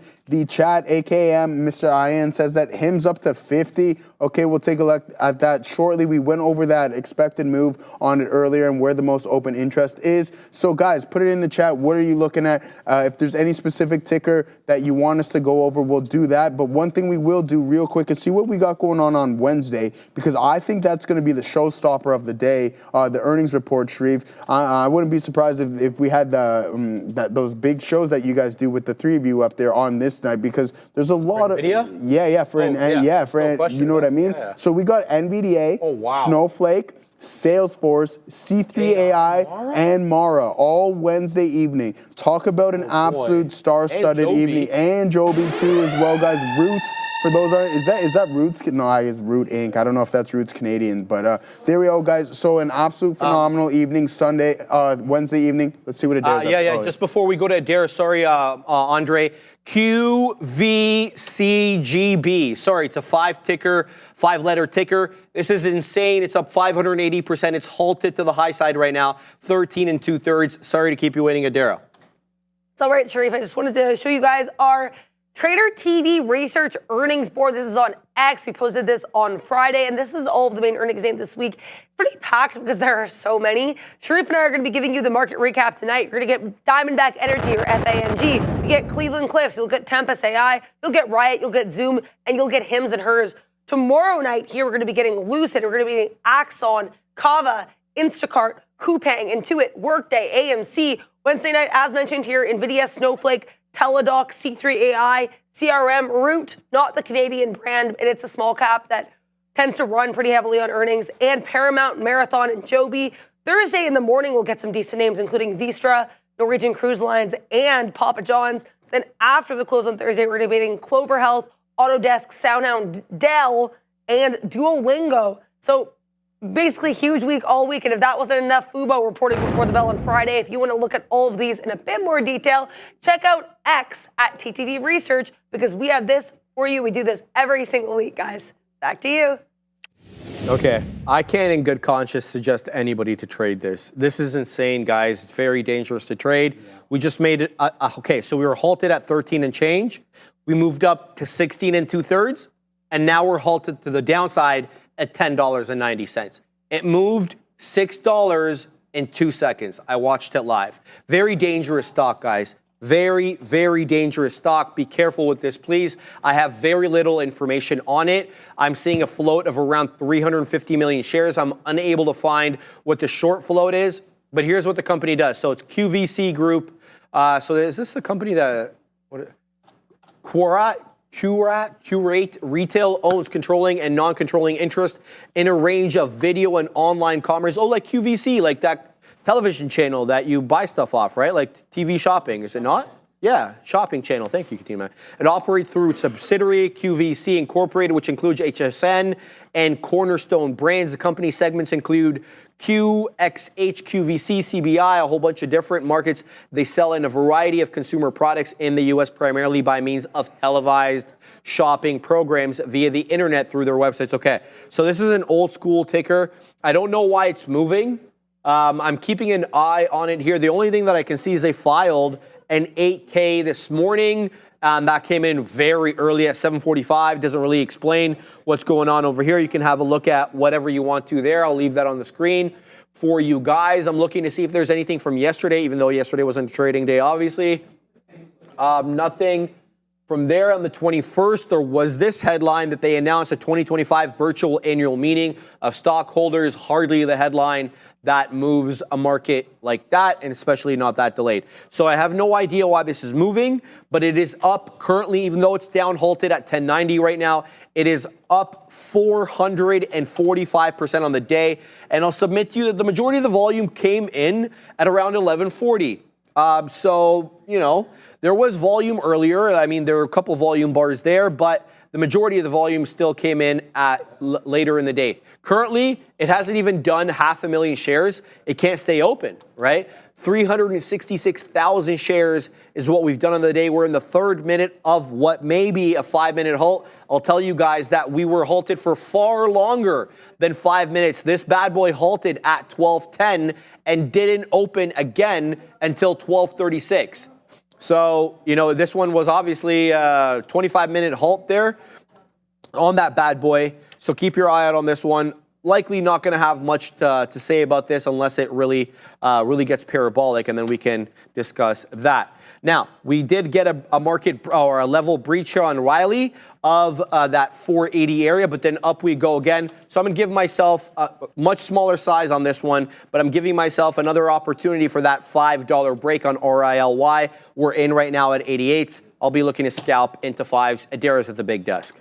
Did a little bit of a deep dive on this QVCGB, and it looks like, honestly, it starts like 40 minutes ago, there was a lot of really bullish talk on this on X, so I don't want to say it's a pump necessarily, especially because there's not a ton of volume, but I do think it's worth noting the amount of bullishness surrounding this stock on X. People were talking about their trading plans on this before it had that pop to the upside, so just be aware here, QVCGB is being heavily watched by a lot of traders, so as Sharif mentioned, certainly want to express caution with QVCGB. Back to you. Thank you very much, Adara. That does make sense. I mean, and West y'all also chiming in there. Thank you, West y'all, always helping out, brother. One of the chat OGs. It's a ticker change. Quarte becomes QVC Group, expanding to live social shopping. Thank you very much, West y'all, and thank you very much to Adara for bringing us that. Always, that's what I love about being on the show, man. I mean, it's hard to monitor everything and to do the show at the same time, but that's why we informally rely on you guys, obviously, to engage with us during the chat. And more, please, that could not be. Bang! There it is, Joseph again on RILY. I weaseled in at 85, scalp out 95, scalp out 5, scalp out 505, and there goes the high of the day on RILY. It's up 50% now. Higher highs and higher lows. I love these stocks. Keep your eye out on this one. I don't think this one's given up the ghost yet, and if it holds above 5, we could definitely squeeze on this one. Do not forget, the short float on this bad boy is prohibitive. It's up over 50%, 55% on this name. Things can get parabolic. In addition to having a very large short float, its actual share float is not that big either. About 60 million shares, a little bit less, Joseph, than 60 million. Let's keep an eye on it. Yeah, dude, Riley, that entry there is absolutely phenomenal, man. That was like, you can't get a better price than that one there, literally. So yeah, guys, good look there. I want to take a look at CrowdStrike because I traded this one from a swing standpoint as well too on this gap fill. I want to be able to. Why can't I hide this real quick? Okay, yeah, just so we can get those lines out of here, okay? So I played this CrowdStrike gap, phenomenal, and then this thing just went absolutely parabolic after this. Look at this consolidation phase, and then you break through that highs with that momentum volume really stepping in on this specific day, January 28th, and then just doesn't look back. So that's exactly what you want to see in breakout territory. So really good look, but we're down about 16 and a quarter here from those highs, reporting on Wednesday evening. I know a lot of people like owning CrowdStrike. I think CrowdStrike's a phenomenal company, to be honest with you. In my opinion, it is volatile. It's a high beta stock without any question, but I mean, yeah. Like we just gotta be patient, right? We're down quite a bit. On that, but I'm gonna be patient. And some people in the chat are talking about Trade Desk. Yeah, like this is brutal. Was this earnings? Guys, can you confirm with me if this was earnings? I'm pretty sure this was the earnings day here on the Trade Desk, and it just absolutely tanked, and people are saying, yeah, it's ripping now, but we're not recovering anything of what we've lost here, guys. We're still actually in the red, and if you want to get overly technical, I'm still going to call this an inside day to previous session, so I'm not saying that this thing is overly in play just yet, so keep that in mind, guys. Let's see what everybody else is up to on the day. Joe, can you guys please explain a put wall and how to identify them? That's right down your alley. Yeah, that is right down my alley, but I'm going to tell you this. I'm not going to explain it right now, Sharif. Okay. Why? Oh. Because tomorrow morning, we're going to talk about them, okay? Nice. So tomorrow morning, we're going to talk a little put walls because that's something that I want to do, and having the ability to identify them. Now, if you're a book map trader and have the ability to or access to heat maps, or you have the options chain, you'll be able to identify them extremely quick, okay? So make sure you tag in tomorrow and tune in tomorrow, and we're going to talk about that because I think it's really, really important. And one thing, now I'm talking about, I'm going to talk about it a little bit more because now you got me going, and I really love this stuff. So I'm going to refer to from a heat map standpoint, okay? Bookmap is a tool that you have the ability to see what specific orders are at a level in a heat standpoint, okay? So the more orders, the more red. That's simple. The less orders, the less red in a simplistic way. If you want to use it kind of in a heat map analogy that Adara is always pulling up to see the performing sectors, but this is on a level 2 basis, all right? This is the order book shown in a heat map perspective. And you'll be able to see those identifiable walls because there's so many orders at that one specific area. It's a standout. It hits you in the face. And this is what these can be identified as and utilized as is, okay, is this a support level? Is the market going to reject it? Or is it a resistance level? Is the market going to reject it as well too? So just really, really keep that in mind. I think they're fantastic. And I bet you there's some people in the chat as well that use Bookmap. And I think it's such a great tool to utilize. And once you get more comfortable, like the time of sales and the level 2, you have an inside look as opposed to just looking at the book itself here. Let's see. So I have my quote highlighted, so we don't see too much, but that quote that was just highlighted right there would be a lot more standout-ish, right? You'll be able to identify that compared to all the other orders because they dwindle. It is significantly smaller, and you're going to be able to see this from a heat standpoint, and it really helps you just like really identify without having to scroll all the way down in price. Like, oh, okay, is this a support level? Yes, it looks so. And why we utilize them is because it takes so much buying power and liquidity to push through those. You need someone to step in. If you have a heat map on Bookmap, if you have a wall to the top side, you need buyers to really, really push that through, and it takes a lot of volume, and that's why you can look at them as specific bounce levels. Riley's continuing to break out, guys. Huge move here on RILY 528. Every time I look, it is a new high of day on this name. It's a heavily shorted name. We haven't hit triple-digit territory in terms of percentage up on the day. I mean, we're halfway there. I don't know if we do. It's going to really have to squeeze. Who knows? I don't put that beyond the realm of possibility, just given the short float. We're up. Wow, did you see that? Wow, man, these small cap gappers will never cease to amaze me about their insanity. We were at 530 something and such a huge sell order came. It took out all the buy orders down into 503, but there were resting orders right there that bought it all back up. But if you had a stop, you probably got stopped out. I don't know if that's a specialist breakdown or what we would call a specialist breakdown, which is essentially getting everybody out, then moving the stock price back up on its merry way to the high side. But the reason I was so amazed by that is because there's just so much volatility in this name, and you think that, oh, we've got a great support level here at 505, and yeah, that doesn't hold water for all that long. So we'll keep an eye out on this one. I'm very interested in getting back in here on RILY. It's going to have to be the right area. Otherwise, I'm going to steer clear. Guys, ATCH, for all those who love to short small cap gappers, I'm not one of those people, but this one is just screaming at me right now, flat bottom break. I mean, like, look at this, lower high. Yeah, I'll have to wait for the animation to be done. I mean, it's yelling at me descending wedge right now with VWAP at 850 being that lower line right there. It's been very respectful of this upper trend resistance line over here. I mean, if the thing, okay, so it's above VWAP. So I'm just trying to throw some hypotheticals at myself here. So if it doesn't end up manifesting a flat bottom break, which would be better for me because I don't want to take it short. What happens though if we get above 10?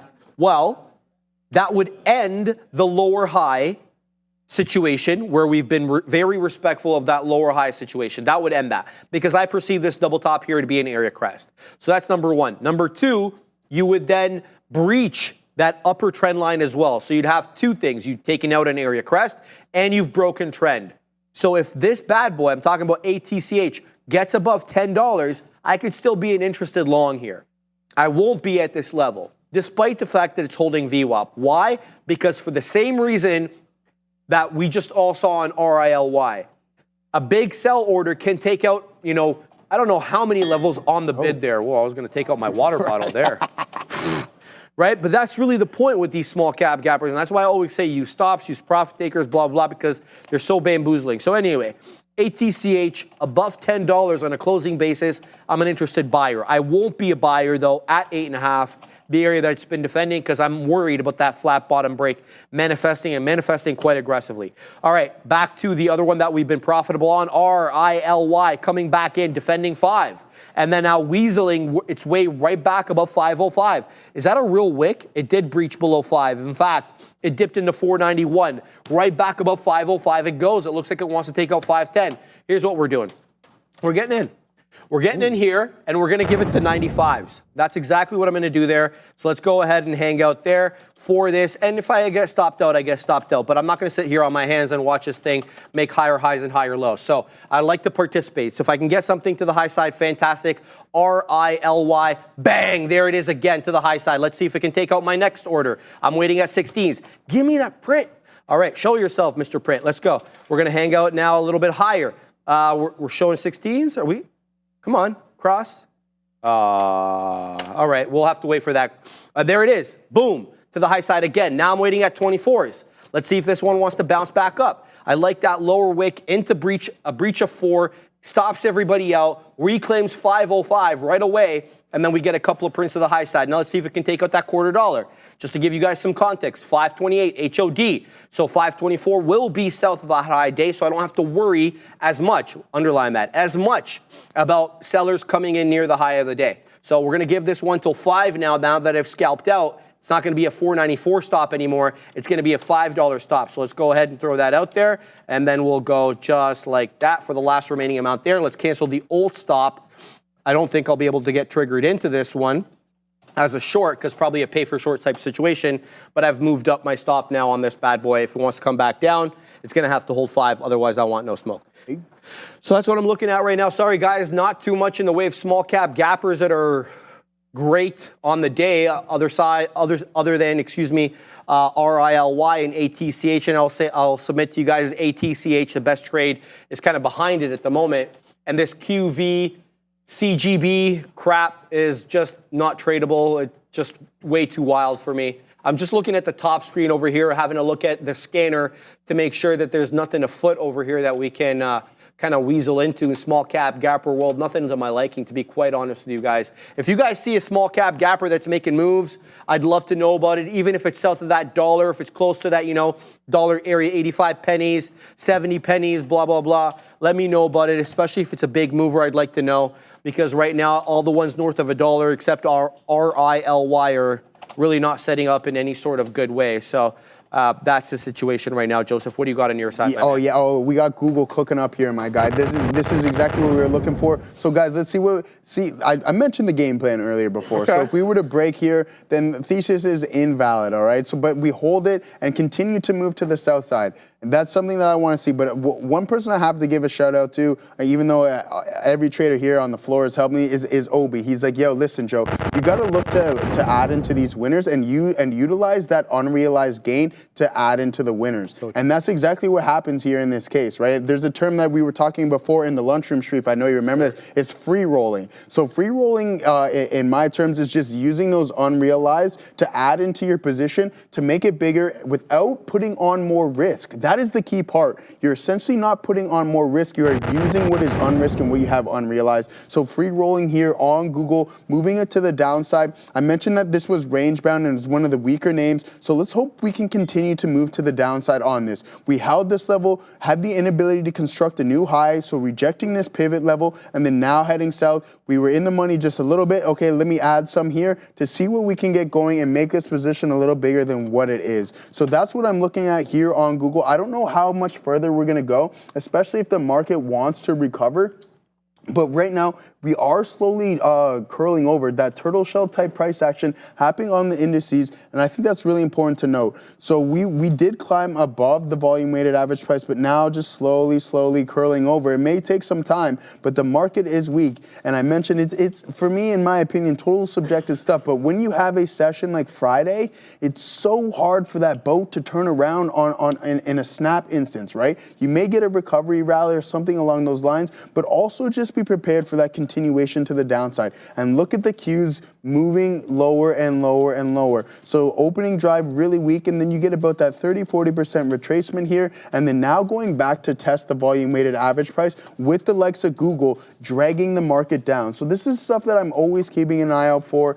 This is working out really well for it. We're going to start to trim a little bit off of this position here now because we're starting to hit targets. 180.60 is a big level that I like here on this name. So if we tap into that, then we'll just continue to take some more off. But one thing that you need to understand, when you are free rolling, when you are using that unrealized, you now essentially have a trailing stop. It's not just like put on more shares and then like throw up a prayer, right? Like you're trying to throw up some game-winning prayer or whatever. No, that's not the case. Your stop now becomes tighter if you run into those unrealized profits and starting to come back. And that's the case here. So I don't give myself as much leeway as soon as I start to take those profits. But then again, let's hope we're not holding on to any form of prayer here, and let's see if we can hit that 1860. I got a little stuttered there because I just seen the Playmaker pull up, and I missed that thing. Yeah, I missed it. I'm like, wow. By the way, we did it every day last week. We got the data for you to add in. Oh, okay. So make sure we're not skipping okay, those we can't skip no lines there. So we missed three. Yeah, we got. So you guys got the data. Actually, I shared it with you. Did you get it? Pardon me? I shared it with you. I did. Oh, okay, you didn't pull it. Yeah, that's fine. Well,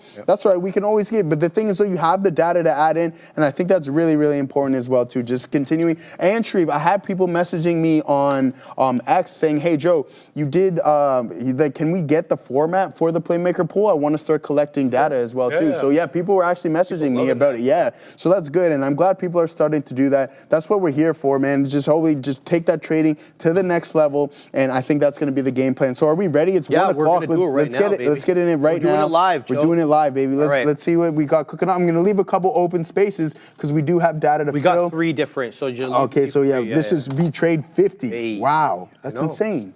Okay, yeah. We did okay. We were like, yeah, we gotta put some. We gotta step it up here. All right, let's hear. 672. 672. Yep. Bang. That's the entry. Yep. We're gonna take everything out. 599.72. As a stop. Sorry. Okay, so you're looking for the beat weather? Yeah. Okay. Yeah. Beat weather. 602.72. 602.72. I thought we're in at 672. Oh. So we're at 600. Oh, 672. Yeah. Okay. There we go. 672. We got to backtrack a little bit. 672. And then we're gonna take everything out. 602.72. Bang.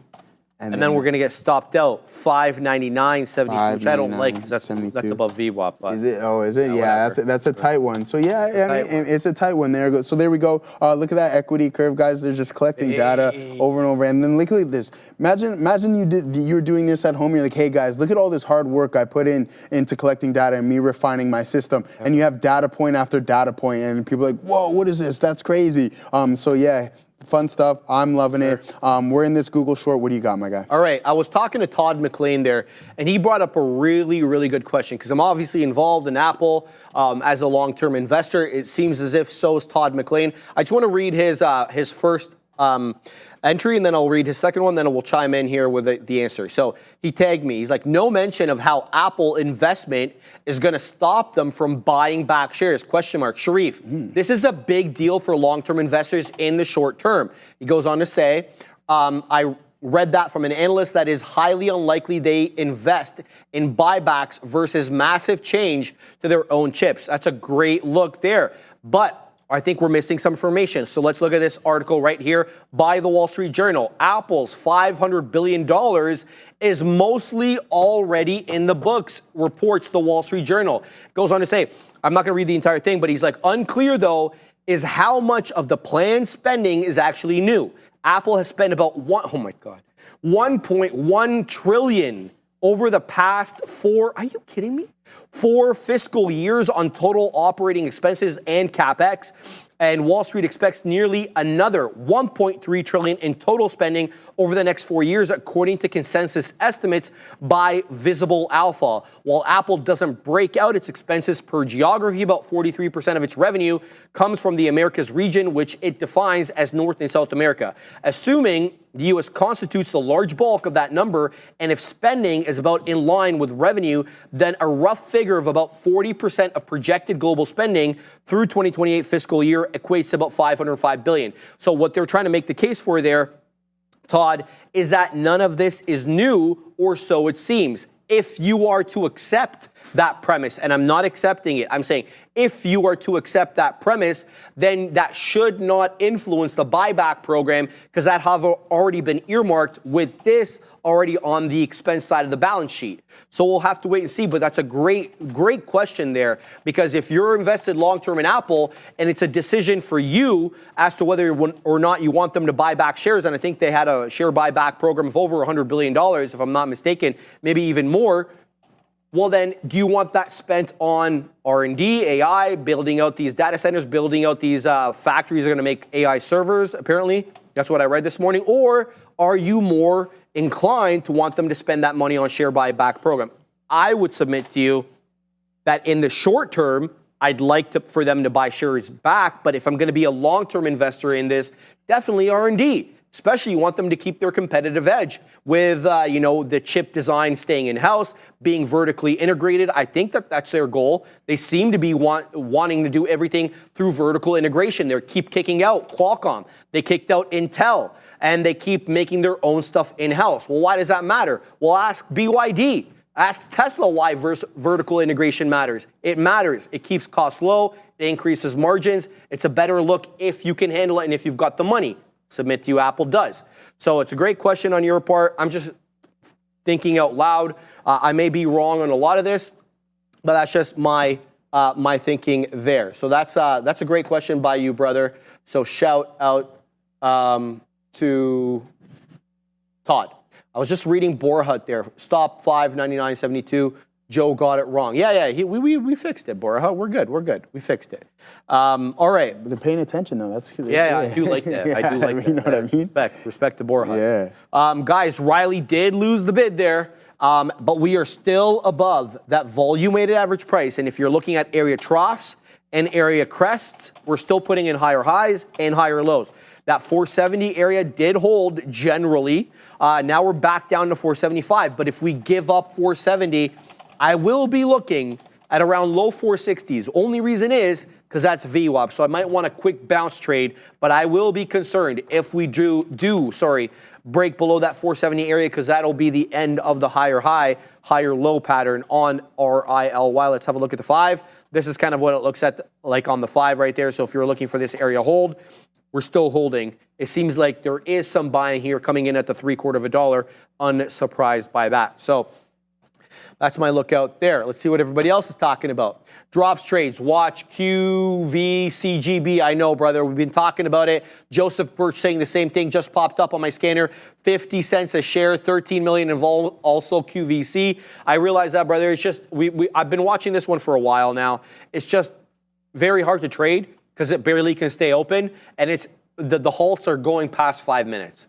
So that's just not my cup of tea. To trade those ones, but I will continue to call it out because it's the number one winner on the day, up 638%. Bhavin, what's Bhavin up to over here? Let me have a look at what he's saying. Bhavin Patel. Yeah, everybody's talking about QVCGB. The hardest ticker to say, by the way. Yeah, that's a lot of. That's a tough one. It's a tough one, Joseph. I'm not inclined to be able to say letters. Halted again, but looks like you can trade QVCGA. QVCGA. Show yourself. Look at this, Katina, man. Now we got something over here. Now this is south of the dollar area, QVCGA. These are all obviously interlinked some way, somehow. I don't even want to bother getting into it right now. But there we go. So this is a good breakout here. Good continuation. So this one's not halting nearly as much as the other one, but they look like they're both breaking out at around the same time, give or take. So this one really got the volume behind it there at 12.56 on the one. Let's see when this bad boy started breaking out. No, QVCGB was breaking out before that from like 11:45. It halted. It halted at 11:47 for 5 minutes. So this one was already breaking out. So this was a late bloomer here, QVCGA, $256 million market cap, up at 59 pennies. But a good derivative here. Let's see if they actually trade similarly. And I don't even know if we can make that assessment because the other one is halting to no end. So we'll have to see. Keep an eye out on that. Drops trades. No, it's the evil twisted sister. I like that. Get it, drops. Joseph Birch Music. That is the one I was talking about. Okay, so Joseph talking about this bad boy over here. This is a good look, man. Joseph Birch, this is a really good look. It's predictable higher highs and higher lows. You're getting wicks off predictable levels. It's at the high of the day. It's a good move up. It's earned its way onto the side chart. Whether or not it is south of $1, we're kind of light today on these small cap gappers. So we're going to have to make allowances here for some of these ones that we don't typically trade. It's earned its way already onto the side chart. And it's going to be an easy decision today as to which one to take off, Joseph, because most of them are breaking down. And yeah, so we're not going to really worry about taking off one that doesn't hold up. Now, just to talk about Riley here for a second, because we've been involved in this one multiple times. Right now, we are getting that $0.75 hold for now, underline that for now, which is by definition, by holding up at that 3.25, a higher low than that 468, 467 low that we put in last time. Whether or not we're able to hold above 5 for any prolonged period of time, and we haven't been able to, as you can see there by the price action. Every time we move above 5, we're selling off. So that is a bit of a problem there. I just want to shut up my buddy today. Like, I don't have too many friends that watch a show. That's not true. I have too many friends. I have one friend that consistently watches the show, my buddy Hashem. But my new buddy of mine today is watching. Shout out to J-Hope, Justin Hope. Thanks for joining us, brother.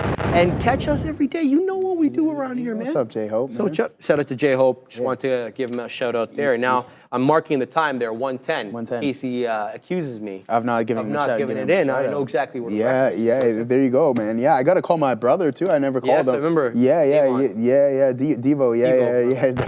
Devon, Because I have a buddy named Devon. Yeah, Devon. And then there is I have another buddy named Davon. Davon. Right? And so it's kind of, there's so many. And there's Devin. Yeah, right? like, oh, yeah, there's so just that's so many. they get, so like it's Devon and Devin are spelled the same, maybe unless there's an I instead of an O, but yeah, people mix my middle name up with Devin, but it is not. And that's okay. But yeah, here we go, guys. Google, we're out of this now. I just mentioned when you do decide that you're going to use those unrealized, you now have to trail that stop and be prepared to get out earlier because you are now carrying more share sizes, all right? So we're out of this Google trade, continuing to hold on to, we didn't let it cook. We're not going to get the bottom of this range. I mentioned before that, like, hey, we're forming these higher lows, which is really important, but that trend line is very much intact, as you guys can see here. So touch on those higher, on those lower highs, or higher lows, sorry guys. And then yeah, that's that on Google. Let's see what we got on Palantir. Still holding this one. We now just went into full consolidative mode, trading sideways for a large portion of this session from 11, just before lunchtime, all the way until now, just trading sideways, hovering in between that volume weighted average price. I think that's really key. Keep an eye out on. Let's see what we got going on it from a daily perspective. I mentioned that we were down 20% off of those all-time highs. So that I'm not going to call it a knockout blow, but you don't want to be that trader that's buying at the top, right? And everybody's just boom selling. So if you got into that 125, then I don't know, reassess and see what you got going on. But here we are, nice sell-off. We have now breached the gap to the downside. And one thing that I noticed that in these strong names, for us to get this full gap fill, that's going to be down to 84. And my good buddy Greg V would classify this as a small gap fill, a soft gap fill, sorry. But a hard one would be down to 78. And I'm like, ooh, that would be really, really hectic. But if we do come into those levels, there's going to be some support. And I think that's going to be the case here in PLTR. Just to go on a monster run like that and then the momentum to be completely wiped out isn't always necessarily going to be the case. I did mention to you that stocks can be in play, but they can't be in play forever. But I don't think it's dwindling dwindled just yet on this name. So let's see how much we can recover on Palantir. I was like, hey, Sharif, I would like this name at 100. We're now south of that, so I'm sure there's more than one person thinking that, and we'll just be patient on that name and see where it brings us. Yes, now, Google, we're out of that one. I think it's looking like it wants to break out, forming that wedge here, guys, in Google. Alphabet, again, up, gaps up really hard, really strong pre-market action. Seems to just be a liquidity grab before it just sold off and giving up all that pre-market gains back. But again, holding onto these previous aftermarket levels really well, almost to the penny, as you guys can see here. So let's see if we can break through. It won't take much. Some positive name catalysts coming out on Alphabet, then I think that we climb higher and higher. Now, guys, Baba, yeah, Doi Win. I'm pretty sure it's not Nugent, it's Win. But here we go. Let's take a look at Alibaba Group. For you, those who are paying attention, I'm going to say this humbly. I was trading this from my balcony, and we had some fun on it. You can stop mentioning that. I guess, all right, I'll stop mentioning it. Sorry, yeah, all right, yeah, they're getting sick of me. They're getting sick of me on that one. So here we go. But we were talking about this before. Sharif was like, hey, I think these ADRs are somewhat of a buy all the way down here. And I'm like, yeah, man, you're right. But again, we just go on this nice run, earnings report, and then just give back a lot of those gains here. And it's just like day after day, right? Because these are ADRs, they're not trading here. You just get these gap ups, gap downs, gap up, gap down. And that's really tough to sit through. It's not something I would necessarily want to be doing. It just heightens the stress level, and you don't need that. So, but you can see, look, the volume really kicking in here. That's really important. And then now the expansion in that average true range from a daily perspective. Like if you're trading it within here, this is not fun. You're not going to have a good time, all right? But up in here, much better price action. This is exactly what I want to see, but it's minus the fact of the gap up and gap down, but it's a positive sign for these Chinese ADRs, Sharif. All right, I want to look at Trade Desk here let's find out who it is. I forget their name. I do apologize. Mohammed. All right, Mohammed, let's have a look at TTD. So it's a very ugly chart from what we're looking at right here, but we're going to get to some silver linings. So it seems as if that all-time high, let me make sure this is a high because, you know, the pandemic had a way of making all these highs look, okay, yeah, so this is all-time high. Okay, so I start with the daily. So it's very ugly in the sense that we've breached the 20, we've breached the, breached the 50 moving average, breached the 200 moving average, and you're very close, Mohammed, to getting that death cross. Look at that red line. It's about to cross that blue line. That's what we call the death cross, and you haven't had a cross between these two lines since February of 2024. So it's been a year that those two lines, the blue and the red lines, have not touched. And they haven't touched quite yet, but you're getting awfully close. And I submit to you, you probably do get the golden or the death cross very soon. So he was asking me this. He wants to know, is it a good time to buy? So there's this area right here that I'm looking at as price action support on Trade Desk. That looks to me to be the offload of the yen carry trade. That's Black Monday from August 5th. And it was bought up, and then it made all-time high subsequent to that. So that's a $75 area. Now, we did technically get into 70.40 on the day, but it's not about what we do intraday, Mohammed. It's about that closing print. I want to know about that committed money, that money that stays after 4 o'clock, the money that stays overnight. That is the money that I want to know about. The closing print, in my humble estimation, is the most important of the prints. So that's what we're looking at right there, and right now we haven't closed below that level. So $75 could be a price action support level. So now this is the daily. Let's flip to the weekly. Let's see if we can discern anything here up from the weekly that we couldn't get from the daily. And what I'm seeing is we did technically breach that 200 moving average on the weekly, but there's the rule. It's called either the 3% rule or the 3-period rule. And I'm going to tell you what that rule is.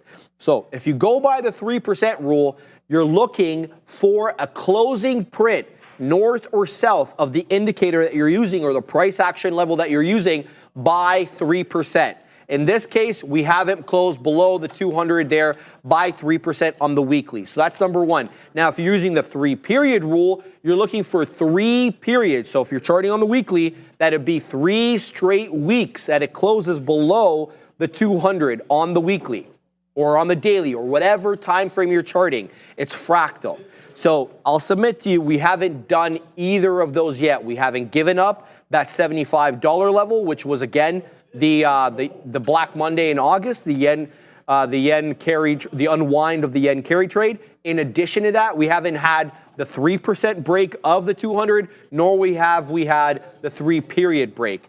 So keep your eye on it. Now, that's from a technical sense, Mohammed. I know that the trade desk, they deal with advertising. They're cloud-based, obviously online advertising. I don't know too much about them in the way that I would know about Meta, in the way that I would know about Google, and even some others like Snap, etc. So I don't want to give any sort of commentary on the fundamentals because I just don't know about the company. But that is the silver lining right there. The silver lining is we could hold that $75 August low. We haven't yet. We could. Number two, we haven't had that 3-period or that 3% break below it on the weekly. I would wait, before punching in. That's just my inclination of what to tell you here. Obviously, it's not financial advice. Do as you like and do what you feel is best given your own situation. So the trade desk, interesting technical areas. Obviously, an ugly, ugly sell-off from those highs, Joseph, that we put in early December. Just give myself a little bit because I'm curious. Yeah, dude. We're 50% plus off those highs. That is ugly. Yeah, man, that's real ugly right there. A 50% loss on there. Ugh. Yeah. I've been in some bad trades there. I lost 25% on one trade called Pi in Pinge. That was I think the worst trade I've ever had for me. Usually I get stopped out pretty quickly because I have tight stops on my swings, but that one I did not. I got smoked on Impinge. So I hope that helps, Mohammed. Yes, thank you. You're welcome, brother. Everything. Hope you're doing well. And we also want to find out if the human algo at the big desk is doing well as well. Thank you for that Law and Order chung there. I saw a volume spike. So surprising. I had to double check to make sure I was seeing it correctly. And I was. BRKB here popping to the upside. This is Berkshire Hathaway. We knew we had Berkshire's earnings here. They also had Warren Buffett's annual letter here, so certainly some things of note here for Berkshire, but apparently Berkshire A actually reaching new all-time highs. BRKB, great push to the upside here, currently above $500, so keep an eye out on BRKB, but be careful, this name is spready and a bit more expensive. Back to you. Who's that lost one? Was that you, Fabian? That was you? I remember, okay, so Fabian, I think Fabian had a really good idea with Save. And so Fabian's in the chat, he's like, oh, I lost 100% on Save. Brother, I'm more sympathetic, I could not be, but I want to talk about why this was a good trade for Fabian. We had heard a lot about the former Federal Trade Commission putting the kibosh on every deal that came before them for a period of 4 years. Lena Khan, the wrath of Khan is over. But Lena Khan was basically of the opinion that, mergers and acquisitions need to take, a little bit of a pause, let's put it that way. And so no deals were getting done. And Save was one of those ones as well, because it was trying to merge with JetBlue, and then we heard of it trying to merge with a different headline. So when Fabian took this trade, I thought it was great because we had rolled into a new administration. We were going to get a new chair of the FTC, and I thought the deals would go through. But, timing was definitely not good for this bad boy, as, the deal could not get done in time. And am I looking at the right one? Yeah. This is not even it anymore. This is on the London Stock Exchange. So Save, let's find it there. It's not even listed anymore, isn't it? Fabian, what's the ticker now for Save? Same thing. Yeah, it's not showing up on my thing, though. So... yeah, it's on the OTCs, right? Yeah, no, I don't have it right here, but yeah, so, I mean, look, you get rinsed on trades. That's kind of how the deal works. But you just, you try to do your best and hope that your winners do better than your losers. Yeah, but I mean, that's the importance of the stop losses, right? You guys know that I've lost 100% on Aurora Cannabis. Yeah, you know what I mean? I still can't believe your price on that, dog. My average is Save Q. Yeah, it's $1,400. That's all. It's more than 100%. Yeah, it's like 101% loss. Like I owe them money or something along those lines, right? But Yeah, I was don't. having trouble believing you when you were telling me that because like I didn't see the zillion amount of splits that it had. Yeah, Tyler. exactly. Right, so it had those reverse splits, and just for those who don't know what I'm referring to is like during that weed craze, the Canadian weed craze, bought Canopy Growth Corp, Afria, and Aurora Cannabis. Tell everybody when you bought it though, bro. Yeah, in like it was 2016, 2017, right? I did very well on them. And the loss, it doesn't dwindle, or it doesn't pale in comparison, I shouldn't say, but it's a 5-figure loss, but again, it's still a loss. But I had these shares, and then they just kept reverse splitting, and one morning I wake up, and I wasn't that informed, I didn't know what a reverse split was, and I thought that I recovered. I'm like, yeah, nice, I should be back up, but it's like I'm down more money now, and it's like, I was like, yeah, what is going on? But yeah, so that's my 100% loss there on Aurora Cannabis. Sorry, bro. Yeah, exactly. It went up in smoke. It didn't do good. So, you got the woo. We got the woo from Madera. Put me in the pun contest. No, don't put me in that contest. Do you have enough? Do you have enough to sell calls on Canopy Growth Corp? No, I don't own that. I haven't owned that for years now. Probably half a decade, maybe now. But here we are, guys, looking to add on to this Palantir. We did this, because of the consolidation phase, and we popped up. I seen that volume step in on the 1 minute time frame. I'm like, okay, let's see if we can add a little bit here. We didn't add much. We're already out 95% of the position, and then we just add maybe back a little 5% there, if that. Looking for this breakout of this range, and I think that's going to be the case here in Palantir. Really, really like this for today's breakout, and let's hope that we get it. If the market starts to recover, then Palantir will join, and we are still hovering above of the VWAP on the SPY and the Qs, which is really important. We need these big names to recover. We got some bills to pay, guys. Each year, Joseph, 3.8 million concussions are reported in the United States, yet there is still no FDA-approved treatment. NYSE listed Oragenics under ticker OGEN is changing that with its first-in-class intranasal drug designed for rapid brain access. With the concussion treatment market projected to reach $8.9 billion by 2027, Oragenics is uniquely positioned to lead the way. Learn more and schedule a meeting today. Check out that QR code on the bottom right of your screen, or go to oragenics.com and find out more. Obviously, we had Brett Favre on last week to talk about that, and we thank him for coming on. Thank him for talking about such a sensitive topic that's affecting him, and the disclosure that he was able to give us there. And I thought your questions to him were amazing too. And I felt like he was really happy to be on. I don't know if you got that feeling as well, but that was my impression there. And so we would love to have him on again, man. That was Wednesday, right? The day I left. That I left.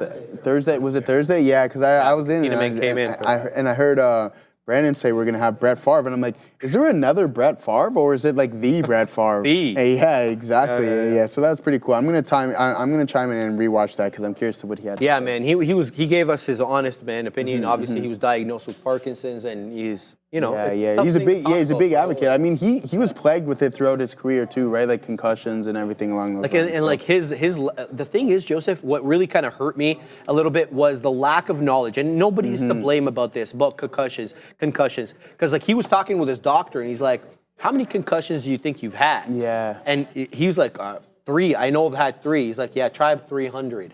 Yeah. Because all those hits, they were undiagnosed, bro. And he used to get like he was a player, right? So he would be taking the brunt. Oh, bro. And remember back in the day, there were no protect the quarterback, roughing the quarterback calls, man. If you touch them now, you got 15 yards against you. Yeah, it's 15 right against you. So yeah, guys, if you haven't checked that out, go check it out, because I'm gonna do so myself and see what everybody has to say about that one. So. And here it is, guys. Thank you guys for chiming in the chat, letting me know. This is the ticker SAVEQ.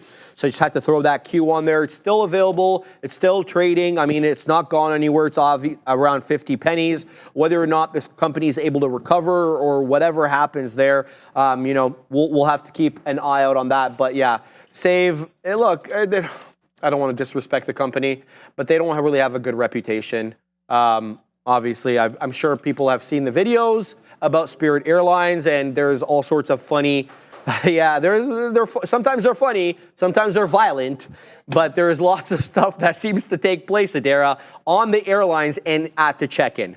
So yeah, save. I hope they do well. I don't want a company to go bankrupt. Obviously, employ people that need these jobs. So we're not going to champion anybody going out of business. Nope. All right, back to trading over here, guys. QVCGA. It's time for us to load up that bad boy because it's trying to work its way back above VWAP, and it gave us a huge retracement off that top. So let's load that QVCGA.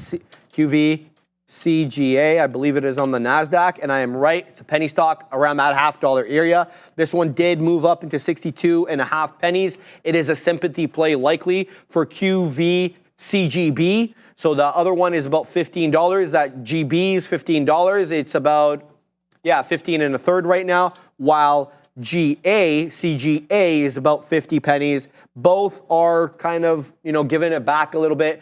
QVCGB still well above VWAP. VWAP's about $13, trading at 15 1/3, while CGA is trying to get above that 50 penny level where VWAP is just south of that at around 49.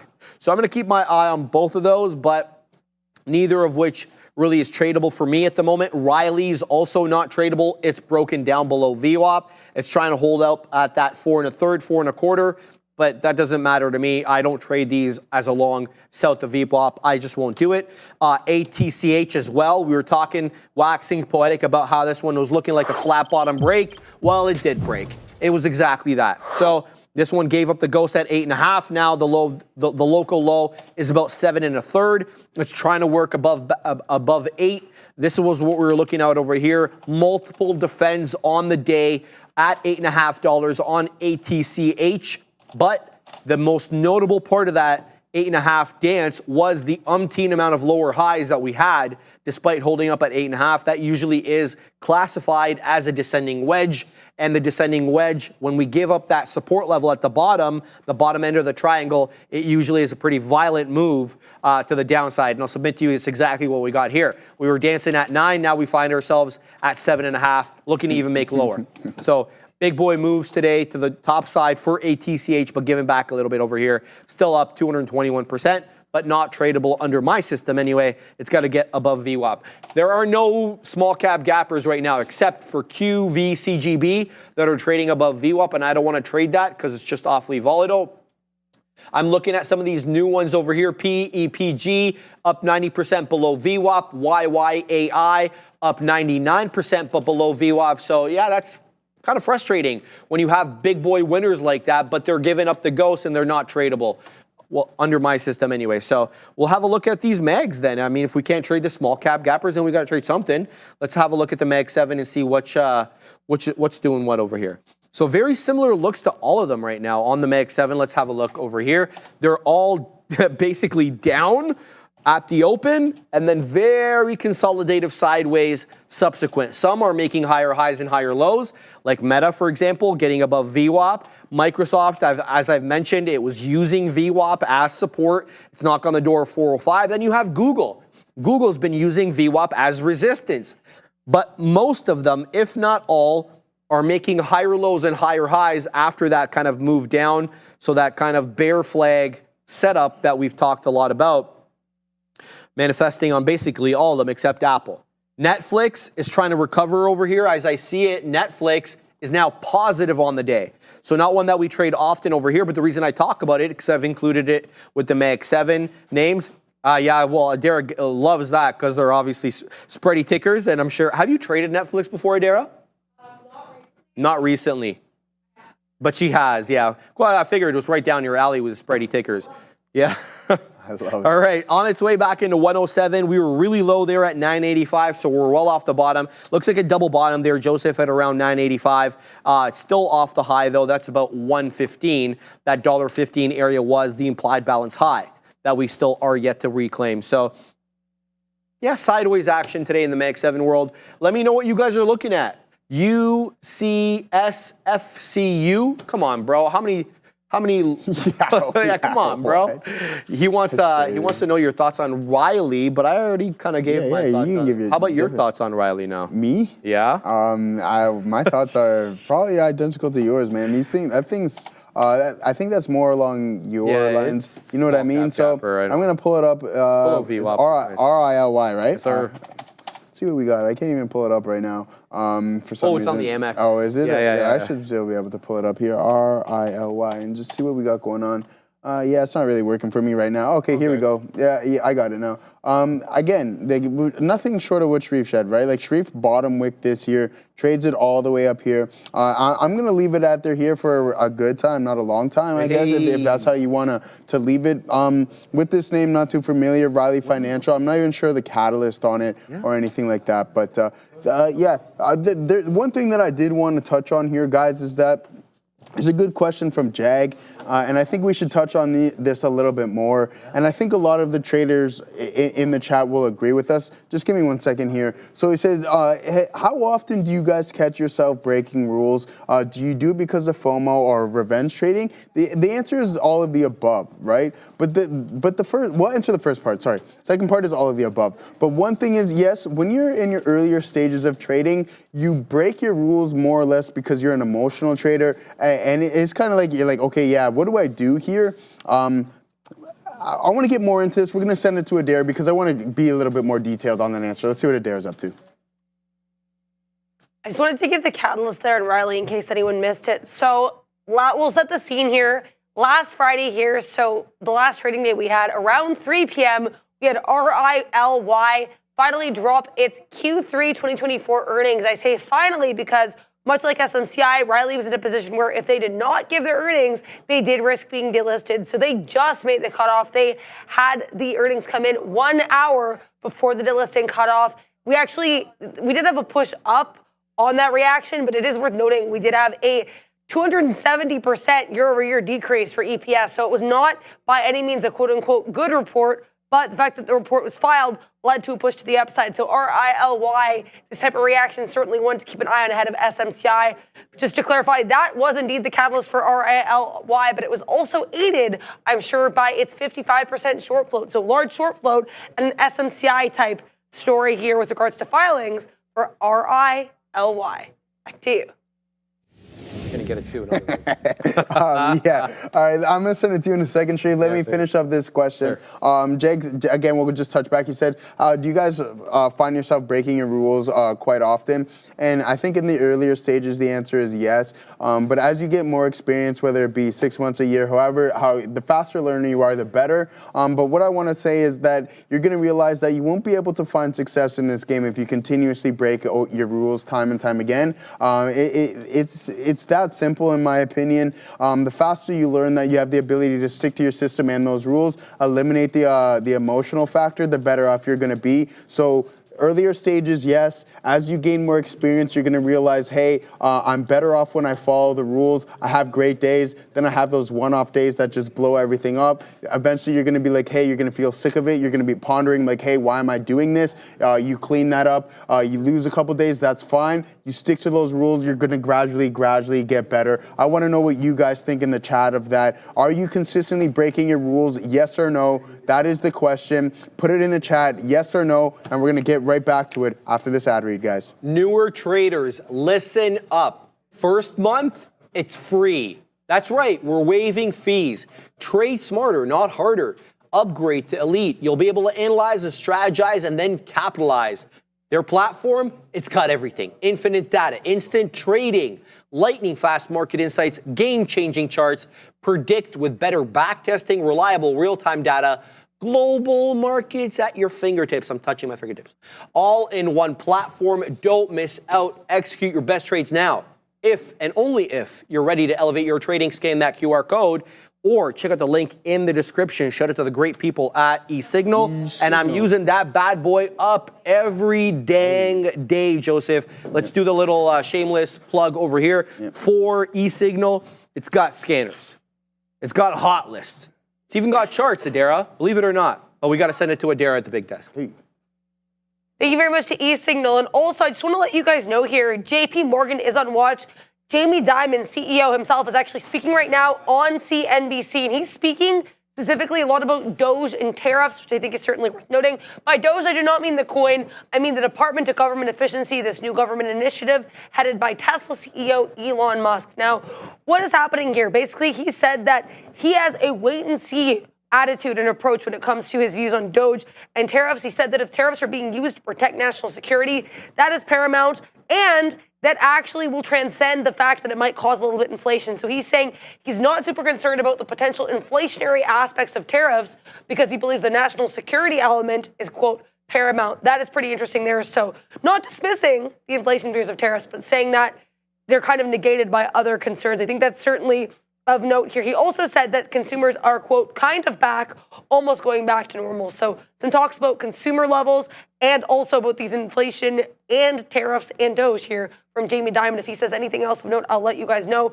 But I think it is worth noting he is speaking right now, guys. Back to you. For that, Adara, much appreciated. Now, guys, I'm just reading through this chat. Some people took the question seriously, some not. All right, to each their own. But one thing I really want to point out is a couple people have said rules are meant to be broken. Okay, if that's your mentality, that's totally fine. But eventually your rules will break you, all right? So just forget that. Don't if you think that they're meant to be broken, eventually the rules will break you, and that means that goes with blowing up your account, etc. But then we have the other half of that where people are like, yeah, this is exactly how I've been improving my mental. Anthony, love that answer. Just continuing to work on that, refine. You know how many times I've been on like the premise of just be like, hey, I've built consistency, I've done this, and then one day of rule breaking gives everything back just because you think, hey, I'm at the point where I can't be wrong, and then eventually you're so wrong that you just gave back a month's worth of profit, and now you're just like sitting on the edge of your bed, you're locked out of your platform, your broker's locked you out, you're like walking around your house, you have to go for a walk and you're scratching your head and you're like, why did I do that? All that hard work gone down the drain. And that's why I say, I think rules are extremely important. The more experienced you get, the more the ability you have to follow them, because you know, hey, what I was doing before isn't successful. I found more success when I was more disciplined. I traded only at X time throughout the day. I traded only in-place tickers. I looked for tickers with the most high level of catalyst, and I stuck to that, and I built the system, all right? So that's just my opinion.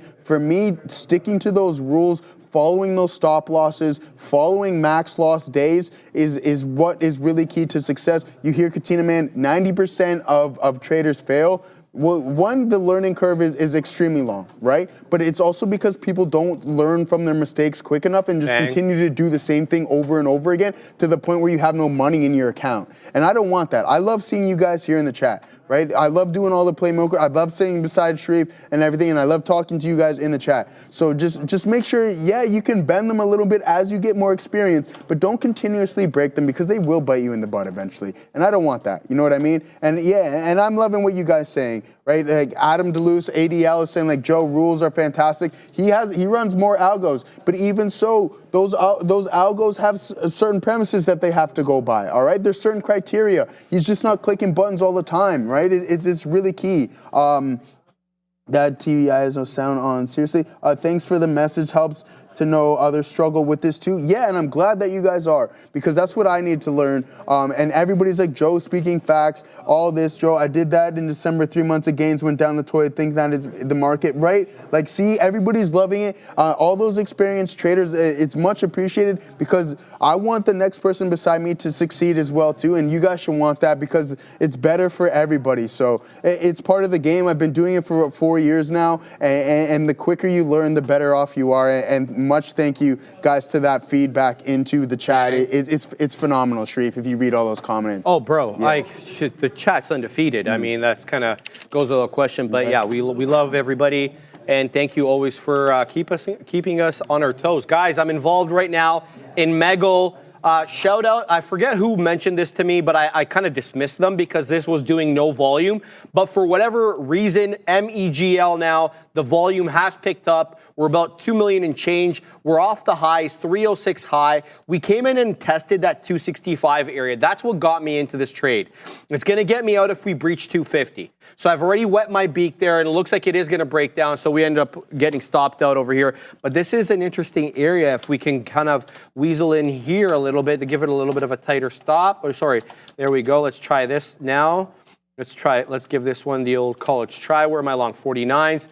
This is a VWAP pull. I'm going to give this one a try. Let's set up over here for a move up, possibly. It's not what I want to do. I want to do this. There we go. Now I'll throw that on there. So MEGL, topping tail candle through 306, comes right back down below VWAP. Looks like we're going to get stopped out again. Wow, this is giving back the entire move. Is it seriously going to do that? That's crazy. So let's see if this one wants to hold up. I don't mind holding this for a little bit, but it's going to have to hold up above 230. If it doesn't hold up above 230, then, I mean, it's giving back the entire move. And then there's really no point to this. Right now, we're about 1 penny out of the money. Now we're break even on it. Let's see if it wants to work up and get me some out there to the top side. Nimrod was the one that brought it to my attention. Shout out to Nimrod. Looks Nimrod, though, that there is a seller here at the $0.50, give or take, 48s, 49s. Let's see if we can take them out and then weasel back up. I'm in this one. It's up 40%. It's a former runner. I don't even need to look at the chart. I just know the ticker, MEGL. Adara, what's up? Be aware here. Keep an eye on Google and Amazon. Anthropic has launched its Claude 3.7 Sonnet and Claude Code. These are basically going to be available in all Claude plans. I guess so C-L-A-U-D-E, not Cloud, but Claude or Claude. Basically, apparently, this is an extended thinking mode. It's excluded from the free tier. It's going to be priced at $3 per million input tokens or $15 per million output tokens. So just to recap here, Anthropic here with a new Claude 3.7 launch. Why are we keeping an eye on Google and Amazon here? Well, because Amazon has invested $8 billion in Anthropic, Google about $2 billion. And also, it's worth noting, apparently, Amazon Bedrock and Google Cloud Vertex AI are just two of the places where this new Anthropic Claude model will be available. So Claude new launch, keep an eye on Google and Amazon. Back to you. Well, that was a short-lived trade. Yeah. As quickly as MEGL started breaking out, as quickly as it gave back everything, and I'm 0 for 2 on it. So we give back, we gave back the entire trade here on MEGL. Tried to scalp a little bit for a nice little winner initially, added what I perceived to be support, and then it gave up the entire go. So it's continuing to move down now into that $0.25. It's below VWAP, so it's going to have to get above 50 pennies for me to trade it again. I won't be taking too many more L's on this one unless it can get its footing and get its footing right above that $2.50 area and stay above VWAP. So MEGL, former runner, but it bamboozles us this time as it breaks right down off the highs and into local area lows. So a bit of a tougher one there, and it's continuing to sell off, so I don't feel too bad selling this bad boy. The future does look like it's headed to the high side here. I don't know how anybody else feels, but the future does look like it's putting in those higher highs and higher lows. Let me show you exactly what I'm talking about over here on the set side chart. So this is the NQ March contract. Now, I won't trade the NQ itself, but I'll look to trade the TQQs if I set up this way. So what I'm seeing here, umpteen amount of higher highs with this kind of flat top looking area at around 21,660, kind of a random area to have resistance because we closed out on Friday at 75, 77s. So you figured if it was straddling that 75 area, it'd make more sense with that area kind of being the previous area close and therefore act as resistance on the day since we're below it. So what's keeping me interested here on the future is we're putting in these incremental higher highs. Again, that flat top looks awfully interesting, like we could take it. Secondly, when I look at the Mag 7 in general, you're getting a bit of a slope upward for this consolidation area. They kind of look like an upward channel on a lot of them, whether it's Softy, Meta, Amazon, or Tesla. They kind of look like an upward channel, even a little bit of, less so NVIDIA though, to be fair.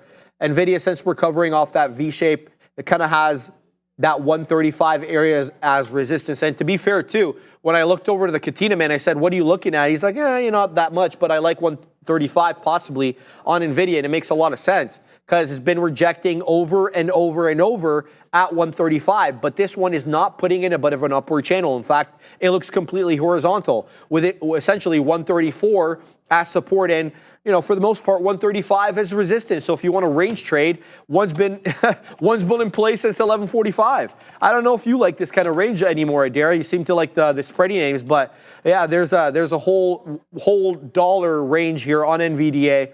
Whether or not you're able to extract the whole dollar, a different story. Now, in case you're wondering what the hell NVIDIA is doing, well, NVIDIA reports after the bell on Wednesday. So, you know, it stands to reason that everybody's kind of holding their breath, wanting to know a little bit more about what they plan to do going forward, going to wait for that guidance, especially after DeepSeek. I mean, DeepSeek threw everybody that curveball. AI spending was going to get cut in whatever half, 3/4.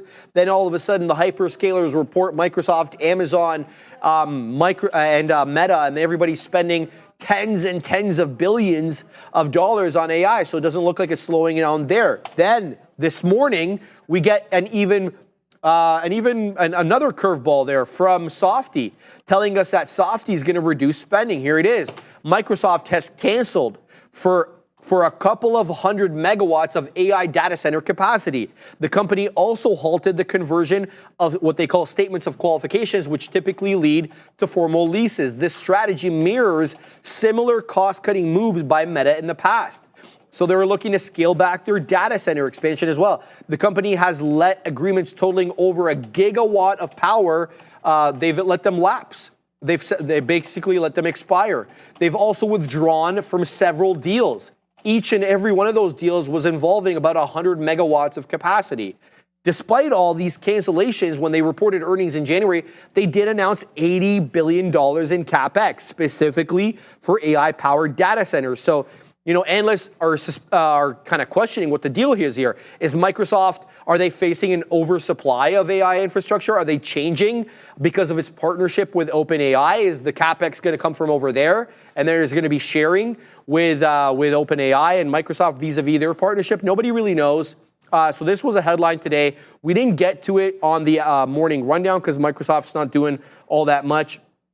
So that's the look right there for Softy. And that's the only reason I'm bringing this up, obviously, is because we're talking about NVIDIA, and NVIDIA obviously leads to the CapEx for AI spend, Joseph. So I want to throw that in there because I don't think we talked too much about it on the show or in the morning as well. Yeah, no, I think those are fantastic points. I agree with you there, my friend. Let's see what we got going on here with Palantir. We're all out of this trade now, so zoom in here onto this 1 minute chart, or 5 minute might be a little bit easier for us to see, and see what we had cooking up. So this is just like we're talking about rules, right? This is just pure example of following rules. Sometimes you're gonna go through the emotion like, oh, I followed my rules, but it worked out. I got out of the trade and then it worked out later. But then you're gonna have those one where it's like, okay, I followed my rules and it just continued to sell or whatever, going the opposite, and you're like, oh, okay, thank you. That's the whole point of them. All right, so in trade number 1, 1, 2, 3 is trade 1. I got out. Now I'm in trade number 2. Enter, add, all out. And then we add again here. So I just been in this trade up until here. Come to the break even. I only had a couple percent left, 2 or 3% left of that trade, and then I just got out of it. But that is the trade. We sat in this for the whole session. You can see it here on the lower time frames where I'm adding and just slowly piecing it out at break even there now. They're same thing. A nice add here. Take those out, but this is all just one trade here. Always like this. There's multiple trades within a trade, so just keep that in mind. And then let's see what everybody else in the chat is saying. Thanks, my own nature becomes a hurdle in trading. I tend to be more bullish than bearish even on red days, just because I'm naturally optimistic. And those are just days that you have to be hands off. Not every day is going to be a bullish day. Not every day is going to be a bearish day. As you gain more experience, you're going to be able to identify those, and then be like, hey, and then it's up to you to decide, hey, am I going to trade today or not? All right. So Joseph Birch might be a good thing to experience to make sure that there are any repercussions, monitoring your decision making, that gremlin looking over his shoulder on the trades. Yeah, exactly. So that's just where consistency comes through. A lot of people in the chat were asking me, like, Joe, what makes you kind of follow your rules more often? Well, just kind of be like, aside from trading, just be more consistent in your day-to-day operations, and that will translate to trading. Okay, so like whether it's like eating clean, going to the gym, reading for an hour a day, or whatever it may be, just be more consistent in your day-to-day life, and it's going to translate to the market it, and I promise you that, guys, okay? So yeah, let's see what else everybody else is looking at. Put in some tickers. We only got about 8 minutes left on the show. Oh, whoa, who's that? Okay, so I was going to lead into this. Okay. So this guy, Yeah, I know. okay, so you know what he did on Saturday night. Okay, yeah, continue. I got a wicked story. Okay, so that's why I was leading into this, because this guy's got dynamite in his hands. Dynamite. He's hurting everybody, Look Joseph. at him. He kind of looks like me a bit. And you know too, what his name is? Joseph. Joseph Parker. Yeah, Not yeah, Joseph yeah. Wilson. Joseph Parker. Yeah, Joseph Can you Parker. give us a little bit of information of why this guy's killing everybody? Because he got dynamite in his hands, bro. guy's serious. He's a serious fighter. 260, Joseph. Yeah, he's a big boy. You know what I mean? He's a big boy. So the guy, I can't remember his name. I have a friend. Selena has a friend over in the UK that are really close, and he owns a boxing promotion. And the guy that Joseph Parker fought on the weekend is under his promotion. That African guy from the Congo or whatever? Yeah, he's under his promotion. So he's got some big names under his, he's like really growing. I forget the name of it, to be honest with you. It's like Boxer. That's what it is. It's Boxer. And name of the promotion is Boxer? Yeah, exactly. It's like, it's spelled different, slightly different. Okay. But he has, Forrest Whitaker under his name. Forrest Whitaker. So he's like a UK guy who does like the drunken boxing style. And he's absolutely nasty. Yeah, is he actually good? Yeah, he's actually so good. Nice. Yeah. So anyways, the guy that Joseph fought was under his promotion, but he only had like a couple days notice, but leading into that fight. Well, yeah. And then he made quick. So he work knocked of him. out this gentleman over here. Who, but to be fair, Martin Bakole, he took the fight on very short notice. So to be fair to him, I think Turkey was saying, he's like, we're going to have another fight for Martin. It's going to be really... So apparently he's a really good fighter, this guy that got knocked out. But did you see the knockout, though? Yeah. It was a temple shot. Temple right on the top of the head. Boom. Yeah, right on the top of the head. temple shots always, they're kind of like slow-mo. body shots. They're delayed a little bit. Right? That's what people in the chat are saying. Okay, Trey, stop spamming the chat. I see that you say it's a fake knockout. It is very much real. Trail, bro. Yeah, exactly. Don't We say, spam it. we say we don't want you to get, exactly. Yeah. Okay, you'd say it one more time. That's it. Now you're gonna get timed out.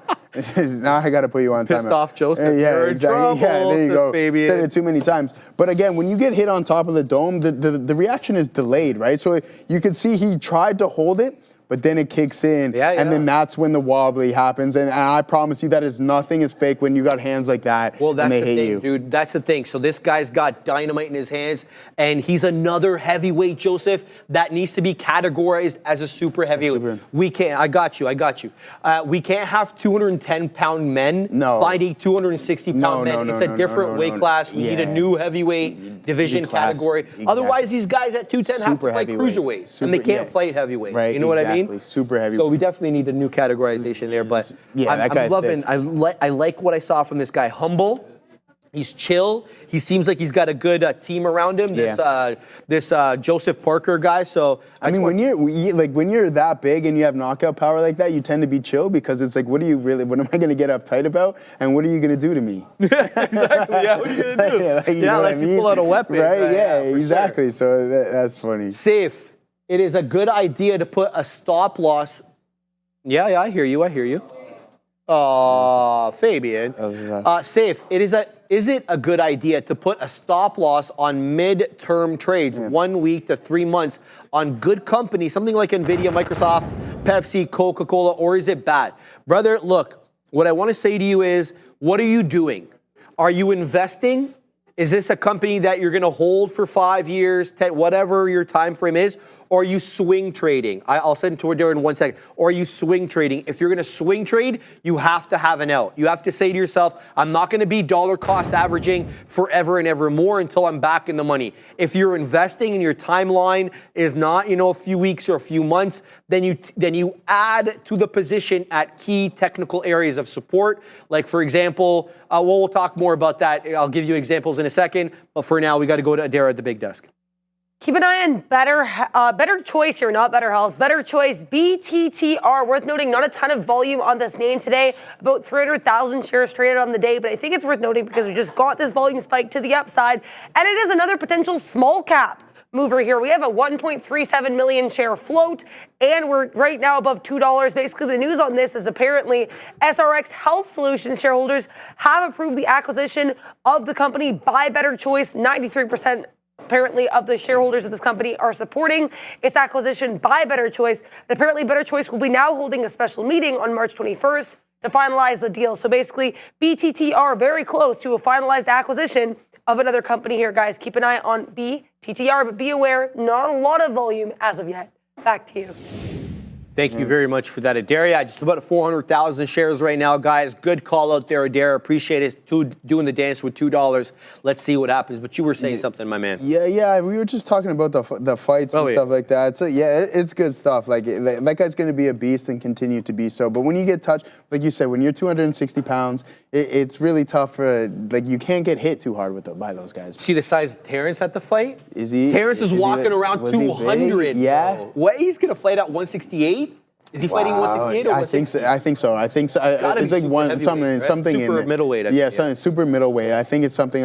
It's like 165 or something ridiculous. That's the problem with the boxing. There's too many divisions. I can't even keep up with them or anything like that. But did you see it was Hims moving? Yeah, go on. I was gonna say, did you see Did you see the Sean Strickland Dricus Duplessis UFC title fight? I'm not about you're not a UFC. So those who watch it, so apparently Sean Strickland's coach is like, I don't think Sean's gonna join us anymore, because if you go into a title fight like that, then what are you training for? Because he did absolutely nothing. I think Sean Strickland truly is a one-trick pony, unfortunately. But that's how it is. We'll talk stocks in 1 second, because someone says if they can't sleep, they watch Secure Stevenson. You're serious? You're just gonna drop the mic like that? That's it. Dude, Shakur is a good fighter. He doesn't have power in his hands. He's like Devin Haney, right? He's a great fighter, though, dude. He's technically a good fighter. I think that, Terrence was giving him love. You could see Terrence was really involved in that fight in a way that he wasn't watching the other fights, because I think he knows that there's going to be a fight between him and Tank. Yeah. And Tank's going to kill him. Tank doesn't want to fight anymore, man. He said this is his last one. I don't believe that. You don't think they're going to dangle money in front of Tank, and he's going to be fighting quick as you like. Guys, Hims, I was told by the chat this is moving up. I just want to point out the daily candle right now on Hims looks very, very bullish. Look at that hammer candle right there. We dipped down aggressively into about 433.81. We're almost $10 above that at the moment. So someone's buying up a storm here on HIMS. Obviously, this was an earnings loser, you could tell. Or I don't know if it was an earnings loser. Was it Adair on Friday? Hims. They haven't even reported yet. I don't know why I thought that. I was looking at that price action there from 9 a.m. on Monday. It zigged and zagged. It looked like an earnings winner. Anyway, the point is we're still not even close to that $70 area or $69 area we were hanging out at Friday. We're down at 52, but it is a good recovery off the lows. This is the 5-minute chart on him. So we just printed the day high, 52.69. It's above the 10, the 20, the 50 VWAP. You guys get it. It's on one right now. Trade it carefully, because it definitely had a bit of a weaker catalyst there, Joseph. But it is now 2 o'clock. Yes, sir. Send them off. It is. Hey, guys, great to be back. Glad sitting here at that desk. The talk we had about risk management and just following rules was absolutely fantastic. Thank you guys all for participating. Sharif and I will be back. Oh, ATR, sorry. Same tomorrow. Sorry. Yo, what's up? How's it going, Sean? Good, man. How's your trading day been? Let's talk about that in a minute. It's been absolutely epic. Yeah. We turned our day around like crazy. Let's go. And to these guys talking about UFC and everything like that, I wanted to ask you, how much money would you have to get paid to actually step in the ring and get the kicked out of you, knowing the fact that the damage concussions does to people? Like, I can't even watch UFC anymore, because knowing that these guys and girls are sacrificing, and it's great, like, respect to them. I think it's the training and the talent that's involved there. But I'm just wondering, like, we had Brett Favre on last week. He talked about concussions and how it's basically ruined, And now the only way that you can get out of the octagon is by being beat up so badly that you yourself can't even tap out. Yeah. Or you do tap out because you think you're about to, like, your pain tolerance is just too much there. No. So I'm just wondering, like, boxing is one thing, getting punched in the head with gloves on, even then. Right. Boxers still, suffer from... You just look at Muhammad Ali, you look at some of these guys, and I just think that, like, once you have kids, your opinion on, like, how good the UFC is and all that stuff, I think, dramatically changes. Because I used to watch it all the time. And now I think to myself, imagine your kid came home to you and goes like, oh, Dad, you know what? I really want to get involved and I want to start learning MMA. Yeah. I mean, I think it's great to learn. It's a great training tool. yes. But as far as like, hey man, I'm really proud to see like my kid get into the ring there and get so beat up that, or whatever, you know, because no matter how good you are, eventually you're gonna take one of those shots. Yeah. And it's just like listening to Brett Favre and all that, like it's amazing that this stuff maybe isn't a little bit more regulated, but I don't know what the answer is to all of that anyways. Could you test my earpiece, Andre, when you get a second? I definitely agree with you there, Sean. No, I don't hear it. Okay.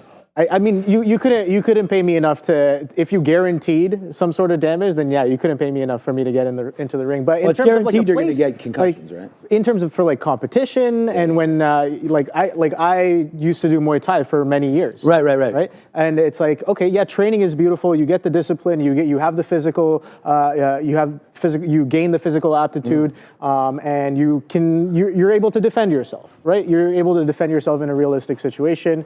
Both my kids went, while two of the three did karate. Yeah. You know, and part of that, right? It's learning about breathing, the muscles, and there's a lot that goes into it. There's a lot there, and there's a lot of technique in it. But I just, you couldn't pay me enough if you guaranteed me some sort of damage if I stepped into the ring. But well, I guarantee you damage. Yeah, I wouldn't. Every time that's what I'm saying. You couldn't pay me enough. Yeah, because we even heard from Brett there, right? He was like, anytime he got hit in the head, he saw like a little spark go off. Yeah. Apparently, that was like a little mini concussion type of thing, right? And so you just don't know the damage. That's why it's so important to keep on trucking. But all right, yeah. So we still have Neil. So now we have Neil and Obi on the bottom. So which one do you want to be? You be the Obi. I'll be Obi. I'll be the Neil. I'm good with Obi. Okay, so yeah, I know. You know what this conversation. Oh, Neil went home. He said his heart rate was a little flux. He was feeling a little. He was feeling some kind of ways, so he wanted to get home there, rest up. Yeah. I imagine he'll be okay, but if not, obviously is something going around. Yeah. So good luck to you, my friend. I mean, we'll see. My immune system's gone through some stuff, but yeah, more than willing to. I mean, you know, this, that, and the other, but no, a lot of different things. But no, this kind of reminds me of the what we're talking about about fighting and like knowing how to defend yourself. It's like I forget who this quote comes from, but you don't want to be a gardener in a war, but you want to be a warrior. You'd rather be a warrior in a garden. Right, in Madison Square Gardens. Either one. Yeah. I don't know. So something like that. Like I feel like it's good to have the ability to be able to defend yourself. And 100%. have the discipline and the. No, it's about getting into the octagon and not leaving until you can't. That's how it works. Yeah. If you're trapped. No. We're just talking about like the Coliseum. Right, like the Coliseum. Right. If you're in that scenario, yeah, where I mean that's what I'm saying. Like, it's in in the culture too, right? But at some point there, yes, Obi is in today for Neil for the rest of the day, and then tonight you'll have Adara and Sharif. Big earnings. I mean, this week, all throughout the week. I'm gonna show up actually with Adara's earnings position board later on, which has done a great job as that continues to go. So continue to support the show, continue to support all of that. We will want to thank everybody for all of that as well. So, okay, look, man, it's Sharif's world and we're all living in it. So pretty soon we're going to get to that rundown. So you let me know, Andre, when it's there. And then we'll, as the show goes on, we'll discuss our positions and what we've taken and so on and so forth. So right now I'm long Intel and long NVIDIA. That's part of the story of why this smile is on this face right now. Yeah, no, I'm just. I mean, I took a dabble in Nike earlier this morning. Didn't really work out the way I was looking for, so pretty much break even on it. So I'm just looking for the next opportunity. I was telling Sean, I was like, some days you have good ideas and maybe you don't follow the plan. Maybe you don't, you just got to step away from the desk. And this is something I'm actively trying to get better at. It's like, controlling days where you might be a little tilted and having, I'm trying to build that discipline to be like, okay, push away from your desk, walk away. Like, don't turn this day into something that it's really not worth. You know what I mean? Yeah. We're here to take advantage of opportunities that we see. So, all right, let's go to Sharif and see the rundown. Hit it.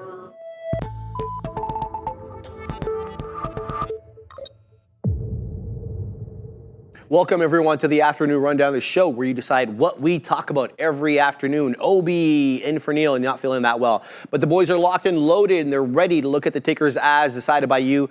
But join Joe and I during the midday on the How to Trade show, and that's the way to get your tickers on there is by getting into the chat and voting for your favorite tickers. We'll cover them for you on here. But you got to be a sub in order to communicate with us in the chat. So make sure you're liking, subscribing, and then hopefully sharing the stream. Here's a look at the triple Qs right now. The NASDAQ, the only one of the four major averages in negative territory, down 0.25%, close to 0.25%. The ES kind of the exact opposite, up above that 0.25% mark. The Dow, the best of the bunch, up 2/3, and the Russell 2000 also up 0.25%. That one got shellacked last week, so a much needed recovery there. Nvidia kind of flat on the day, definitely down 0.5% here, a little bit less than that.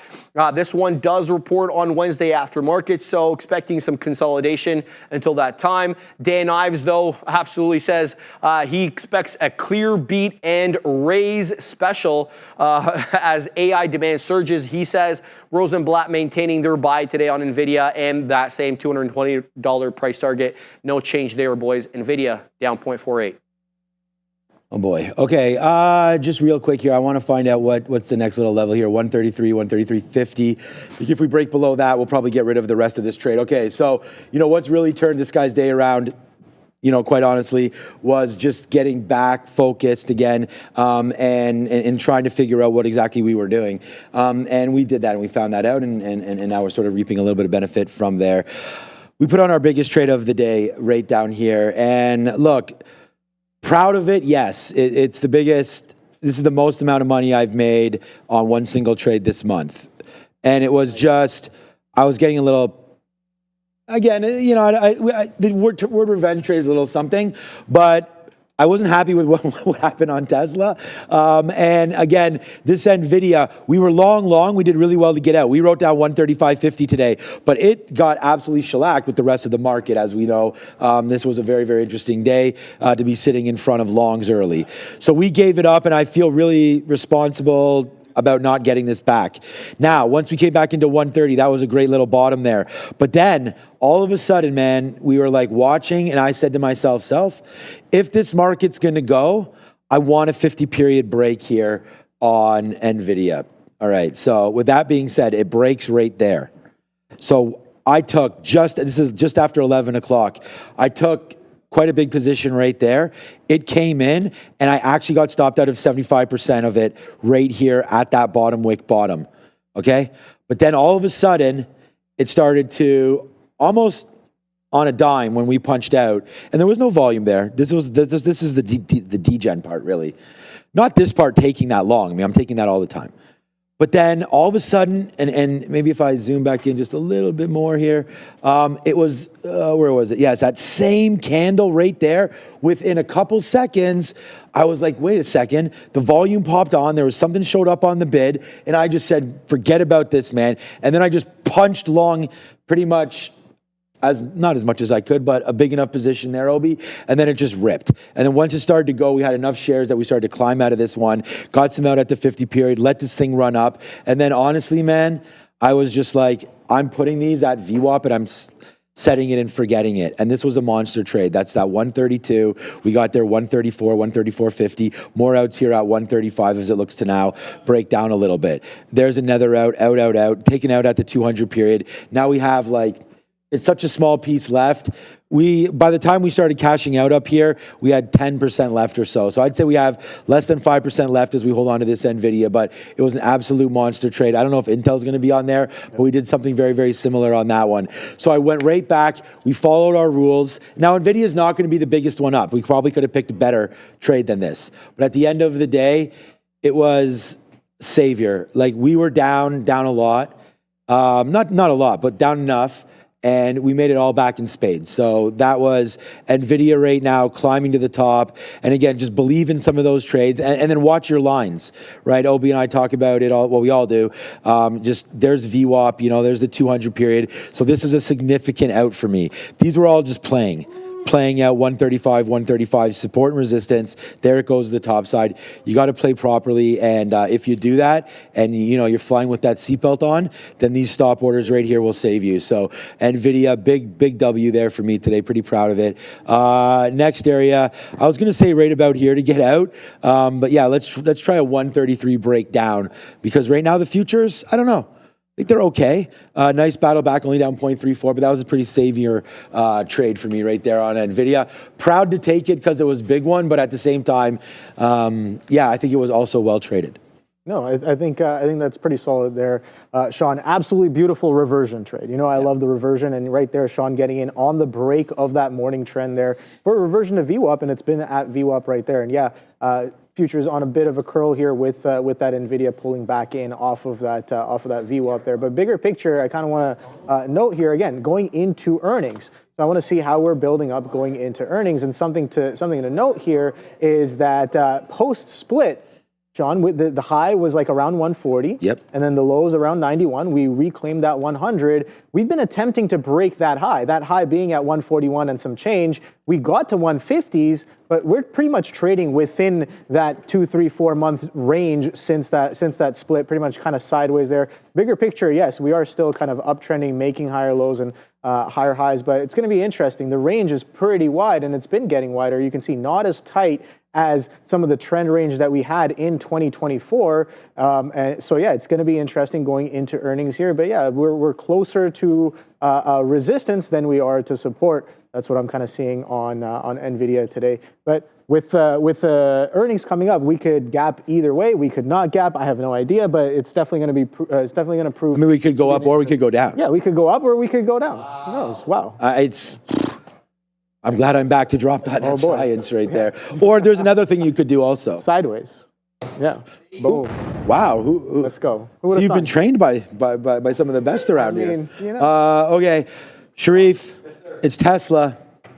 Yes, 3 different headlines today, Sean. So let's start with the top one over here. They're going to roll out a software update to Chinese EV owners of Tesla. They're going to basically deploy their long-awaited FSD full self-drive, which has not been available in China, looking to take on some competitors there, like stuff XPeng, BYD, all dropping their own FSD-like software. And then we also got word they're going to refresh their Model X, their Model S, 2 of the most expensive models that they had. Last time around, they got refreshed was 2021. So they are due. And then looks like they're beginning their hiring campaign for the Cybertruck. It looks as if they posted multiple jobs out there from engineering to otherwise, Randy, for the Cyber Cab. There's Randy. There he is. So looks like they're hiring for that, guys. Tesla down 0.3. Oh boy. Oh boy.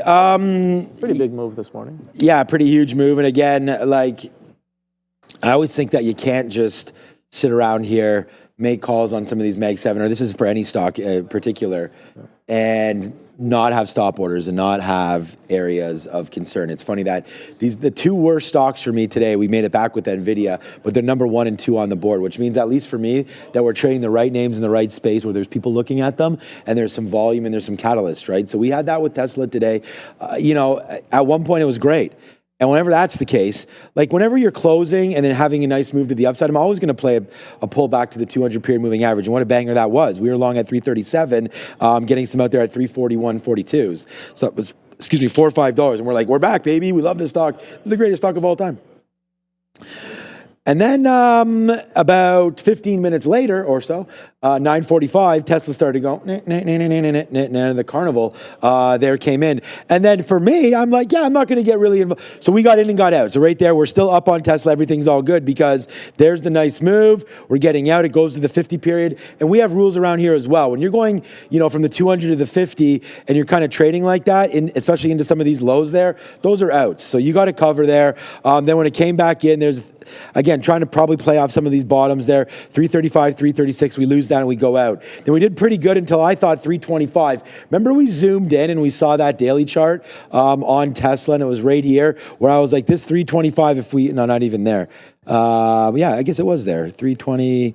Anyways, I don't know. It wasn't our charts weren't great. I used the E-signal chart for that. 325 it held. I think it went back to February the 11th or so. So I thought a 325 smack to the downside would have been there. It was not. So unfortunately, we got hit there about $2.50 or so as we hit that short. Then we waited, got it about a dollar better right there. Then lost it. Then we tried to short again. Then we were building our short into where I thought there might have been something available. And unfortunately, Obi, we had enough shares to really make something happen. But at the end of the day, kind of like a rug pull there, we went all the way to the upside. We got stopped out at 332. And I was like, well, whatever. We got stopped out. Then I went back about 2 minutes later, almost threw up, because then it came all the way back down to the point where we didn't really need to take any hit. Like, all of this loss in here is very similar to what we made up here. So this is fine. Like, all of this down there is very similar to all of that. It's when we start averaging in here at 330 up to 332, I want to give it $2 to $3, right? We just didn't give it enough. And that's too bad. And then it came back in and then that happened. So for me, I kind of want to stay away from Tesla, to be honest with you. And part of the reason for that is just there's so much turmoil right now. It's on, obviously we know what side of the bench this guy's on.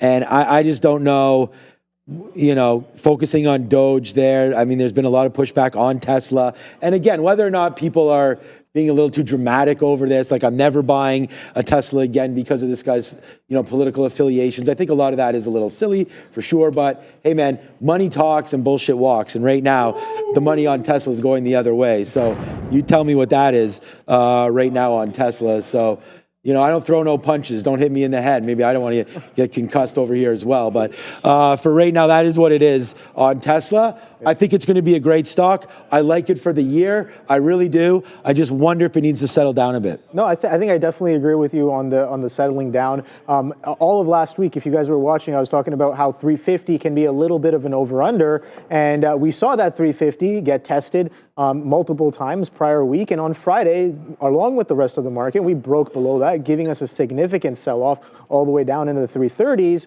And coming in today, we got some good news, right? We had that, they were like, okay, FSD rollout in China, absolutely solid, goes from 333s all the way up to 347s, trying to get to that 50, right? So it's like, all right, so if 350 was my over-under, and we get some aggressive strength from below 350 into that level in pre-market with a catalyst, what happens off of the open? Well, I don't know what's going to happen, but you can clearly see that we sold off of that news, kind of giving us a bit of confirmation that 350 might be a little bit of an over-under if we can't really reclaim. And right off of the open, we can see that 350 it had supply this morning, right? Does it continue to have supply? I have no idea, but you can see that VWAP reclaim was nice. We're holding above VWAP right now, 335s, still trading within this opening kind of range, even though we sold off pretty crazily. So yeah, I'll be watching that 324-day low to see if we continue this bigger picture move. Again, going to a higher time frame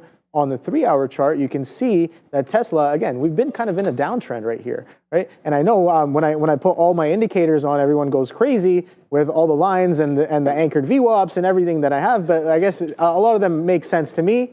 But the thing is, I'm not looking at all of them right now. The two things that I am looking at currently are the bolded lines. This is the anchored from the highs, and then this is the trend line that sold off from that anchored from the highs, right? So I was like, okay, those two things, we kind of, that's why I thought that 350 was a great over-under. We broke the trend at that 350. That was beautiful. We tried to sustain. Now we're getting a little bit lower. I have no idea what Tesla's going to do, but I think definitely calming down off of the highs is something that it has been doing. So where will it catch a base? I have no idea, but I think that, again, great opportunity if you're taking a close look at it on the day today. Throw it up in the chat. Have you guys traded Tesla today? Some solid trade opportunities on this one. Yep. Guys, Alibaba next. A tough day for Alibaba. I don't know if it's SSR on your side, guys, but it's awfully close, 9.89%. Most of these Chinese ADRs are in the red after we had a big red day on Friday, but they've been very strong lately. I'll show you the daily for Alibaba in a second. Separately, Morgan Stanley upgrading Alibaba today from hold to overweight and boosting that price target up to 180. As well, Alibaba letting us know today that they are not falling behind behind in that CapEx race for AI. They're investing $53 billion as they look to take on Stargate. But have a look over here at the daily chart on BABA. So we gave back obviously 10% today, but we were very, very close. Not close to all-time highs, but definitely at local highs with the last little print there. All right. Yeah, look, we wrote down here today FXI as a short. We had Michael Noss on. We talked about that a little bit. You know, it's just too far too fast. I mean, we saw JD. We saw a couple of these other names in the space get to the downside. I had sold Alibaba Thursday afternoon after the show. Got around a 136 price, basically where it is right now. Yeah, so I feel like it's a huge move up right there. It's very sensitive to what happens to NVIDIA as well, right? Because I mean, again, you always want to try to play checkers when others are playing chess and so on and so forth. And it's like, if NVIDIA does miss, I wonder if they're getting a little bit ahead of this because, you know, we know that DeepSeek and some of the AI models, they're being built for a little bit less than loading into some of these H100s and whatnot for Alibaba, let alone Blackwell and some of these other models. So we'll just wait to see what that all means. I wonder if this is a little bit of an early profit on that. Sometimes you get sort of those huge moves up. We had gap. Now you're just filling it up. I don't want anyone to panic. You're just back in here to 125 again.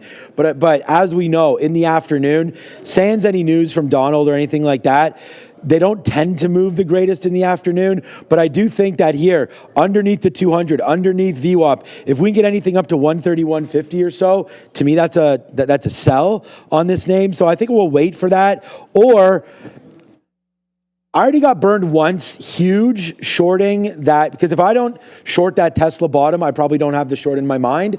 So maybe that's a little bit of a risk to wait to punch that short. We got basically taken to school on that when we did that on Tesla. I don't think we want to do it on Alibaba, but at the end of the day, this is going to be a tariff talk name. It's going to be an AI name. It's done really, really well. I feel like there's a lot of money that's come out over the last couple of days on Alibaba. So I'm joining the club here today and going to sit on it, wait to see if it bumps back up, get it into 130, 150, then that would be where I'd short it. Other than that, I'm not going to break the bottom, but I don't hate the way that looks, Obi, to be honest with you. So, Alibaba in trouble today. You mean for like the continuation down? Yeah, I was going to say, because it's already SSR.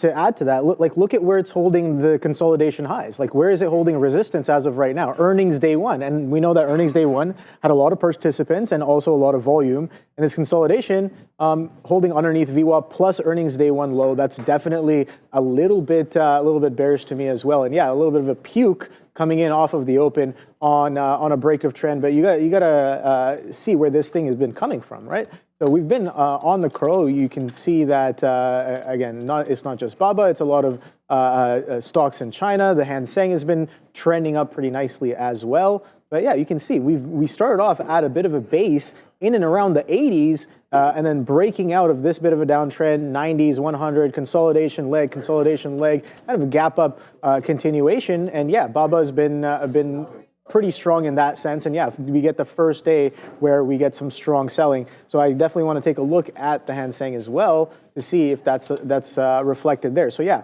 Still, we can see that bit of an expanding trend here, and this aggressive selling expanding that trend range a little bit more as we get back below 23,000 here on the Hang Seng Yo. So we couldn't necessarily hold above this prior high is what I'm seeing as of right now. Let's see if this strong selling leads into a trend break on the bigger picture on not just BABA, but a lot of the China tickers. Before we go back to Sharif, pitch, yeah, thanks. I mean, again, more Chinese. That's why I was looking at FXI, yep. like for those of, maybe. But anyways, I just had Pitchbull mention that VWAP maybe confirmation hold here on Tesla. So again, yes, I'm nervous about a name here. We just did a video about leading. Well, I did a little bit of a talk there on chart setups and what our layouts look like and whatnot. Like watching out for the NASDAQ versus the stock is somewhat important. NASDAQ's still down, stock's still down. I do for a long, fine. For a cover of some shorts, fine. It's just be careful with this. Like, the market's underneath here. We've seen it really bleed out. And it's just kind of like we're at that same level right here that I'd already sort of confirmed this level as an area that we wanted to look at anyways. So I think you're right looking at 334.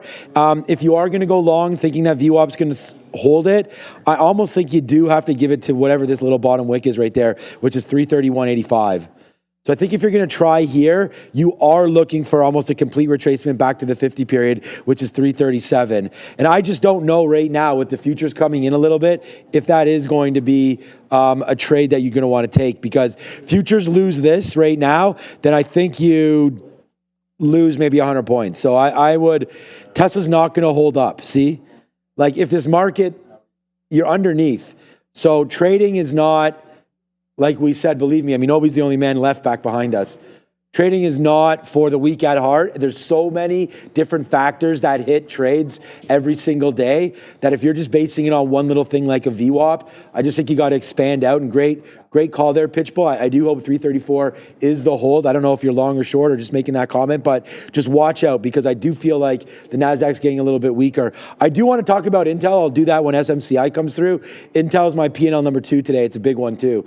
All right, let's go over to Sharif and let's go over another stock that I've never heard of. What does that say? Planet Fitness. Okay, what's up, Sharif? Yeah. Been there.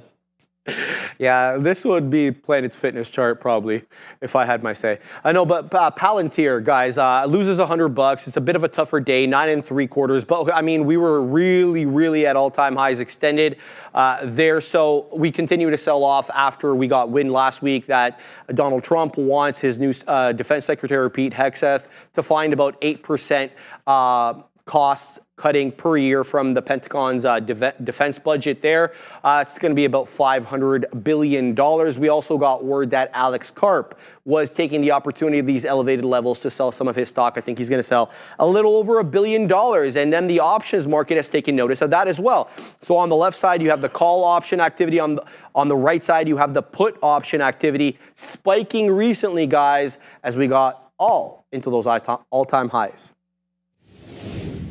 Oh boy, yeah, that 125 failure to follow through. I mean, Palantir's been continuing. Right. Honestly, this was a big miss for me today, Sean, because I messaged Wayne in the morning and I was like, my top 2 ideas are Nike continuation and Palantir continuation. And I didn't take either of those trades. I didn't follow the plan, but again, the plan definitely did work out. The short on Palantir, the continuation is definitely working out here. 100 was a bit of an over-under, and we cracked that in the pre-market today. You can see, again, strong selling from yesterday on a ticker that already sold off aggressively last Wednesday, and then aggressively again on Thursday off the opening drive. Sure, we recovered a decent part of it, but then coming into Friday, we give back a chunk of that as well. So coming in the morning, if we are consolidating below some of those lows, you can see what happens when that day 2 from that strong sell-off gets broken off of the opening price action, breaks that opening range low as well, and then get that continuation all the way from 95s all the way down into here. And honestly, like when I sat down at the desk here, I was looking at Palantir to take the continuation trade as of right now. I was like, all right, well, we've been kind of consolidating at VWAP, and if this cracks any sort of trend, the probability for coming a little bit lower, I think, becomes higher, and it definitely is showing us some of that as of right now. Will it get to low day? I have no idea, but a beautiful continuation on a ticker. Again, you got to take a look at the weekly to see how strong this has been, and a bit of a healthy, is it a healthy pullback? I have no idea, but a strong sell-off nonetheless. You can see the past week was one of the more aggressive red weeks that we've had on Palantir, selling off about almost 15% from Monday to Friday. Yeah, big move that down there for Palantir over the last couple of days, and kind of be expected. I mean, we've seen this happen before. I mean, it went from $20 to $7. Like, it could lose a lot here as we do get more and more nervous, of course, every single day about government cuts and where the funding's coming for Palantir. Obi just did a great job there looking at it sort of from the longer standpoint of things. I'm just going to just keep it as simple as possible. Today's trade was real easy for me. We looked at that exact same level that Obi mentioned there at 95, right? So we were very, very patient. I sat there, bid 95. It actually came in right off the open, right away at 930. Then it was sirens up, man.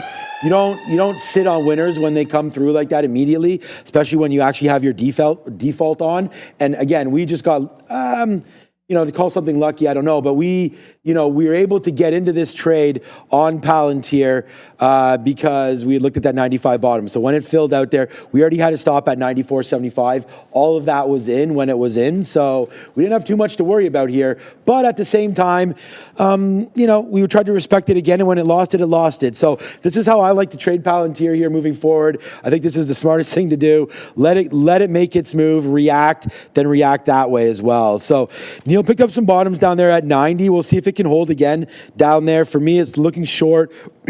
We talked about that opinion that we had on Tesla, very, very similar. I still think this is a short in and around here, 93, 94. The market's going to be down today. This name's getting kicked for a bit. It needs some upgrade. There needs something to happen. There needs something to spark some interest again in PLTR. So I don't know what that's going to be. And huge downside move. Options sending it upside, options sending it downside. So wait for it. That's the 50-period moving average at 85. We had gotten out of some of our position there at 114. So we had talked about that earlier as well. That looks like that's going to play pretty good. So for right now, Palantir remains on the sidelines for me, looking for a short around 94. All right, guys, SMCI last on the list here, down 5.25, but it had a strong week earlier in the week, and then it got a little consolidated with that sell-off coming aggressively on Friday. No real headline except this Goldman Sachs chiming in, maintaining neutral on SMCI and boosting that price target up from 32 into 36. But I'll submit to you guys, this one will be on watch Wednesday after the bell when NVIDIA reports, heavily reliant on their products.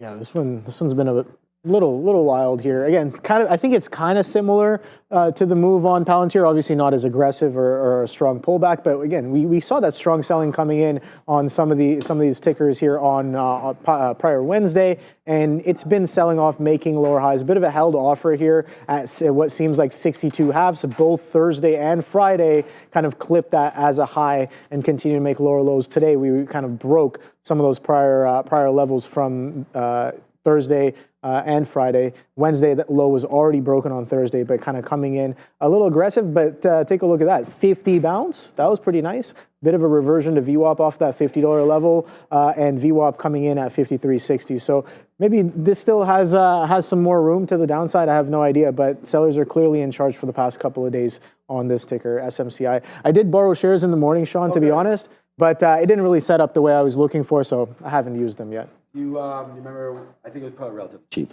Yeah. Okay, yeah. good. Yeah. Okay, good. Good to hear. Good to hear. Oh, I just asked. Sorry. Yeah, no problem. Actually, hey, Ramin's turning a page here. What's happening? He's like, could you please repeat that because I accidentally had muted you. Normally, it's right. We're blamed for things, but no. I was just saying I was hoping it was relatively cheap, and you had said that. They were so, pretty much. So good call there. And I think again, just staying with the names that were kind of tradable. Okay, you know what? I'll go over SMCI just real quickly here for you guys as well. So I didn't trade this today. I didn't pay for the shorts or anything like that. I didn't have it written down as something to look at, but I mean, I do understand it's always something to look at. We talk about different catalysts. It's just, it's these violent moves. And for right now, you want to play names that, when volume starts to spike. And I just, into this level here, if anything, like, were those really decent bottoms down there at 52? Probably right now. I'm going to go over to a 5. So the biggest chart that I look at right here to try to figure out if I want to trade a stock is really just this 5-minute chart.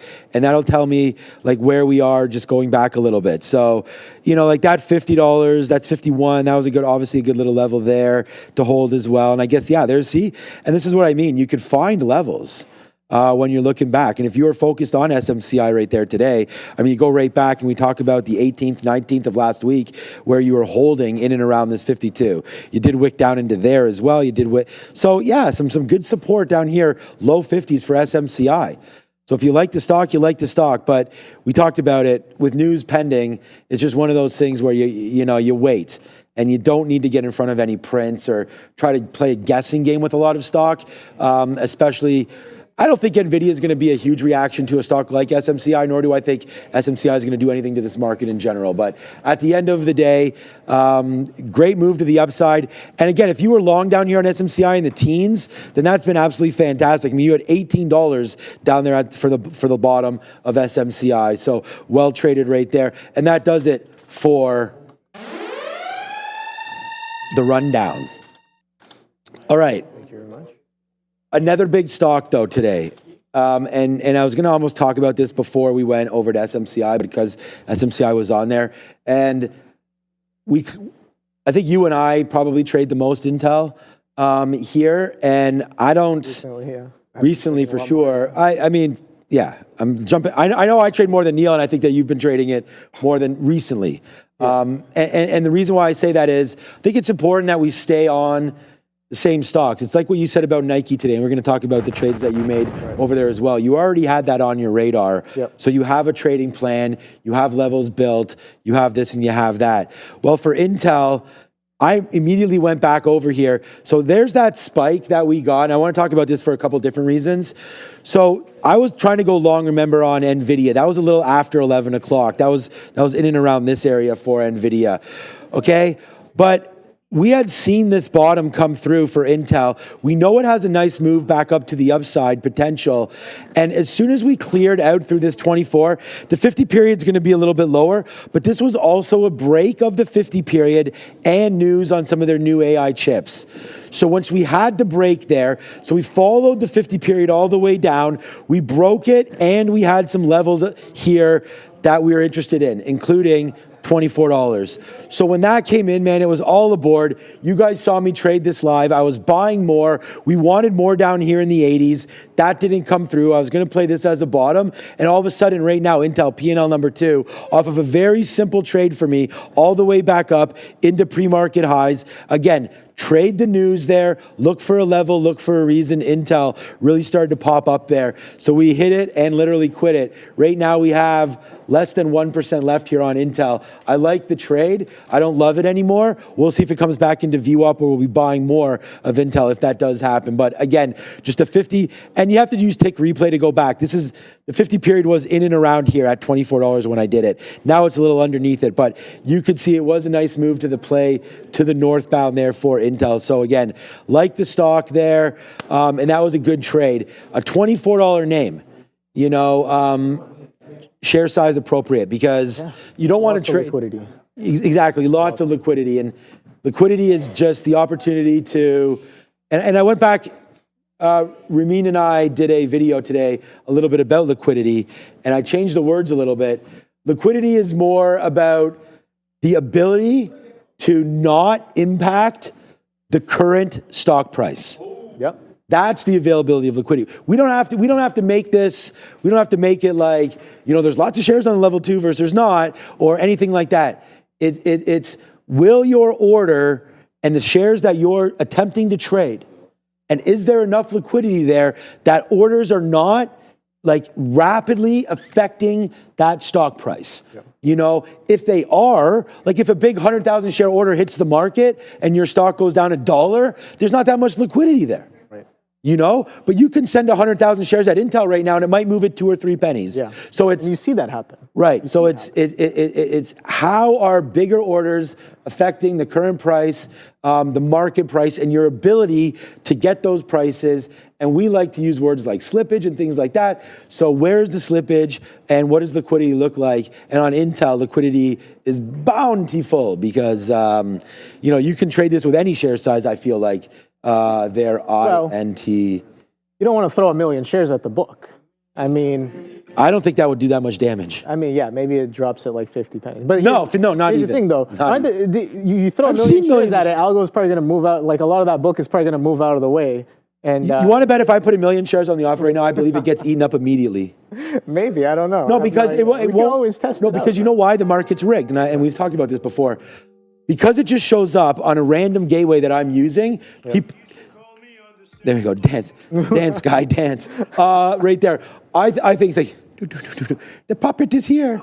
But I just think that at the end of the day, they'll realize that it was probably a fat finger and run that order against me is what I was saying. That's what I mean. Right. Yeah. So I think you can actually get them immediately, and then they'll test you on that, because 1 million shares moving 3 or 4 pennies, 30 or 40 pennies or something like that against me is finished. Yeah. But a million shares, 30 or 40 pennies against some of these algos or some of these hedge funds, that's just game time. So, you know, you gotta be ready to play with the big boys and swim with the fishes, and not in the other way. So hopefully we do that very, very soon.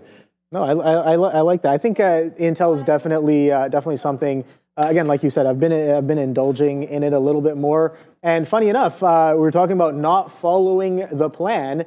And it's a third one on my list. But again, I was talking to Wayne about this in the morning. I'm like, I have so many ideas, and I didn't necessarily grade them too well. I had a long list of maybe about 15 tickers. I narrowed it down to about 2 tickers. But I realized in the morning that some of them might have been a lot stronger of an idea than others, and I didn't necessarily grade some of these ideas as well as I could have. And one of the ideas on Intel, Sean, was I was like, weekly backside ? Therefore, again, it's just an idea, but the execution set around that is to look for continued sellers in and around VWAP, around pre-market levels, maybe not necessarily any specific price, but you're maybe looking for a certain type of price action. But yeah, different execution sets for that idea, and Intel worked out really well off of the open, right? But again, like we say, there's lots of opportunity on the board, and you caught the reversion on Intel off of a catalyst, right? So it's like, okay, let's see if that catalyst can break some of that weekly trend. But definitely, players are offside intraday because of that. It's a situational change relative to what's been kind of happening, and if the volume is going to show you that on the chart, you definitely have to kind of respect that. But yeah, a lot of liquidity on Intel as of late. Again, in the eyes of a lot of people, because they also have that buyout rumor that's coming in. So if we go to the daily chart here on Intel, we can just see how that volume has been expanding. We got to 27 though, didn't we? Yeah, it got to 27s. It was, I think, a bit of a false break of that prior high as of right now. But you can see how aggressive we got off of this bit of a demand zone that we've been holding over the past couple of years, 2024, 2025, and this 18 and a half, 19 level continues to show up as a bit of support in the past as well. You can see from 2015, Sean, from 2015, this level has been a spot where buyers showed up, and coming back into it, a little bit more confluence, and they show up once again. So again, market environment is different, catalysts are different, the company is different, but the price action is absolutely staying absolutely beautiful here. And again, this is why I love to look at some of these charts here. But 25, we're trading below that as of right now, and a strong push back up on that AI, the new chips. I think the Xenon 6s kind of maybe being used in terms for AI purposes, right? So interesting look on this one. Maybe a potential buyout rumor, but Nike. Here we go. Nike was one of the ones. Yes, Sean. this So was we one can of talk yours. about, Yeah, let's go. We can talk about what I kind of did on Nike. You can see it here. A little bit of a short to start off with, under a false break of 80. Guess what? I don't necessarily stop out of the trade. I can make this a little bit bigger so we can take a look at some of my entries and exits a little specifically and do some trade review. So from the morning session. So you can see a false break of 80. Doesn't really work. I don't really take anything off. I think I was like 40, 50 pennies in, and I'm looking for it to come right back in. False break of 80, I like it. It doesn't work. This entry, I shouldn't necessarily be getting back in. This is the reason to get out. It showed you that buyers are still strong. My original idea was Nike continuation, and we'll see why in a second when I show you the bigger time frame, bigger picture of what Nike was doing, not only last week, but in the pre-market this morning. So a bit of a tilt short there, because I'm like, all right, I missed the long that I wanted. I like that 79 break. I even disrespected this pullback that held a little bit higher on the 79 halves. It was a great place to get in, and then it kind of hold that short against me a little bit. But I see there's a bigger picture, maybe some. I'm looking for maybe supply to come in that 80, 81 area, because my original idea was to take inventory from the 79s into this area. But again, stop out, get back in. That's what I need to be doing better here. It's okay I think it's still okay to get in short here, but it's still got to respect your levels. it does come in. It breaks that VWAP. So we do get a break of that bid from the morning session, which was absolutely beautiful. And I have some shares from the highs. So absolutely solid there. But guess what? I only cover, let's say, about 30%, 20 to 30% on this pullback. And when it reclaims, it's clearly showing me that buyers are still in charge. So why am I still getting involved? I got to be cutting a lot more off here on Nike. And this is, I think, going back at it, I think this is a great example of a continuation trade. And again, we'll see why when we look at a higher time frame. I pretty much relatively like broke even on the trade, even though I slightly degened and held against me. It started consolidating on top of VWAP, and multiple sells into VWAP were met with aggressive bids. I'm like, all right, where this is clearly holding above 80, so I do need to respect that regardless of how I'm up or down on the trade. The trade is showing me that it's clear that buyers are potentially here at a higher level. So let's go take a look at a higher time frame and see where that potentially comes in. So why did I have Nike on the board today? Simply, staples were strong. Staples were very strong last week, and again, Nike definitely one of staples in my opinion. It's fundamentally sound, Yeah. right? It doesn't have too much volatility, but it does well. Tariffs in China, right? Because everything's made over there. Yeah. So I think that's something to consider as well. But take a look at what we're doing in the morning session, Sean. We're gapping above prior weeks monthly highs, right? This is almost all of February, and we're gapping above monthly highs, consolidating above that 78 level. So automatically, in the morning, I'm like, all right, we know that Nike's been a little strong. Post earnings, last week I was watching it as well when this aggressive bid came in on Tuesday. This is February 18th. So when that Tuesday bid came in, I started watching it, keeping eyes on. And today, I'm like, okay, we're gapping up above. Let's see if we actually break out, and that continuation does come in into Nike for that push in through 80. So in my opinion, in the morning, this was a pretty strong trade for me. And I wasn't necessarily part of it because of how fast it came in. So what do? I try to fade the move that I originally planned, which is an issue I have sometimes. And it's like, okay, maybe like it's plan for it. I think that's the biggest lesson here. It's like, okay, if you plan for the trade and then plan for what you should be doing if you miss the trade. Maybe if you miss the original, look for the continuation. VWAP clearly had buyers, and it gave you a whole point, almost just under, I think, 30 to 40% ATR off of VWAP for the continuation. So it's like, there's many ways I could have tackled this, but that's what I did in the morning, and I understood that I wasn't making the best decisions, maybe not the most rational decisions, so I kind of stepped away. I'm like, all right, maybe observe. Don't put on too much risk. We have NVIDIA this week. We have MSCI at the end of the week as well. Yep. Got some strong rebalances, potentially, maybe, who knows. But yeah, we'll see what the week holds for us. But as of right now, I'm just trying to manage my risk as best as I can. That's all. Went on a bit of a rant there. No, you didn't. I apologize. I mean, trade explanation. I mean, this is what this. Yeah, I mean, I said I'm reviewing my trade. There's a little quick couple-minute review, yeah. So, I think Adara was clapping. Thank you, Dara. So, Obi? Yes. Get it. Thank you. All right. All right. Shout out to Daniel T there in the chat as well, because he was asking about the Boots Alliance of Walgreen, because I don't, huge move to the upside right now. I've asked Adara about someone. Okay, they have the post. Okay, there's nothing. Adara was just looking at social media to see if there was something here for Walgreens Boots Alliance. But, it's, again, they removed their dividends, obviously cost. Okay. All right, yeah, sure. Let's, less of me and more of everybody else is what I'm happy to do. So let's go back over to Adara and figure that out. And we'll hear some more stories from Obi, and then I'll just hang out. What's going on, Adara?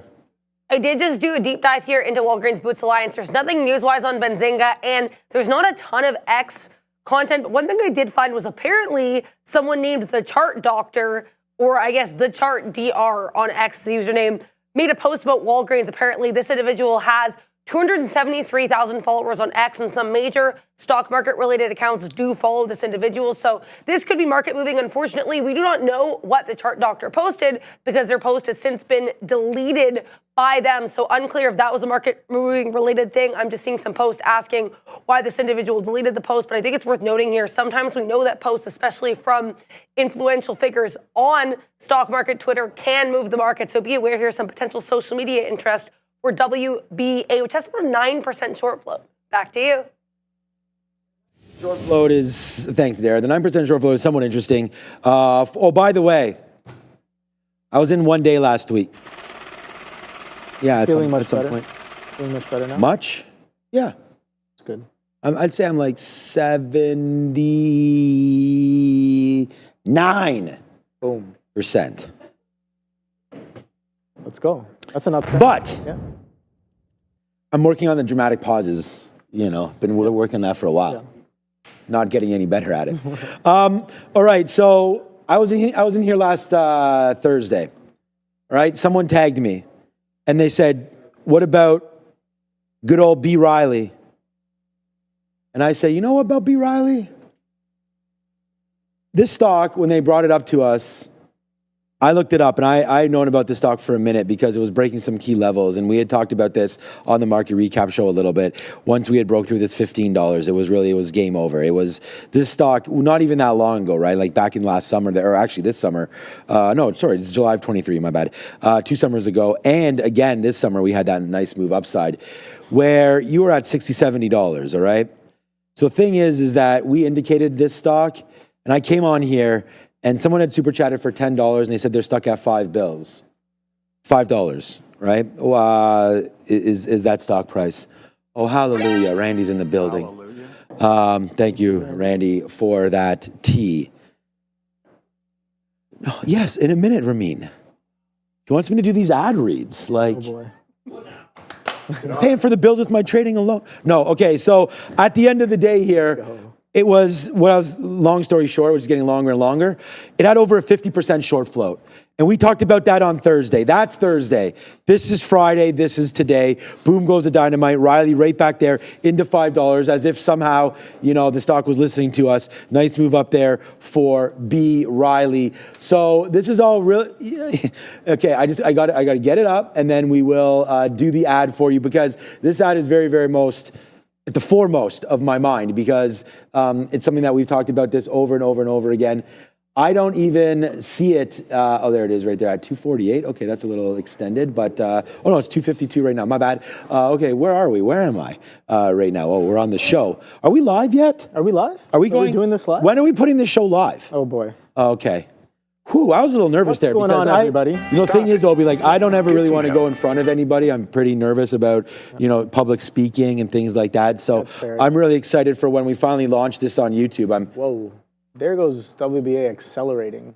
It's crazy. So by the way, Walgreens is blowing to the upside right now. So thanks for the super chat. Like we just talked a little bit about it. And there it goes. No, Ramin, I got to do this first. All right, let's go. Unlock the nuclear renaissance with Foremost Clean Energy. There it is right there. Leveraging one of the biggest mega trends on the planet, nuclear energy. Partnered now with Denison Mines with properties strategically located in the Athabasca Basin, known as, get this, Ramin, the Saudi Arabia of uranium. This undervalued company is poised to capitalize on the exploding nuclear market and offers unparalleled growth potential. The future is nuclear. Not just clear, it is nuclear. Foremost is your entry on the NASDAQ under FMST and on the CSE FAT. Go to foremostcleanenergy.com for details. Make sure you do scan that QR code there. And again, we talk about something has got to power this sort of AI revolution. I think it will be nuclear, and there are many different opportunities for that. So definitely go check that out. Wow, thank you, Daniel T, for this one, man. There goes Walgreens Boots Alliance. Boom, right there. Get those rain boots on, because sloshy up here. And the thing is that when you're looking at it, you're going to come into some levels here that you're still a little ways away. We can get up to this 12 or 13. Report. Oh boy. Now the guy literally stops in my ear. Yeah. I think Neil left the squawk on, so I hear that as well. Here we go. Yeah. Possibly involved in Oh boy. a deal with Sycamore Partners. So Walgreens, a possible deal involved with a deal with Sycamore Partners. So we'll see this private equity. We'll see if they come in right now and look to do something with Walgreens. Again, I don't know what their online business is like. I'm not sure what stores, but we talked about how Amazon came in and, ate the lunch of a lot of these not smaller, but I'm pretty sure we don't have Walgreens around here, but most items that you can get at a Walgreens, I would assume, are also available somewhere on Amazon. But I mean, I guess that's true of most major markets there. So I don't mind that. If it's a buyout rumor or some sort of a rumor there, it's not really moving around too much. You do see some increased action right now on the volume. So right now, WBA and Sycamore Partners. So again, traders circulating report that companies suggesting financing here for potential Sycamore deals. So we'll wait to see what's going on with WBA. Miss Adara has the story. So to clarify, this story with Sycamore and WBA is not new. We've heard reports of a potential deal between the two since as early December, though. It is worth noting it's been kind of on and off. We've heard some rumors that the deal has ended and that it's back on. The key difference here apparently has to do with the fact that there's now financing for this buyout. So again, I want to clarify, the Sycamore relationship with WBA is not new. What is new is the fact that apparently there's some financing for a potential buyout. I am not seeing any report, and I've done some pretty deep research, but Seeking Alpha saying that apparently this report is circulating again. I have not yet seen the report, but I will continue looking and I will provide you with more details the second I have them. Back to you. Okay, thank you, Adara, for all of that. Yeah, so like 5 minutes later, I asked Adara, pardon me? Yeah, so that's what I was going to get at in a second. Okay, so we are having people complaining about mic issues, but I think it's just a stream issue. So, okay, good. So it's good. So everything's fine on our end. So please, guys, try to refresh if you are having a problem with the stream. We've double-checked, triple-checked everything, and it should be fine for here. So refresh your systems. All right.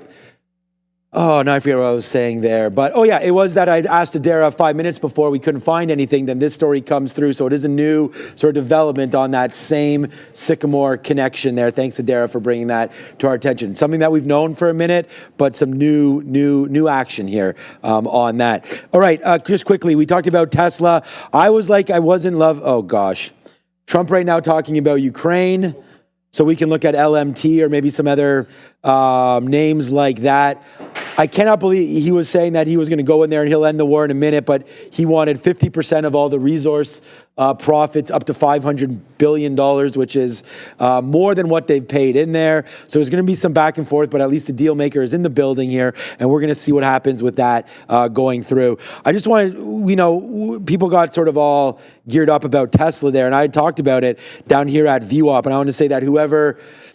I forget, I should remember the name, but we were talking about it, and I said that it may not do too much. Well, you did get a move down for about 80 cents, move up for about 80 cents, and then you landing at VWAP again. I still think with this market heading to the downside, this is why I stay away from some of these names and why we look to go short. We talked about playing NVIDIA, which is going to be P&L number 1 today. We...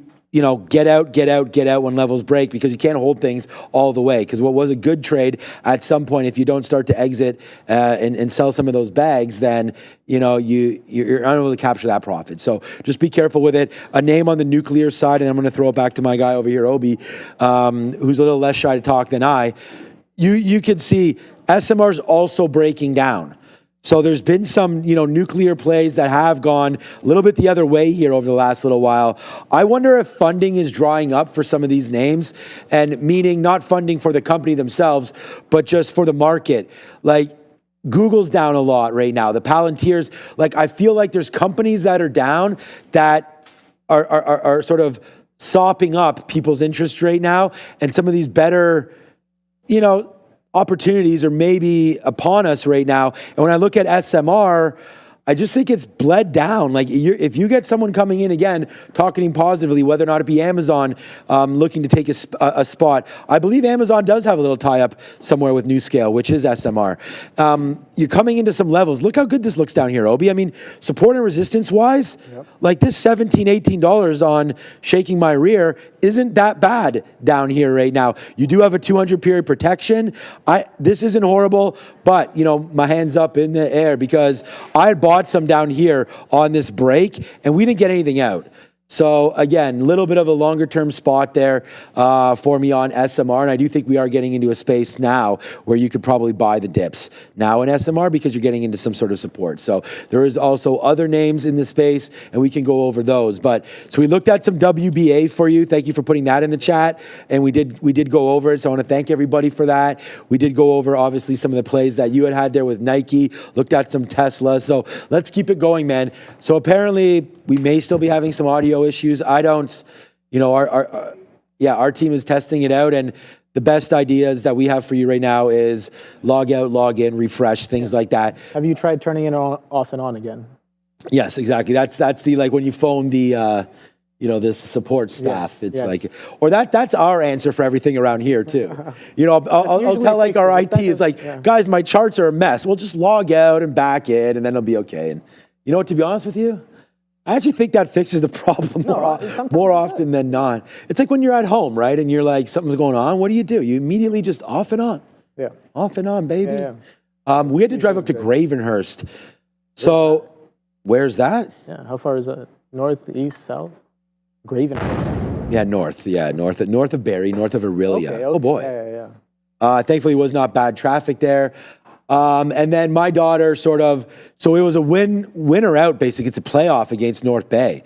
And so North Bay is like 4 hours north. We agreed to meet in the middle. They were down here last week in our barn, not in our barn, but in Etobicoke. And we had lost that game 4-3.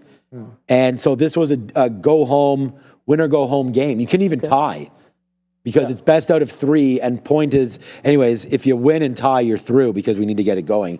So my daughter, very proud of her, she fueled her inner Mitch Marner, which of course you know what that means. No idea, of course. I would say that. And she got these two beautiful assists, and they wound up winning 3-1. And it was a great opportunity. So we were able to get into there. We drove up there on Saturday. That was a big game, and I was really proud of her for doing that because she's really the team. And like, the thing about hockey is, I mean, most, and again, I didn't get an opportunity. Yes. Oh, yes. I wore the jersey here. And there's a lot of people saying 51st state, this might still happen, But think about hockey, we have to take an opportunity to celebrate a little bit because that was a hell of a game. And I was tweeting it out too. And congratulations to all the U.S. fans as well because like that was just a great game. It could have gone either way. Jordan Binnington, the goalie there at the end, made some huge saves in overtime. But at the end of the day, McJesus came there, saved the day, and the rest is history, man. Team Canada rightfully back on top of the hockey world. So not that we ever left it, but we're there now, undisputed. And the good thing about this tournament was it was not IHHF rules, which the Olympics, there's basically no penalties in the Olympics. Like, it's no fighting. Like if you fight in the Olympics, you're basically kicked out, I think, the next game for sure, so on and so forth. So there's different rules there. So it was nice to see just a great overall hockey game, well-spirited. I have no idea what Winnipeg's own Chantal Kreviatsuk was doing there. I think Adara has some explanations to do because that was the most pathetic "Oh Canada" I've ever seen in my life. And they're like, Winnipeg's own Chantal. I was like, okay, I got to tell this to Adara, first of all, there. And I was like, this is, so I don't know if this is done on purpose or not, but like the American anthem there, you probably didn't watch it. But it was beautiful. They had I the saw Boston. The tweet about how the game ended, yes. Yeah. I was like, yes, let's go. Yes, let's go. But they had a beautiful, I think it was either the Boston, I don't know if it was the firefighters, but they had a beautiful, like, 20-piece band there, and they had this amazing opera singer just belted out. Like, the Star Spangled Banner was amazing. Yeah. And our girl kind of came out there, and I was like, like, all that just not what I was expecting. See, I like it, Joe. See, so now Joe's running his mouth about how the Americans are losing, but I didn't hear one thing while this guy's live on the air. Like, I got to catch all the shrapnel. I'm not even looking at the chat right now. But Joe, you see that game? Did you watch it down south there? Oh, it was sick at the bar. I was sick at the bar. Yeah. I remember I was in Cancun, and I forget. It must have been. So it was. I don't know if I was a freshman or what, but in college we all went to Cancun on spring break. So it was, this time, and there was a tournament. So how old would have I been here? Graduated in 2002. So it must have been, it was either the 2002, there must have been either an Olympics or something, but I remember watching it in a bar in Cancun, and it was great because there's so many Canadians were down there, and it was great to see like all of that. So I'm sure some similar love there for Toronto or for Canada down in Jamaica as well. But yeah, what a great game. Congratulations to everybody who's a fan of hockey. It was a great opportunity and really shows. And I tweeted something out. Hockey players get beat up and, punched in the face, pucks in the face, all this. They go out for exhibition games, like what they were doing, playing no matter what. Right. Dude in NBA just has like my elbow a little sore, 4 or 5 months. Okay, Adara, what's up with Winnipeg? We can talk about that too, but just keep an eye here. REGN, Regeneron here. Apparently their DB-OTO trial actually showed, quote, clinically meaningful hearing improvements in nearly all of the children they tested with profound genetic hearing loss. So great results here for the hearing trial for REGNB, where this one does not tend to get as much volume, but certainly one to keep an eye on. With regards to Chantal Kraviazik, she is Winnipeg royalty. She did do a song with Drake, and my entire family saw her in concert last year, so I will not be speaking ill of Chantal. Back to you. Okay. I'm not speaking ill of her. I'm saying that performance was like she was in another zone. Like that was one of the worst Canadas. Oh boy. I think, and it was all over the internet. I mean, everyone was like, "What is going on right there?" It's almost like she was like drugged or something to just perform that poorly. That's wild. It was bad. I haven't seen it, but don't watch it. Now I'm curious, but okay, watch it. Watch it. I did buy some. Go ahead. Yeah, go ahead. Congrats on both the games. Congrats to the game, to the players. What's your team called? Etobicoke Dolphins. Etobicoke Dolphins. Congrats to you guys, and congrats to the Canadian team for winning as well. I think that's solid. Yeah, I definitely. I mean, I don't really necessarily watch sports, but when I saw that we had won, I did a little bit of a celebratory. Just like, yes, let's go. Nice. But, that was. It's good stuff. But I'm kind of looking at. I'm looking at WBA as well here, but I'm looking at Palantir, to be honest, because I was like, when it was at 93s, consolidating around VWAP, I'm like, well, this is great to kind of look for the continuation short, risking up to 94s. I think 94.11 was that consolidation high. And oh boy, we're coming right back in to the day low, guys. 89.30 is the day low, and 90.30s is currently trading right now on Palantir. So a bit of a continuation happening going into the end of the day, and we get that tailwind from the market as well, a bit of a reversion, or maybe even a continuation of the morning action, reversion of the bid that we kind of got up here on both the ES and the NASDAQ. So my question is, what is really moving around? What's kind of breaking trend? The first kind of thing that I look for, if again, taking a peek at some of these Mag 7 names, I see that Softy is probably one of the more relatively strong ones. Obviously, Apple is the strongest on the day today. You can see that if you guys have taken a look at Apple at all, you can see that very strong, aggressive move in the pre-market. I think there was a catalyst about them spending 500. Was it million or billion?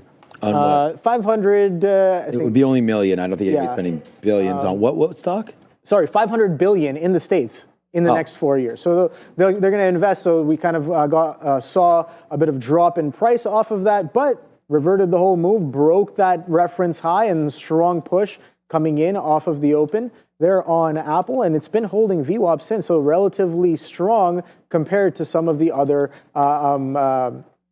Mag 7 names here on the day today, and Softy as well. Softy kind of creeping a little bit higher here, retrace about 50% of its move, but relatively weak is Goggles here. And again, Google, I was looking for a bit of reversion on Friday, never really got it, definitely gave it a couple tries, lost on both, and I was like, oh boy, the selling is quite aggressive. And coming in today, we kind of come back into that some of those levels. I was like, okay, Google also had news this morning, and I think it was I don't remember specifically what it was, but I think it was a deal with CRM and some of maybe people moving on to Google's cloud services there on that. We got a push and reverted a decent chunk of Friday's action on that. So I was like, oh boy, if we can get past this Friday high, then maybe we're set for higher levels here. If we can break out of this aggressive selling that happened, but guess what? We kind of gap up, push into that opening range low on the 30-minute chart here on Friday's opening range low is what I mean, and then kind of selling comes right back in for an aggressive flush. Again, the market sold off as well, so that was some strong tailwind as well. So Google trading near its day lows. Tesla, I know a lot of people were talking about Tesla, some solid trades on Tesla, like we talked about earlier during the rundown.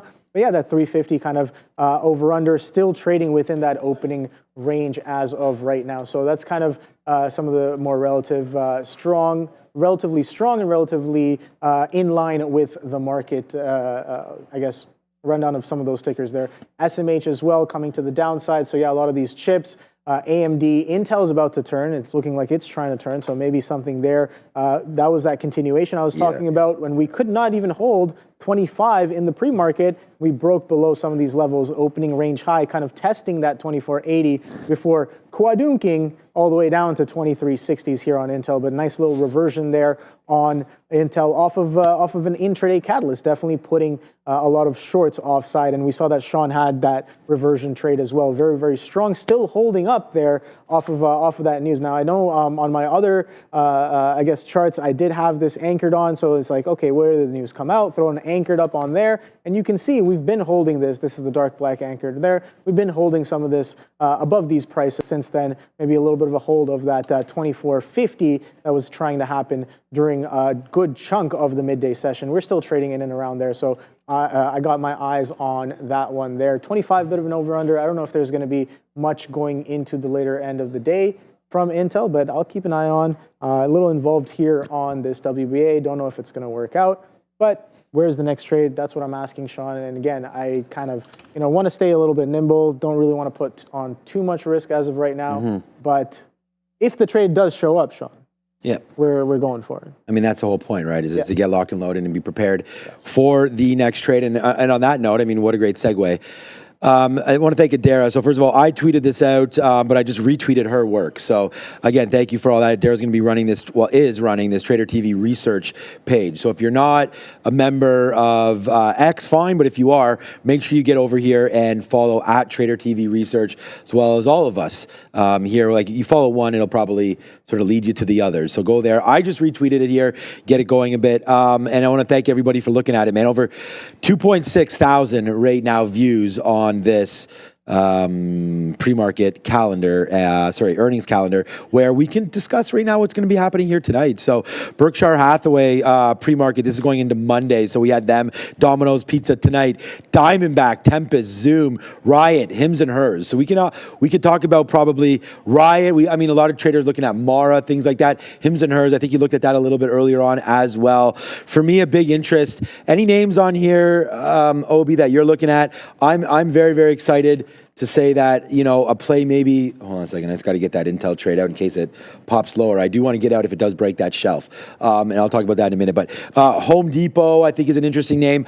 I think with rates supposed to being cut this year, you think he'll cut rates this year? Honestly, I don't. Okay, no opinion for now. Okay, that's fine. Yeah, I mean, they could, they can't, they couldn't, but I'm just.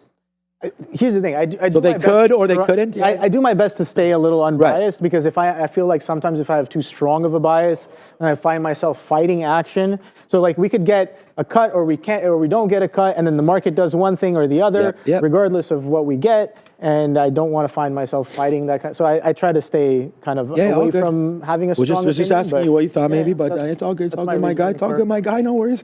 So I was just, No, but hey, to your point though, it's true. Like the minute you get married to one way, and I said that about Tesla, like I nailed that short at the bottom on Tesla. I was like, okay, maybe I don't have the right level. And then, you average into that short because you're already short.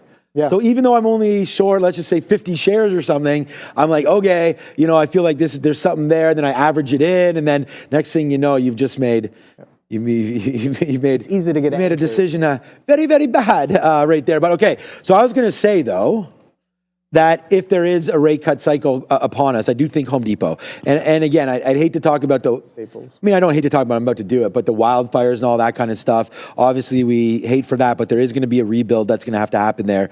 Home Depot and some of those plays. I don't know if that's the biggest beneficiary of all of this, but there is something there for sure. So I look at this list and I see Home Depot. I think Home Depot will obviously trigger something with Lowe's that comes through over there. I'm interested in Kava. Kava's gone the other way right now. Again, a name that we don't have here in Canada, but a relatively new name to the market, a couple years old. Again, in the right space, I believe. So Kava would be something. The biggest and the baddest is right there with that video. We'll have a watch party with myself, Adara, and Sharif, I believe, on Wednesday, if all goes well for this. Salesforce, NVIDIA, C3 AI. I mean, there are going to be some names coming there. And then later on, I think Clover Health's had a couple good moves recently as well. So there's something about Clover there that I think can be interesting as well.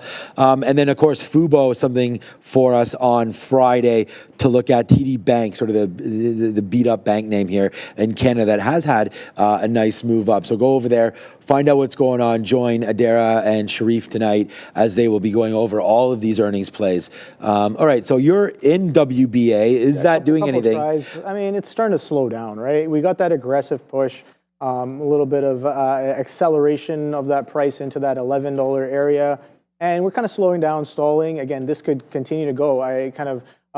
They had news on the 18th of February. I forget what that news was, but we made a bit of a high there at 11.18. That's what I'm looking at here. Current day high is at, what is this, 11.11. So yeah, just kind of trying to play some of this price action on WBA. Let's see if it lasts. That bid came in quite aggressive. And yeah, it seems like we've been catching a bid since that $10 level here. And you can see that started in and around pretty much right off the open. We've only been bidding up since the open on this ticker. So very, very strong trend here. Not really hitting full-on criteria for reversion just yet, but I like to do a little bit of a dabble to see, and definitely want to get in a little bit more if this trend does kind of crack. But isn't that funny that you've traded today only two names, Nike and Walgreens? Yeah. It's I mean, not a lot of days I'll trade like one or two tickers. Yeah, it was just more about the names. Like we talked about how some of these, the action's been in some of these bigger cap names on the NASDAQ, and there you are finding your way with those. So great opportunity. Yeah, exactly. Great opportunities there. We talk about that. I don't really, for me, I mean, I was looking at Walmart last week when I thought the opportunity was there as well. Oh no, where's my fail button? Oh boy. I bought some Big Bear. I think it was at 6.15, so I'm already down again. Man. That's why I'm saying I'm just going to be buying some index, man. I have no idea what I'm doing. No, but just for some play money. Okay. Wow. Okay. Okay. No, but it is womps because right there now, unfortunately here we're going to have to wait to see on Big Bear, but it's coming back into some bids. So I did add a little bit during lunch on this name. Again, I like the AI play. We've done really well with Palantir. Not that Big Bear AI is something similar, but they did get a Department of Defense contract I think a couple weeks ago. So I do like the name.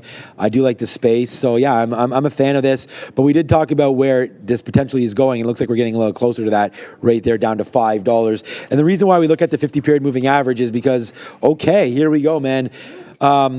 This name Rigetti is getting interesting as well because this has also made that move down. And the last time we had bought, the only time that we had bought Rigetti was right there off the 50 period, and we got out the very next day, which was probably a little too frugal. But at the end of it all, it worked out for a nice win. But then it had some continuations as well. But now you're starting to go underneath. So I'm a little bit worried about some of these quantum names. The big name, Oklo, right? That was one here that we had talked about as a possible winner in the space.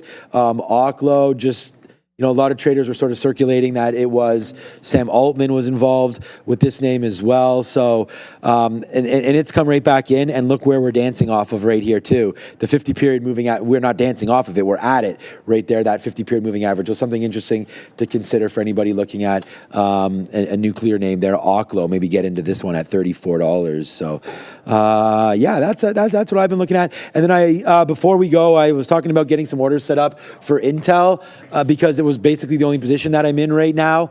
And I know you're in WBA, and we're going to look for some more with its 320 already. Wow, that went fast. It's a little quick. feel like that went real fast. We had no guests. We did the rundown. Nothing. You and I over here doing this. Yeah, no, I like it. Thanks, Obi. Again, Neil, if you're here for Neil, I'm sorry, I'm here. Obviously, everyone loves Obi, but I'm filling in for Neil today. And as you see, it's just he wasn't feeling. He got like the little read there on his. He said he went to the bathroom or he got up or whatever and came back and he was like, oh, that's like it was showing him that his heart rate there was a little elevated. So he felt like he may be coming down with something. So we're like, oh, I really like that. What? I want. Whenever I'm in, there's a heartbeat right now that I'm hoping everybody can hear as well. And I feel like. Whenever I'm in a big trade, I want that. I want that button. I want something to that too, because that's what winds up happening. And then I told that to my wife, and she's like, well, it's a trading show. Of course your heart rate's elevated. I'm like, well, okay.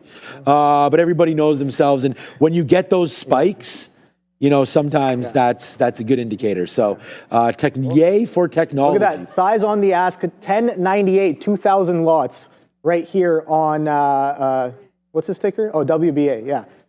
So let me just throw that up for you guys here so we can look at it together right here. There's Buddy sitting on a NASDAQ gate right there. And let me pull this up right here. So some size on the ask at 1098 to 2,000 lots there on a NASDAQ book. So let's see. This is the first time we're seeing a little bit of a distinct difference here. See if he gets taken out. No idea what we're going to do with that size. Let's see what Adara has to say. His press conference with Macron, which is mostly just about the geopolitical tensions right now in Russia and Ukraine. Trump was asked, though, about if the countries, specifically Mexico and Canada, that had tariff concerns, if they are responding appropriately. Donald Trump said that the tariffs are scheduled to go as planned. We are expecting tariffs here. They pushed them back a month, but I know we're expecting around March or April is what we're kind of expecting there. So Donald Trump says that these tariffs are going forward and apparently they're, quote, on time. So be aware here, tariffs are, quote, on time. We do still have to worry about tariffs, according to Donald Trump. Back to you. Yeah, I mean, thanks, Adara, for that report there. Yeah, I don't think many of us thought that they were going anywhere, but it, as delayed as possible would be nice for sure. You know, just noticing around here, our fuel prices still seem to be okay. You know, obviously a little bit worried about, you know, the masses, and that would be including groceries and then energy prices, because that affects everybody, right? I mean, I don't really care about, oh my God, the price of Teslas are going up. Like, who cares? The rich people are the ones buying those cars anyways, or just cars in general. I'm talking about the day-to-day, how this affects the average consumer. And I think that here in Canada, obviously as tariffs go up, we do get, you know, cheaper cost of goods, I guess, from the United States. Although with our recent exchange, I don't know exactly how that's going to pan out, but I obviously, a lot of Canadians here pretty worried. And we do have an election that's about to happen in 3 days on Thursday that's changing. I don't think it will change our current government here in Ontario, which is a province which would be similar. We don't have as many powers as individual states do, but that provincial election hits right now on Thursday. So just like we saw in Germany, the Conservatives took that down. It was only 29% of the vote, but here the Conservative Party's been in power. Is this Dougie's second or third? Third, right. So he's in his second right now. This will be the third term for Doug Ford. So that's a Conservative there. So each term 4 years, very similar. So he looks like right now Liberals are behind by about 10 points, which I think is going to be maybe even more than that. It can be probably hard to cover that. So we'll probably have a very, very similar government looking to take, you know, again, re-control. And all the talk is we're going down to Washington. We're going to talk. We'll see how that goes. But anyways, that's some of the talk around here. All right, Apple, just to get going. And again, then we have our federal election, which is maybe more about what you guys are interested in as well. That's coming probably in the summer. They still have to announce the date for that, as the Liberal Party right now, as Justin Trudeau has stepped down and resigned. So right now, still acting president or prime minister, but we will be electing a new one I'm hoping this summer, but we'll see. Isn't that funny how it's like we haven't even announced when our federal election is yet? And it's like, I'm just like saying it could be summer, which is just a little bit of a runway for that. All right, so Apple right now trying to hold out pretty good today. You know, up to that 245 area was a good breakout. Now you're holding. We try to get through 250.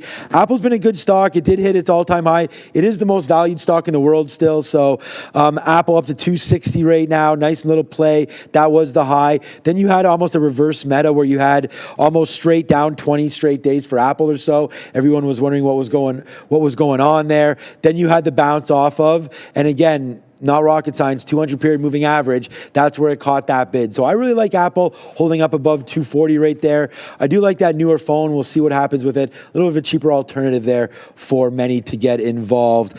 I saw my credit card get dinged for $17, I don't know what it was, dollars or so for Roblox came through yesterday for one of my kids. So that's been hitting to the downside as well, down there near $60. Again, we often look at some of these bigger names, but there's a lot of names that have been pulled back quite dramatically from highs. We talked about Google. I know Joe was looking at Google earlier today as well, but back into $60. Some interesting dip buy opportunities for some of these names. I'm a little bit into Roblox, not that much. I have not been able to get involved with DraftKings, but this is going to be another name that seems to be, once it loads up here, it seems to be getting a little bit of a haircut as well, right back in. So there's a couple names that I'm looking at as interesting plays here, DraftKings and Roblox, some names that are still in the tech space, but a little bit different than maybe what you're used to. Yeah, no, I kind of, just watching this Palantir here, Sean, it's coming right back into that $90 area. Again, initially I was like, oh, it's headed for the lows. Catches a bit of a bounce off of 90s, that low being 90.07s, coming back into 91s. But look at that, we're kind of still making that downtrend off of that VWAP hold as of right now, and a bit of a continuation on a bigger picture as well. 89.30 is the current day low.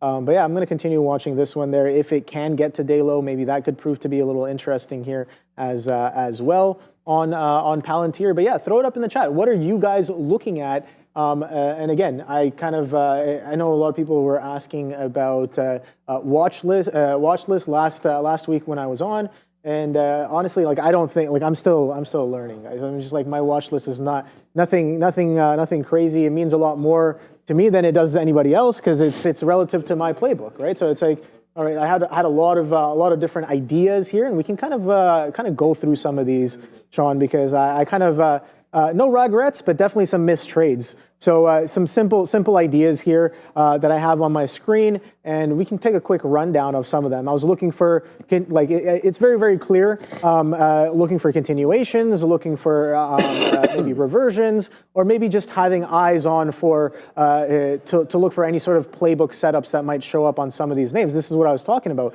I got what, like 3, 6, 9, 12, 11, okay, so in the morning I had 12, and then I added Nike in the morning, like I said before, after what I saw it did in the pre-market session. So you can kind of go through some of these tickers here. Oracle, we know that's been an interesting name. Oh boy, Oracle I had down for continuation, but then took eyes off of it because it pretty much reverted a decent chunk of the move. But guess what? It kind of showed us with the VWAP test and kind of a double topping action at underneath 175 that there might be a little bit of supply, and you can see that is an area that was support in the earlier on in the week and then turned into resistance on Friday. So that resistance underneath 175 coming in once again on Oracle for that continuation. So I can definitely be a little bit more thoughtful about where I'm looking for continuation on some of these ideas, because sometimes I'm like, oh, it's got to crack pre-market level or prior day low right off of the open. But sometimes, it's the market. It's not going to be clean like that always. And the continuation trade is still on the table, bigger picture underneath that 175. So something to consider there as well. So Meta, I was also looking for continuation. Very, very strong continuation happening on Meta today. Did I participate? Absolutely not. So I left a lot on the table. And again, shout out to Wayne. He's always reminding me of not getting anchored to certain ideas like Nike, like I was earlier today, and missing out on so many of the other morning plans that I had. And we've gone through 2 of them already, and we see that both of them worked. Maybe not cleanly, but in their own way, definitely worked a little bit here. Intel, I was like looking for the backside. I'm like, yeah, on the weekly, if you take a look at the weekly on Intel, you can see a little bit of some selling coming in off of some of the prior earnings as well. Bigger picture, we kind of rejected that 50 mark here in January of last year, and we've been we've been trending down off of that. So a little bit of potential resistance there. I was like looking at the weekly, very strong top wick here on the weekly, prior week on Intel. I'm like, all right, do we take a little bit of a pullback? And coming into today, you can see right off of the open, we do get some selling underneath that $25 level here. So yeah, I'm not going to go through all of these, but some of those were my top ones. And again, some sector trades as well, maybe staple continuation, bank fades as well. PLTR was a big miss on my part. PLTR continuation came in right off of the open, right? So right off of the open, if this will load, I'm just going to reload that. Have you tried turning it off and on again? Let's go back to PLTR here. You're just full of memes, man. That's the thing about you. I mean, life is memes sometimes. Would you take a look at that? Would you take a look at that? Here we go. There it is. It's frozen once again. So, you got one? I got this one. That. Oh yeah, come on, do. Yeah, Fabian did something there. Yeah, he's. To me, that some stuff. I'm not sure if that looks appropriate. Mike might be a little wonky right now, but yeah, no. Palantir continuation comes in right off of the open. Not only just off of the open, but it kind of comes in the pre-market because I was like, oh, 100. I want to look for that 100 to reject, and it's happening right here after 7 a.m. Not actually right at 7 a.m., but 7:20. So it had to be in pretty early for this one, and that 100 consolidation breakdown came in. And even if you didn't have that, the reject of that 99 level, a bit of a lower high happening on a bigger time frame relative to what we did last week and in the prior weeks there on Palantir. Again, strong selling, kind of giving us that continuation. The question becomes, we're below 100 now, Sean, so do we get even lower? Yeah. Do we hold this 90 level? I think that we might have some room to go to the downside before we catch a bit of a bid again, but what do I know? A lot. No, I know nothing. Well, I mean, I guess in the grand scheme of things, we all pretty much are. Right. The more you know. I mean, I was very proud to tell you that Michael Jordan played for which team? The Chicago Bulls. No, he didn't know before, but we've. Last time you hit me, I almost got blindsided. I was like, right away, I was like, what did I say? Buffalo Bulls, because I got mixed up with this little guy over here. So oh boy, indeed. Go Sports. Go Sports. No, it's funny enough because what was it? I think it was in elementary school. I did a project on Michael Jordan. So, yeah. I did a PowerPoint. Okay. I did one of those. This is a little bit of a risk. Yeah. I'm going out on a little bit of a limb here. All right, go for it. We take. Is there a chance that you potentially, from your days of doing this? Yeah. Do project, I still have that document? No. Oh. I don't. Do you happen to remember Michael Jordan's number? 23. Oh. Yeah. Bang, man! Not just a pretty face, this Obi over here.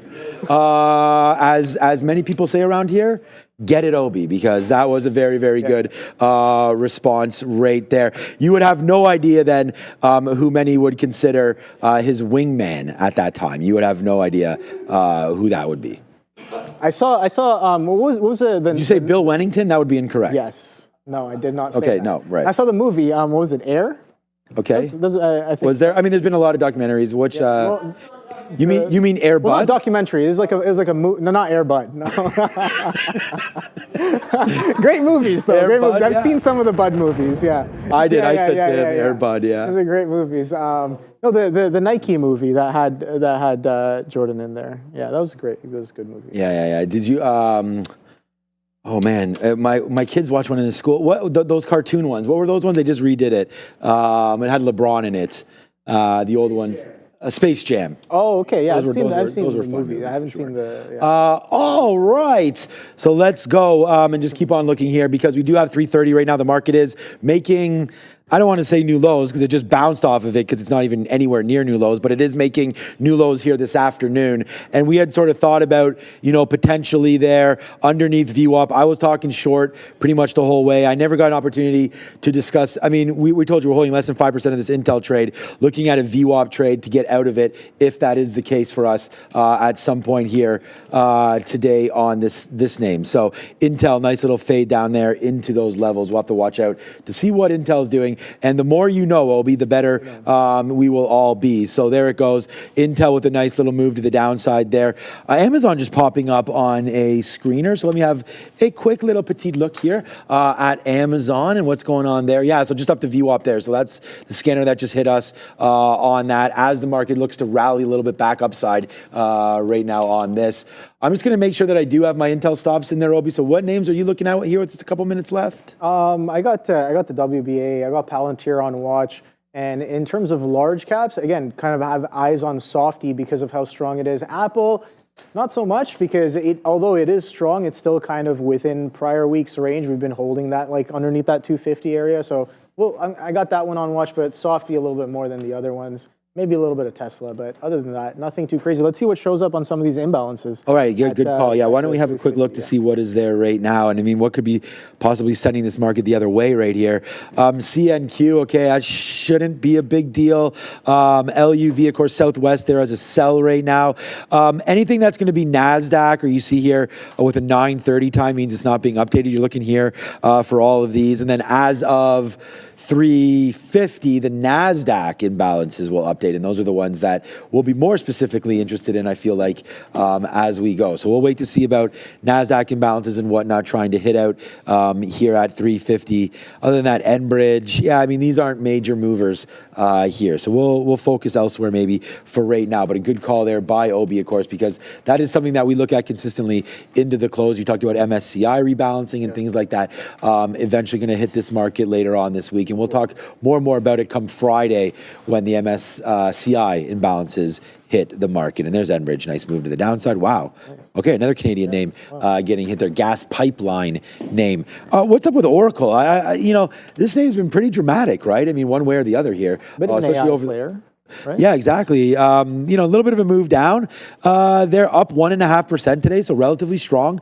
Goes Oracle. Weren't they part of not Stargate? It was Stargate, right? Yeah. Yes. So something there. They had a nice move up there into the 185 zone. Tried to take out right before earnings that 195. They did wind up going the other way, then boom to the upside. So trying to catch a bid here looks interesting anyways, as we look at Oracle up 1.5%. Look for some relative strength in this name possibly tomorrow, taking out this level 171. I like that trade for Oracle. Bouncing again, good level. Get rid of this garbage. We'll see if it could take 171 tomorrow for ORCL. Again, tonight, earnings plays, right? And we had sort of looked at those. Big ones, whoa, where are we going? Is HIMS. So that's been absolutely rocketing. Of course, this online kind of health situation here where I guess you can get prescriptions. Huge move to the upside. Now came right back in real aggressively over the last couple of days. So watch out for this name off earnings. I feel like this is one of the more expected movers there tonight as we get it. TEM Tempest is a big one there. We talked about Miss Pelosi being involved in this one as well. So that's had a huge move. It's implied move right now, 16% tonight. I'm trying to find HIMS. HIMS is 21% implied move, Obi. So that would get a oh boy reaction right there. I was like, wait, is this a trick question? From that one. So that could be a big mover there. Tempest AI and HIMS. Zoom 6%, 9% actually. And then we looked at Riot, right? Like we wanted to see what was going on with Riot blockchain because they're also going to be reporting here tonight. And you know, that's had a quite aggressive move as well, as we've wondered often, like kind of like, what's up with that? Like why is Bitcoin kind of holding out okay? And some of these names like Mara and Riot blockchain continue to test some of these bottoms. So just be careful with this. $10 marker. Wow. If I don't know, right? If there's going to be a beat or something here for this name, you could get a huge bounce on Riot because you're right down into the 200 period moving average. Although we've bounced off there, if you get a bump up there, that's your 20%. So I always say to myself, what is the short flow? We did this with B. Riley and we're able to make some, see, look at that. Wow, this page has B. Riley up. So that shows you the last time we were here on Thursday, we had used this to look up the B. Riley. So RIOT right here, it's short float. There it is, man, 20%. So yeah, I think the risk is to the puts, like the calls. I'd rather be in the calls. I think the risk to the upside here on a better than expected report there, 20% short float. Watch out for Riot tonight. We could get into that $12 area. I don't mind RIOT if you're looking for something there as a play for earnings. Riot long, take a shot. Yeah, no, I definitely. Again, I'm watching some of those names for earnings. But yeah, the miners tend not to necessarily follow the Bitcoin and some of the other cryptos as well. Again, I'm sure there's people can come up with multiple sound reasons as to why or why not. But the thing is, if you want to look for something that aligns a little bit more with Bitcoin, we see Joe trading it often, IBIT, Of course, right. maybe MSTR as well, because pretty much all they do is hold Bitcoin. So maybe that's reflective, a little more reflective of their price at times. But even that can have mispricing events, so as we've seen in the past year, especially on MSTR, right? IBIT not as much because it's an ETF. But something a little speculative like MSTR can definitely have those outlier days where there might be some mispricing going on. So again, lots of opportunity in the Bitcoin space, but I think that I don't really see too much on Mara Riot as of recent. Okay. Haven't really had eyes on, to be honest. Your charts were going into that zone with any of them. If you had the charted levels, or So we can take a look at Mara here. And take I think I had my Mara chart charted. I got to make sure on this other screen here. It's okay. Amazon did drop off. We'll let them load it up, and if there's nothing there, there's nothing there. Just all right. So 214.60 there. Amazon did spike up, and again, we want to thank eSignal. Again, man, it's not up there right now. We have Trade Ideas, actually kind of a competitor there. But at the end of the day, this trade scanner does give us some opportunities here to look at different names. So there you go. You got HIMS moving around right now. No surprise on SMCI, Palantir, NVIDIA. What is INDS? That sometimes we just get names. Oh, Pacer Industrial. Yeah. So this is sometimes it doesn't show up, like no volume going up there as well. But Amazon right there, Google. Oh, Nubank there as well coming through. There's SMCI 52 and change. So we want to thank them for that. Right now, SMCI. So I can do that in a couple of seconds here for eSignal. But again, very interesting times when we would talk about earnings reports, because coming through today, some big ones. I'm excited for Home Depot. That's going to be a name that I'm excited for. But if you all do scan that QR code that you do see on your screen right now, then you can get involved with eSignal. And again, really, really like eSignal, like the space here to get reliable charting, right? We talk about how important that is. No matter who you're trading with, you want to get the best charts. Listen up, the first month is now free. Absolutely nothing wrong with taking it. We're waiving those fees. Trade smarter, not harder. Capitalize on what I believe to be the best trading platform right there with infinite data and instant trading. Connects to over 50 plus brokers right now with the best back testing in the business. I use it all the time. You can do tick replays. You sit right down here, you can replay the whole day real quick. I know you, Obi, you're a big proponent of doing that. Not just replaying it, but at least looking at the day, figuring out what one of your levels hit, what didn't. Yep. I believe in eSignal, one of the strongest products out there. So definitely scan that QR code below. Develop your trading systems today by the help and use of eSignal. So definitely go grab that signal again for helping us with this segment of the show. So man, that's that's a little bit of a talk there. SMCI nearing that $52 mark. Again, looking like it wants to come into that downside. Imbalances. Oh, the imbalances. So there you go. The alarm that I have on for imbalance. There you go. So alive right there. But that's nothing to be ashamed of there. His phone just dinged off, just saying that the imbalances were coming in 10 minutes or 8 minutes or so to have a look at them. Yep. You need those little reminders, man. Yeah, of course. We're going to do a video about the setups that we have. Yeah. And part of that is what it is. It's like, if you don't have those imbalance locators up, then sometimes it's out of your mind, right? And you're not looking at it, then you miss those opopportunities. So, and I've made that mistake in the past, right? Well, that's why I was like, solution to that, throw up an alarm. It's simple. It's it's not necessarily intrusive. You just turn it off. You're like, a reminder of a thing. And I said this a couple times last week as well. Multiple times I found myself not at my desk, maybe in the kitchen or maybe out for a walk, and maybe I've kind of lost in the sauce. Yep. Don't remember what the time is, and hopefully not that. There have been opportunities where I've missed trades on going into the last 15, 20 minutes because I wasn't at my desk. So I'm like, easy fix. Just remind yourself to get back to your desk. And been doing much better with that, but I think building 90 on Joe, I believe. Well, it doesn't matter. We all talk about it, especially these two guys.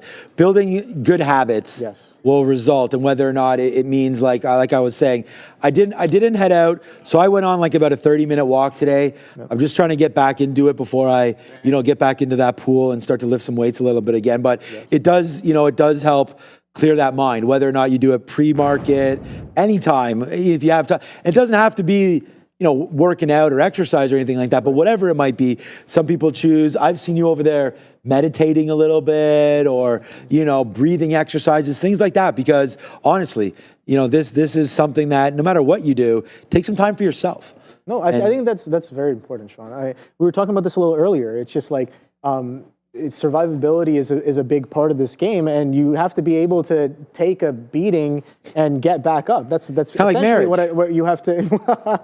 Is she watching? Oh boy, cut that. Well, I don't know too much about that. Rewind. 90 on Palantir. Are we live yet, by the way? I don't know. Okay, hopefully not. Ooh. Well, we'll see. But definitely something to remember, and meditation definitely helps. Like losing necessarily is not here comes day low on Palantir, 89 to 70 here as of right now. So I already have it pulled up on my chart as the Palantir cracks through that 90 level. Let's see if day low breaks.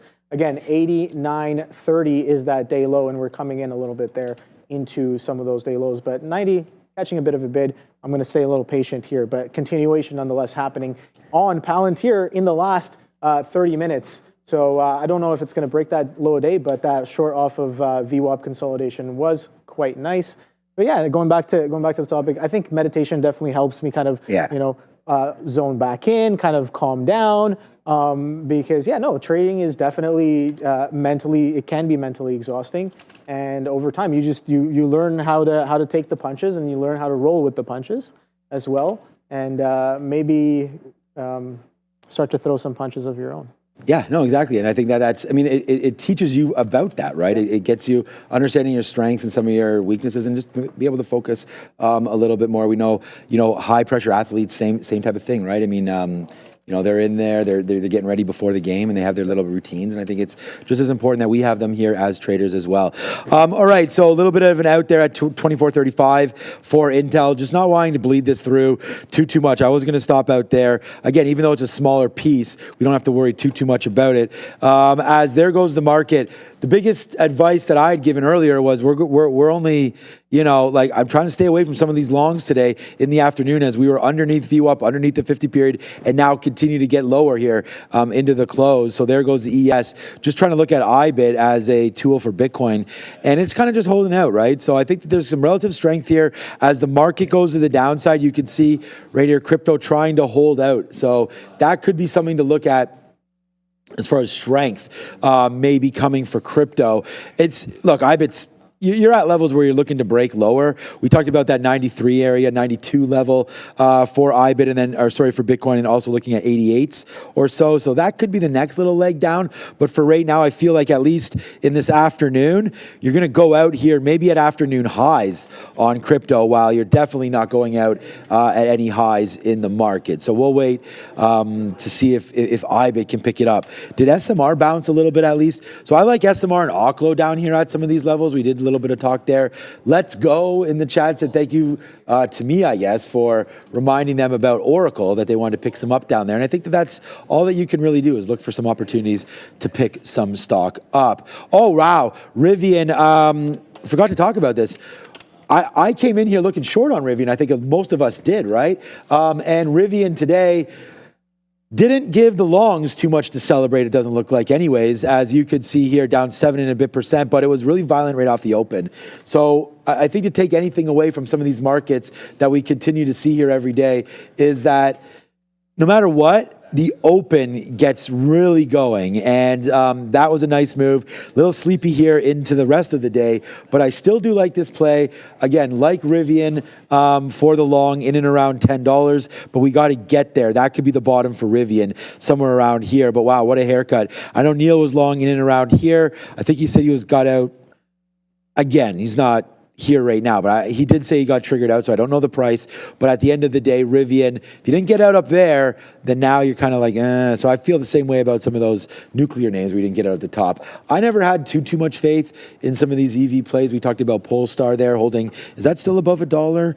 Yeah, okay, so that's good. Like, as long as some of these names are still hold. I saw the Polestar. I was at Sherway over the weekend. They had the Polestar. Yeah, they had the 3 out. Was that the new one? The 3? 2, 3, and 4 now they have too as well.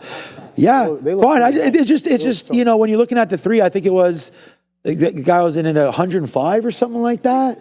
So it's a lot, just a lot of money. That's what I'm saying. Like, you know, if you can afford these things, then fine, but not everybody playing in that same sandbox, which is why I think that the Model 3 and whatnot still remains something to look at as far as value and all that, resale value as well. So we'll take a look at that Model 3. I'm excited for Tesla to come out with their little robo-taxis. I think that'll be really cool to start to see those flying around there, flying.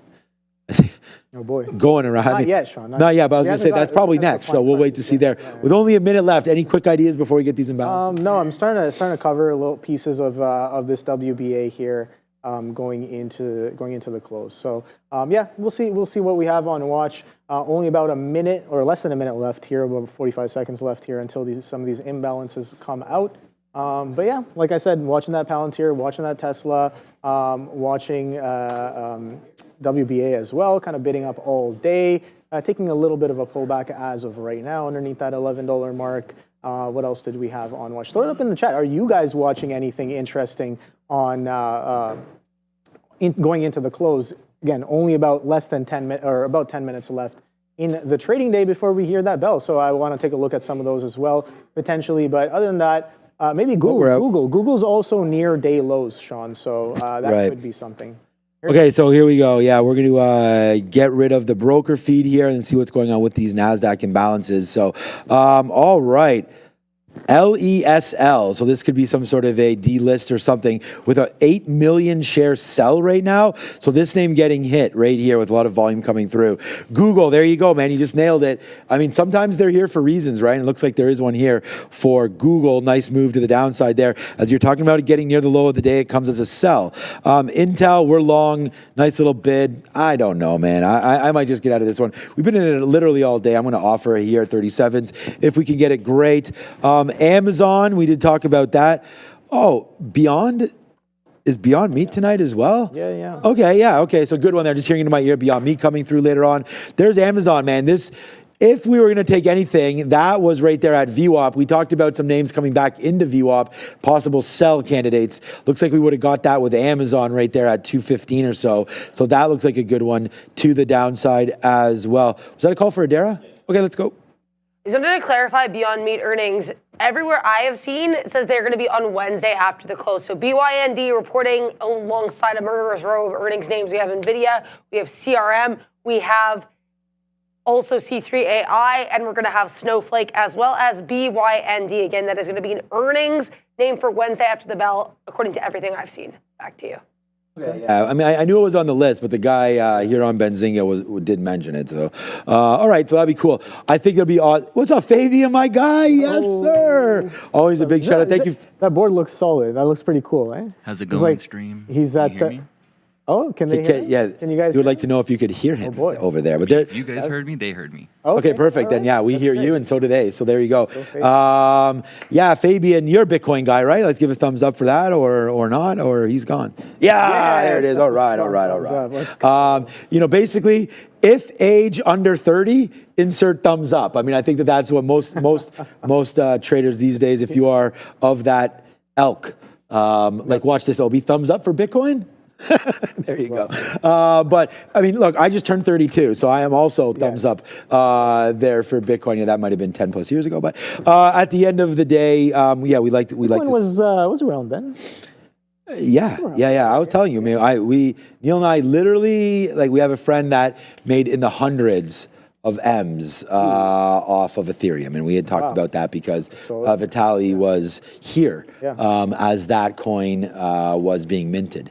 And unbelievable, went to University of, I think it was Waterloo. So shout out to that school and to anybody that was able to get in early on that one. But okay, yeah. So what was the first? So you heard about it at ICO, right? I think my first exposure to it was in and around like $50 on yeah, ETH. unbelievable. Yeah. I think you know what scared a lot of people early was that Mt. Gox. Yep. Because that got hacked, and then it was like, okay, now we're uncertain about the sort of the security of it all, right? And then cold storage became a thing of that people were talking about that started using, and that gave some more confidence that you're not on exchange somewhere. Right. And I think they've recovered a lot of that, but that was part of the problem there. And of course, Bitcoin, with all the dealings that I had on the Silk Road. Those were, used to push around funds over there as well for Sean, I have a illicit question. opportunities. Do you think there is an entire Is this live? Yes. Okay. Do you think there's an entire crypto market cap EFT instead of a Bitcoin centered one or an like altcoin a- centered one? Okay. I've already talked about. Yeah, I've talked about this on the air, Fabian. I I'm thought that busy there's working. I can't be focusing on the show all the time. Right. Work, right. Yeah, so thing is that, no, so I thought it would be really cool, Fabian, if they had like a top 20 or so ETF for all of the coins. And I don't know if it exists. It probably does. And I think that would be really cool. And then just kind of like the S&P 500. Right. Like maybe 20 is too much, but once you get through a certain market cap, whatever, you get added or removed to it, and that would give traders an opportunity to do that. Or I feel like it's hard to manage it yourself. And I just wonder that because of the volatility of some of the crypto, like what would the expense fee be on the management fee on something like that? Probably a little high. So I don't know if that's something that we all want to be involved with or not. But great question, and something that I've talked about many times here, where I thought it would be real cool to get an ETF that at least tracked the top. Even the top 10 would be really cool. Get some Solana in there. And by the way, Kanye. So I just want to tell everybody. Kanye, just like some of the other scams that have been happening with rug pulls and stuff like that, he sold, there's rumors going on that he had sold his Twitter account. I believe he did. So they're going to rug pull a Yay coin coming up very, very soon. So just be careful with that. I don't know if you're hearing it from me first or not. Do not invest in any kind of a Kanye coin. I mean, it's up to you guys if you want to do whatever you want. But apparently they're using that account right now to get it going. There could be a Yay coin coming very, very soon. And so just watch out for the pull on the rug there. I did get out there with only 5 minutes left. Get ready for, again, what's going to be an amazing aftermarket show with Sharif and Adara. They're going to go over all the reports here, and it's going to be a big one. We did get out of Intel right there, so that was a good trade to end it off. We'll finish today at the highest spot we've been at. We really turned it around with NVIDIA today. That was a huge trade there. And look at these outs, man. Like right back into the day's low. Always, man, have your risk stops so you don't have to worry about this. Like out there at the top. If you're looking for shorts, it was clear as day. We did warn about Tesla, talked about watching out for those longs as well. You were underneath view up. We didn't like that one. So if you've learned nothing from me, which probably many of you, it's just that watch out for this near the end of the day. In the last couple hours, if you're underneath VWAP and underneath the 50-period moving averages, stay away. The market can bleed nonstop. There's no buyers coming in right now to buy. I can't really find a bull case. Well, hopefully we'll get one on Wednesday. But we talked about, and I thought, I thought gold was actually down a little bit today as well. When I had looked, we had talked about, okay, now gold, see the rally in gold. Right, so gold was down, nice little rally there at the end of the day. So sort of going oppo, right? So oppo, what the market was doing here in equities, gold making a nice little upside move. We talked about it. I think there's a place in everybody's portfolio for that. Man, like I said to the wife, like I'm going to be talking a lot today. I don't know how we're going to be panning out, but we stayed pretty good. So so far so good there. Yeah, no, we were talking about gold just last week when Melania was here in the studio, and we were talking about gold all-time highs. Absolutely crazy. Yeah, I think it's definitely in interest. I think recently they were like, oh, let's go check out Fort Knox. Did you hear about this? They're going to go check out some of the gold reserves in Fort Knox. I think Doge is might be on that right now. I was reading about stuff in the morning about something about gold. People withdrawing gold in Europe. As well. So, is there a run on banks over there or something like that? I don't know. Things are starting to seem a little interesting here. Yeah. But, gold a little bit of a bid here on gold over the past couple of past couple of years at least. I mean, it's another example of maybe stonks only go up, but it's had downtrends. It's had significant downtrends in the past as well. Well, it's nice. It finally started. I mean, gold, for the gold bugs out there, it finally did start to run. So I know there's a lot of people excited about some of the gold plays as of recent, and we did jump on board with some of those gold plays. So that turned out to be a decent one. Okay, with only 2 minutes left, let's just check out quickly some of these It's the lows. Yeah, the market's at the lows. Yeah, oh boy, yeah, that was a big move to the downside here. Palantir catches a bid right now, so we'll see if that is doing anything right there. But yeah, the market goes out on the lows. You never want to see the market going out on lows. We had talked about this earlier, 522, that needed to hold, and that's not doing it right now. Look at this next leg down, right? So yeah, not a great time, in my opinion, to be dip buying right now. Normally, if you're playing the longer game, I hate talking about I'm just leaving these all to my kids, and I know Neil says that, and I say that all the time, often too. But it doesn't mean that you can't be responsible. I mean, leaving something to your kids is one thing, but actually trading out when you do see some concern there. And I just think that right now, this is a huge drop there in the last hour of the market, giving it all back. So a little bit disappointed here in what's been happening as we go out on the day's lows here. So not great. I mean, I'm probably looking at a stock like NVIDIA coming out at its lows, not great. My prediction is, though, NVIDIA does look near all-time highs, but I mean, I don't have a look on that number, so they wind up missing. This market could be in for a world of hurt, Obi, if we do wind up missing on that. So, all right, man, with only 20 seconds to go right now in the market, we have now next to 10. Daryl will be ringing the bell. We want to thank everybody for watching. And as the countdown goes on right now, this countdown, of course, brought to you by Foremost Clean Energy. Scan that QR code below, FMST. My clock must be way off. That was pretty, that was on. Okay, so hers was on. Okay, that happened to me this morning too, by the way. I saw it, yeah. So I'll have to refresh my clock on my computer. So okay, going through there. All right, thanks, Adara, for hitting that one. Low of the day on SPY, low of the day on NASDAQ. Not great when we go out like that. All right, Obi, I'm not going to take for too much longer because there's a big couple reports coming through that we want to get to. So thank you for coming through.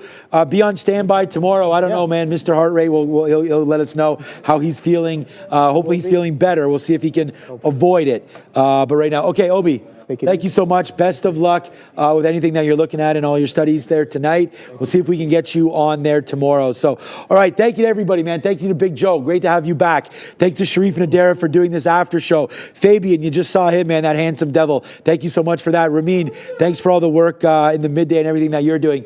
Brendan's all right. He's back there. Thanks, Brendo, for everything as well. Andre, the man, the myth, the legend that we don't know enough about, but we saw him last week as well. We'll talk to Andre more as it goes. Thank you to Bears vs. Bulls, and thank you to everybody over there. Now time for the best of us. It's Sharif and Adara on the recap show. Ciao.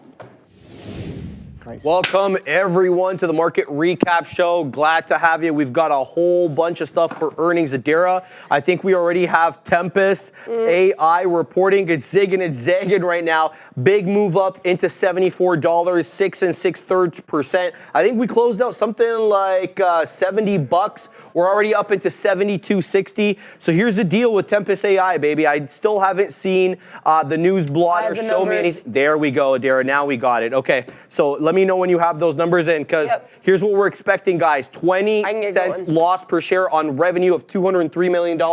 Did we beat, miss, or in line, Adara? So I'm seeing quarterly revenue here of $200.7 million. So that would be a miss. It is worth noting, though, sometimes the numbers that we get for estimates are not always going to align with the ones that the market is using. So I don't like to be too hardline about it. Right now, it looks like they might have missed, but it did grow by 35.8% year over year. So that's not bad. Specifically, their genomics revenue apparently accelerated 30.6% year over year. So that looks like some good growth as well. Net loss here, let's see what this is per share. I'm seeing net loss total of $13 million, but I'm not seeing what that was on a per share basis. Their annual revenue grew by 30.4% year over year. And their genomics, which apparently is a huge good segment for them because they mentioned this a couple times, genomics revenue increasing 24.4% year over year for the fiscal year. So revenue up year over year for both the quarter and the fiscal year, but quarterly revenue possibly below estimates. All right, Diamondback Energy as well, Adara. We're waiting for this one. Fang reporting at 4 o'clock. It's already zigging. It's already zagging. Already popped up into 156, dropping down into 150. Adara, I've got here the expectations for Fang. Let's bring that in and show everybody EPS of $3.38 on revenue of $3.5 billion. Adara, how did we do?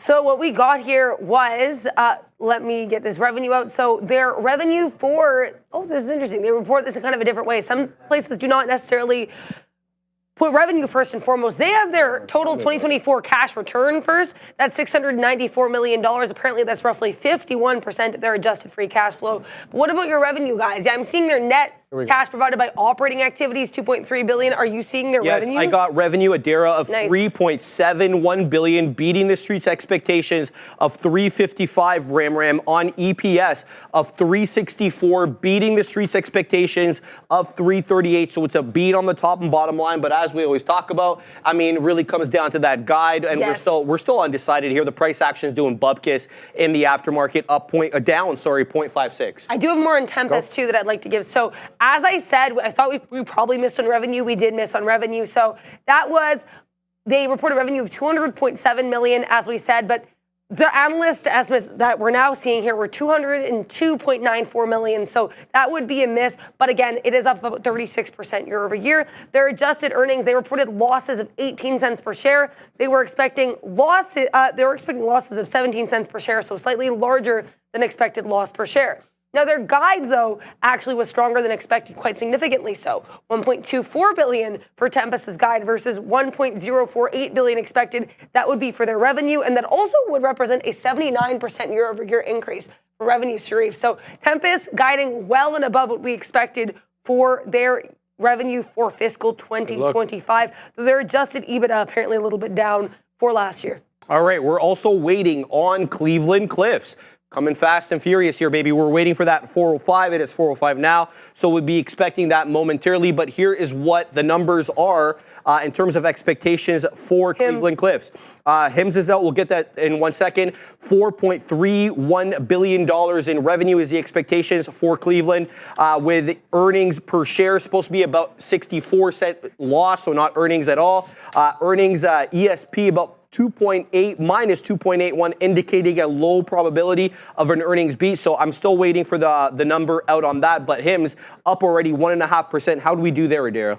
So I think, the way they do this, they kind of have like a table where they compare all of their numbers. So monthly online revenue per average subscriber, I guess their version of ARPU, is up. Their subscribers for the end of the quarter and the year are up. But in terms of their revenue, let's get into it. So total revenue, 481,000. Oh, this has got to be in thousands. So 481,139 versus 246 expected. That's 95% year over year, but I'm wondering why it's in thousands. Okay, here we go. So 481 million for the quarter. That's weird. They had a typo in their report. Don't get me started about how bad these... I'm sorry about that. Yeah, there was a typo in HIMS's report, and that's their official report. So they said it was in thousands. It was actually in millions. 481 million for Q4 2024. That is up 95% year over year. Gross margin 77%, so that actually contracted a little bit from Q4 2023. Net income up quite significantly on a year-over-year basis as well. So it looks like it was an in-line expectations, 11 cents per share. Telehealth continued recorded net income of $25.5 million on 11 cents per share. The street was looking for the consensus EPS was 11 cents per share on revenue of $470 million. They printed revenue of $470.3 million.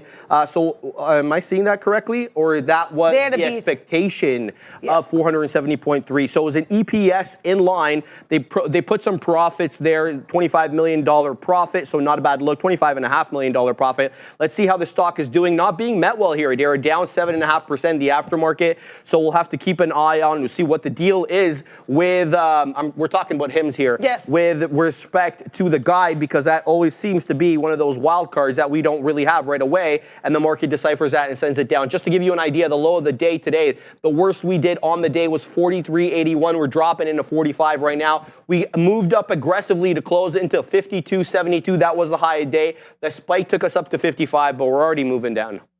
Yeah, I don't know if anyone's going to be singing hymns about that report. We know also up for that. We had that acquisition as well that they announced on Friday, which led to a little bit of volatility on the stock. I know Sharif mentioned that on the chart today, but also another earnings report I think we should talk about is Chegg, because you knew where I was getting there, Sharif. Total revenue here for Q4 2024 down 24% year over year, came in at $143.5 million.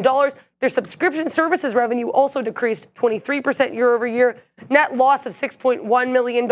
That's obviously not per share, that's just total for the quarter. Non-GAAP net income of $19 million. Adjusted EBITDA of $36.6 million. And their total subscribers actually decreased by 21%. But in terms of subscriber earnings, you know, Sharif, the one I'm really excited about, Duolingo, your and Ramit's favorite. Actually, that comes out on Thursday after the bell. So just remember that with regards to subscribers. Yeah. I know we got Michael Noss, but I have to cover this. A pandemic play that a lot of people know about. We got Zoom here. It looks like it missed here, Dara. We're down 6% more in the aftermarket here. We closed out at around $82.50, or sorry, a little bit below that, $81. $82.50 was the previous day's close. In terms of expectations for Zoom, why don't I have it? Okay, it looks like I missed that one. We were looking for revenue of $1.18 billion on EPS of $1.35. How did we do? Yes, we got $1.184 billion. So that looks like it's a slight beat, more or less in line. It's up 3.3% year over year. Their Q4 enterprise revenue up 5.9% year over year. Operating cash flow up 21% year over year. Their full fiscal year operating cash flow up also 21%. And then their fiscal year operating cash flow margin up 42% year over year. I'm not really seeing any decreases here. And like I said, at the very least, they're in line with revenue. But I always like to exercise caution because sometimes the estimates we see are going to be different because all analysts are going to have slightly different interpretations. And a lot of times these numbers change literally heading into the report. Oh, yeah. All right. I think we got Michael Noss. The little what? The button, the trader talk? Hey, okay. It wouldn't be an appropriate entry unless I did that for Michael. So Absolutely. how you doing, Michael? How's it going on over there? It's going fantastic. This market is nothing but interesting. So yeah, it's, I'm I was going to excited say a trade. different word. I was going to use a different word. You used interesting. I was going to use another word which I won't use. Interesting day, though, to be fair, on the market, Michael. We closed out, or sorry, Thursday was a record day for the ES. We got into all-time highs. Friday brought a lot of blood. It was really kind of unexplained there. We didn't really hear much in the way of tariffs or anything novel that would, justify that precipitous move to the downside. Mm-hmm. My suspicion was, and I don't know how you feel about this, reaching those all-time highs really does, elicit profit taking. How did you read that? Yeah. Yeah, I was the same way. I think the market was looking for any excuse to take profits. I came on here, I remember in the beginning of January, and said, hey, year 3 of a bull market, it's usually a choppy year. And that's exactly what we're seeing. And a lot of people don't remember, so we can go back here on the chart, but a lot of people don't remember the first term when it came to Trump's first term, and there ain't nothing political here, but this was the market then. This is a weekly chart of the market, in 2018 all the way to 2020. You had this chop and a high volatility chop all throughout that period of time. So I don't expect anything different this time. Beauty of it is that we've seen all this before. We've seen the tweets shifting around the market. We've seen this market kind of consolidate sideways. And if you look, this was actually year 3 of a bull market. So 2016 and then 17 and then up to 18. And then that year 3 of a bull market was very choppy. So I'm kind of looking at this as the same way, where you have 23, 24, and then now you're into 25. I wouldn't be surprised to see that chop as well. So when we get to highs, it's going to be one of those things, I think, where the market's going to want an excuse to sell. And then when we get back to lows, it's going to want an excuse to buy and kind of rinse and repeat. Which is not a bad thing. At least it gives you a prediction. It's not such a bad thing. It gives you a predictable setup off which to work. I mean, it's not ideal, obviously. Everybody wants to wake up in the morning, see their personal account up and to the right, but I don't know how realistic that is on a continuous basis. Michael, I want to bring a different little look to your attention. Gold continues to work near all-time highs at the same time that we're either a little consolidative on Bitcoin or we're kind of making lower lows and lower highs, at least in that consolidative range that we've been in, that 90 to 100,000 range. Gold, not so much. Gold continues to put in higher lows. What's your look there, Michael? So full disclosure, right? I've been a bit of a gold bug ever since we broke out of this cup and handle that I was talking about for ages. This is like a 12-year cup and handle. And we ended up breaking out there. We exceeded the profit target of the cup and handle. But this is interesting for people who don't trade commodities quite often. And it's the fact that commodities can have these super cycle trends in which they just break out and continue to frustrate bears that are fading the top. Easy thing to look at just to show currently is cocoa, right? If you take a look at not the cocoa company, but yeah, the cash contract, right? This had this insane move from 3,000 a contract all the way up to 12,000 a contract in a straight line. So it is very common for commodities to do this kind of push. Now, so I don't really look at this as so much as a flight to safety or anything like that. I just look at it as it's the continuation of this potential move. Where it ends, I have absolutely no idea. 2,500 or so was my target. Now we're almost up to 3,000. So I think you just have to continue to bet on higher prices and kind of stand out of the way. Definitely not kind of short this thing. Eventually, all these commodities end up cracking and coming back down, but I have just no idea when. This thing just continues to march higher. So I don't really, again, see this as people running for the fences because it had been breaking out long before that. It's actually been participating in the bull market for 2023 and 2024. So I just look at this as a continuation of an already existing and an incredibly strong trend. And you just touched on something there that I want to double click on a little bit. You said commodities tend to do this. And so when I read TA books, Michael, basically the gist of it is once you get into that trend with these commodities, they can become quite sustained, both to the top side and the downside. Anybody who was in nat gas for the last couple of years knows exactly just that. What is it, without really, going into a ridiculous amount of detail here, what is it specific about commodities that tends to do that? I think it has a lot to do with the lack of ability to have market making in commodities, if that makes sense, where there is a moment where you can obviously tell with a company like Zoom or Peloton when they're going crazy that it's a little overdone, right? For a while there, I think Zoom was worth more than ExxonMobil. And at this moment, there's a bunch of contracts and there's a bunch of different ways that you can actually short this particular instrument. But when it comes to shorting even the futures contracts in these commodities, there's rollover fees. There's all kinds of fees associated with actually trading these contracts. So I think that might be a lot of it is just the inability to take the other side. Same thing that we saw when it came to a couple initial Bitcoin surges is that when you can't short something, because at least in the beginning of Bitcoin, it was very hard to short, that becomes a very hard instrument, I guess, to create some sort of a market on it. So I see this happening a lot. The other thing is that it can be some sort of, I think cocoa is probably a better example of this, where can be a fundamental kind of shift. In this case, I think it was weather related or whatever that was that caused that breakout in 2023. So when you're talking about something as large as gold, again, it becomes a lot harder for short sellers to come in and say, okay, things have gone a little bit too much. I'm going to balance the market, because you're talking a market that spans countries and continents and the whole nine yards. When it's one security that's getting a little bit too wacky, it becomes a lot easier for large institutions to kind of play that arbitrage and take that other side. Thank you so much for being here with us, Michael, today. And one name that we're still waiting for, I think the last name we're waiting for to report right now is Riot, of course, a crypto-related name. Then we'll get Marathon Digital coming through after the bell on Wednesday with their earnings. MSTR has been pretty weak lately as well. So with that in mind, are there any crypto assets or crypto-related stocks that you are watching right now? I think you have to go to profit, right? And again, you're talking to a technician here, someone who's not a fundamental analyst, but as someone who worked in a crypto miner for a long period of time, I know it's a rough business. It's a very expensive business. It's very capital intensive. It's very labor intensive. You have to, you have to power these things. You have to cool them. It's a hard business. And most of these companies lose money over time. So when it comes to something like MSTR, this is going to be a great vehicle until the moment that the Ponzi scheme ends. Because, it is... If you go in and you look at what he's doing, it is very Ponzi scheme, very pyramid scheme-esque.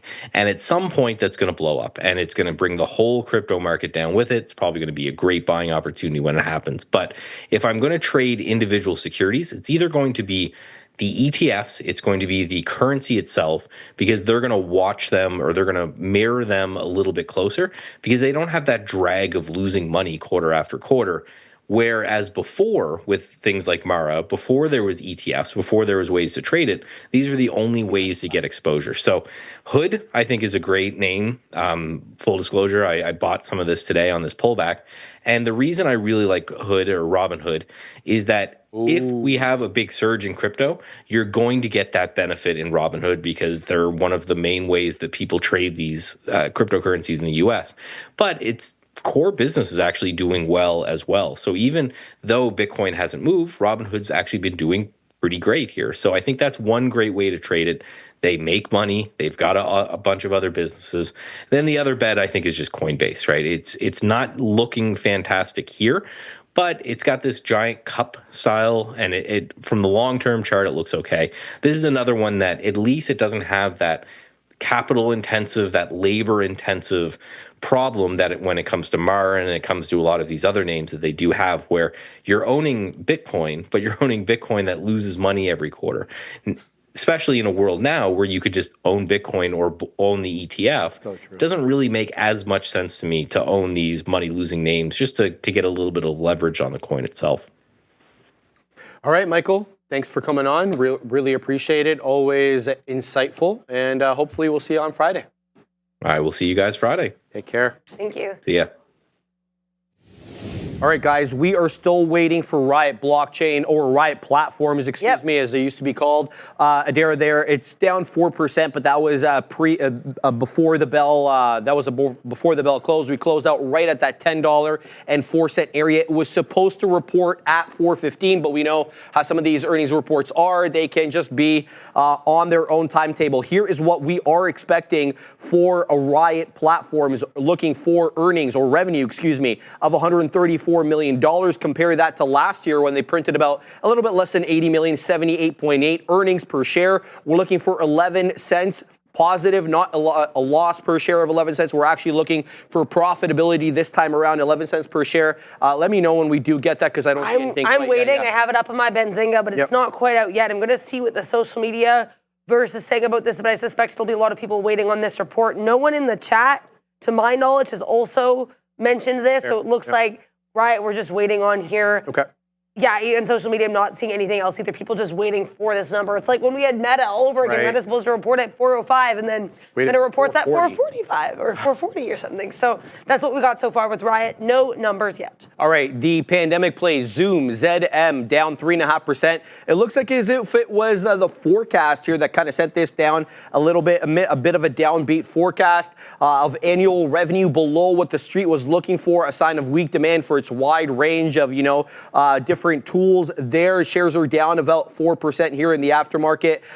Zoom expects fiscal 2026 revenue between $4.79 billion and $4.8 billion, compared to the street's expectations there of a little bit higher of $4.81 billion. So not much of a miss, but definitely not a good look there as the street setting this one down.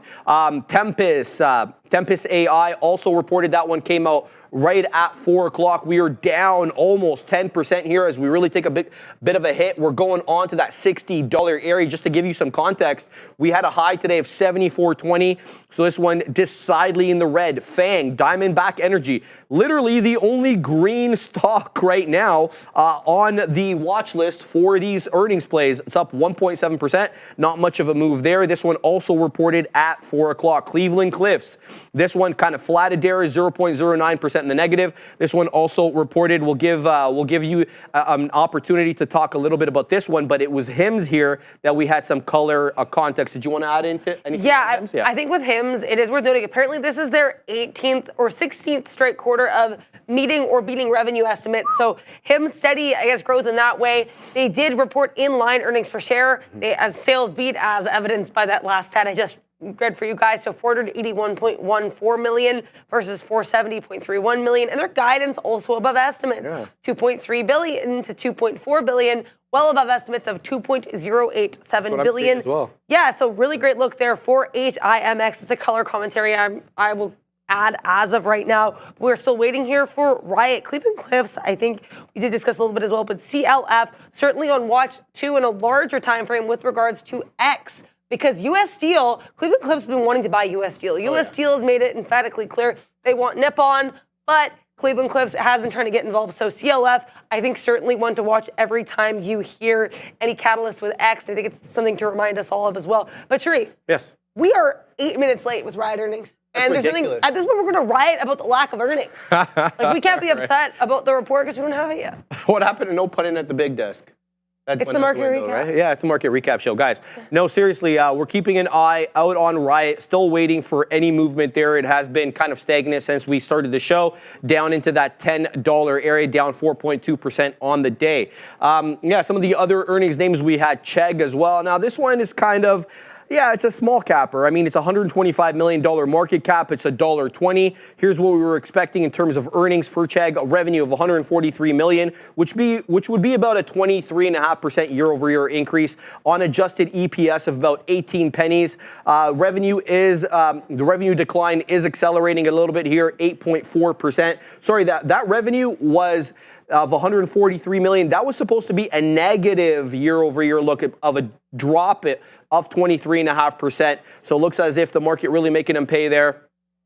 With respect to things that went on the day, let's have a look over here exactly how we did with these Mag 7 names. Let's flip on over into our growth area. So in case you haven't been with us all day, let's have a look at how the Mag 7 did. So starting with Microsoft here, down 1% as we continued to get word that, maybe CapEx for AI is not going to be as aggressive as we once thought. I know Satya Nadella came out midday, reaffirmed the $80 billion that he was looking at spending there. Didn't really change much in the way of the stock. Meta continues to take a hit. Adira down. Well, stop smiling. It's down 2.5% on the day, down well below $700, $667 after getting into that 740 area on the day. Google as well, marginally negative here. We lost about 0.5% on GOOGL. Not too much in the way there. Really no headlines that I saw.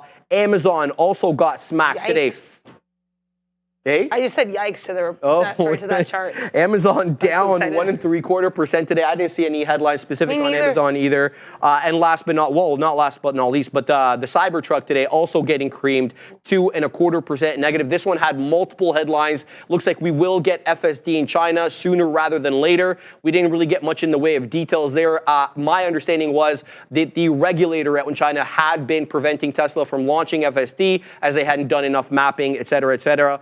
The logistics required there. We also got word that they were looking at hiring for their Cybercab division. So they're hiring for multiple positions for that. In addition to that, they are going to redesign the Model S and the Model X to their two oldest models and their two most expensive models, depending on how you price the Cybercab there.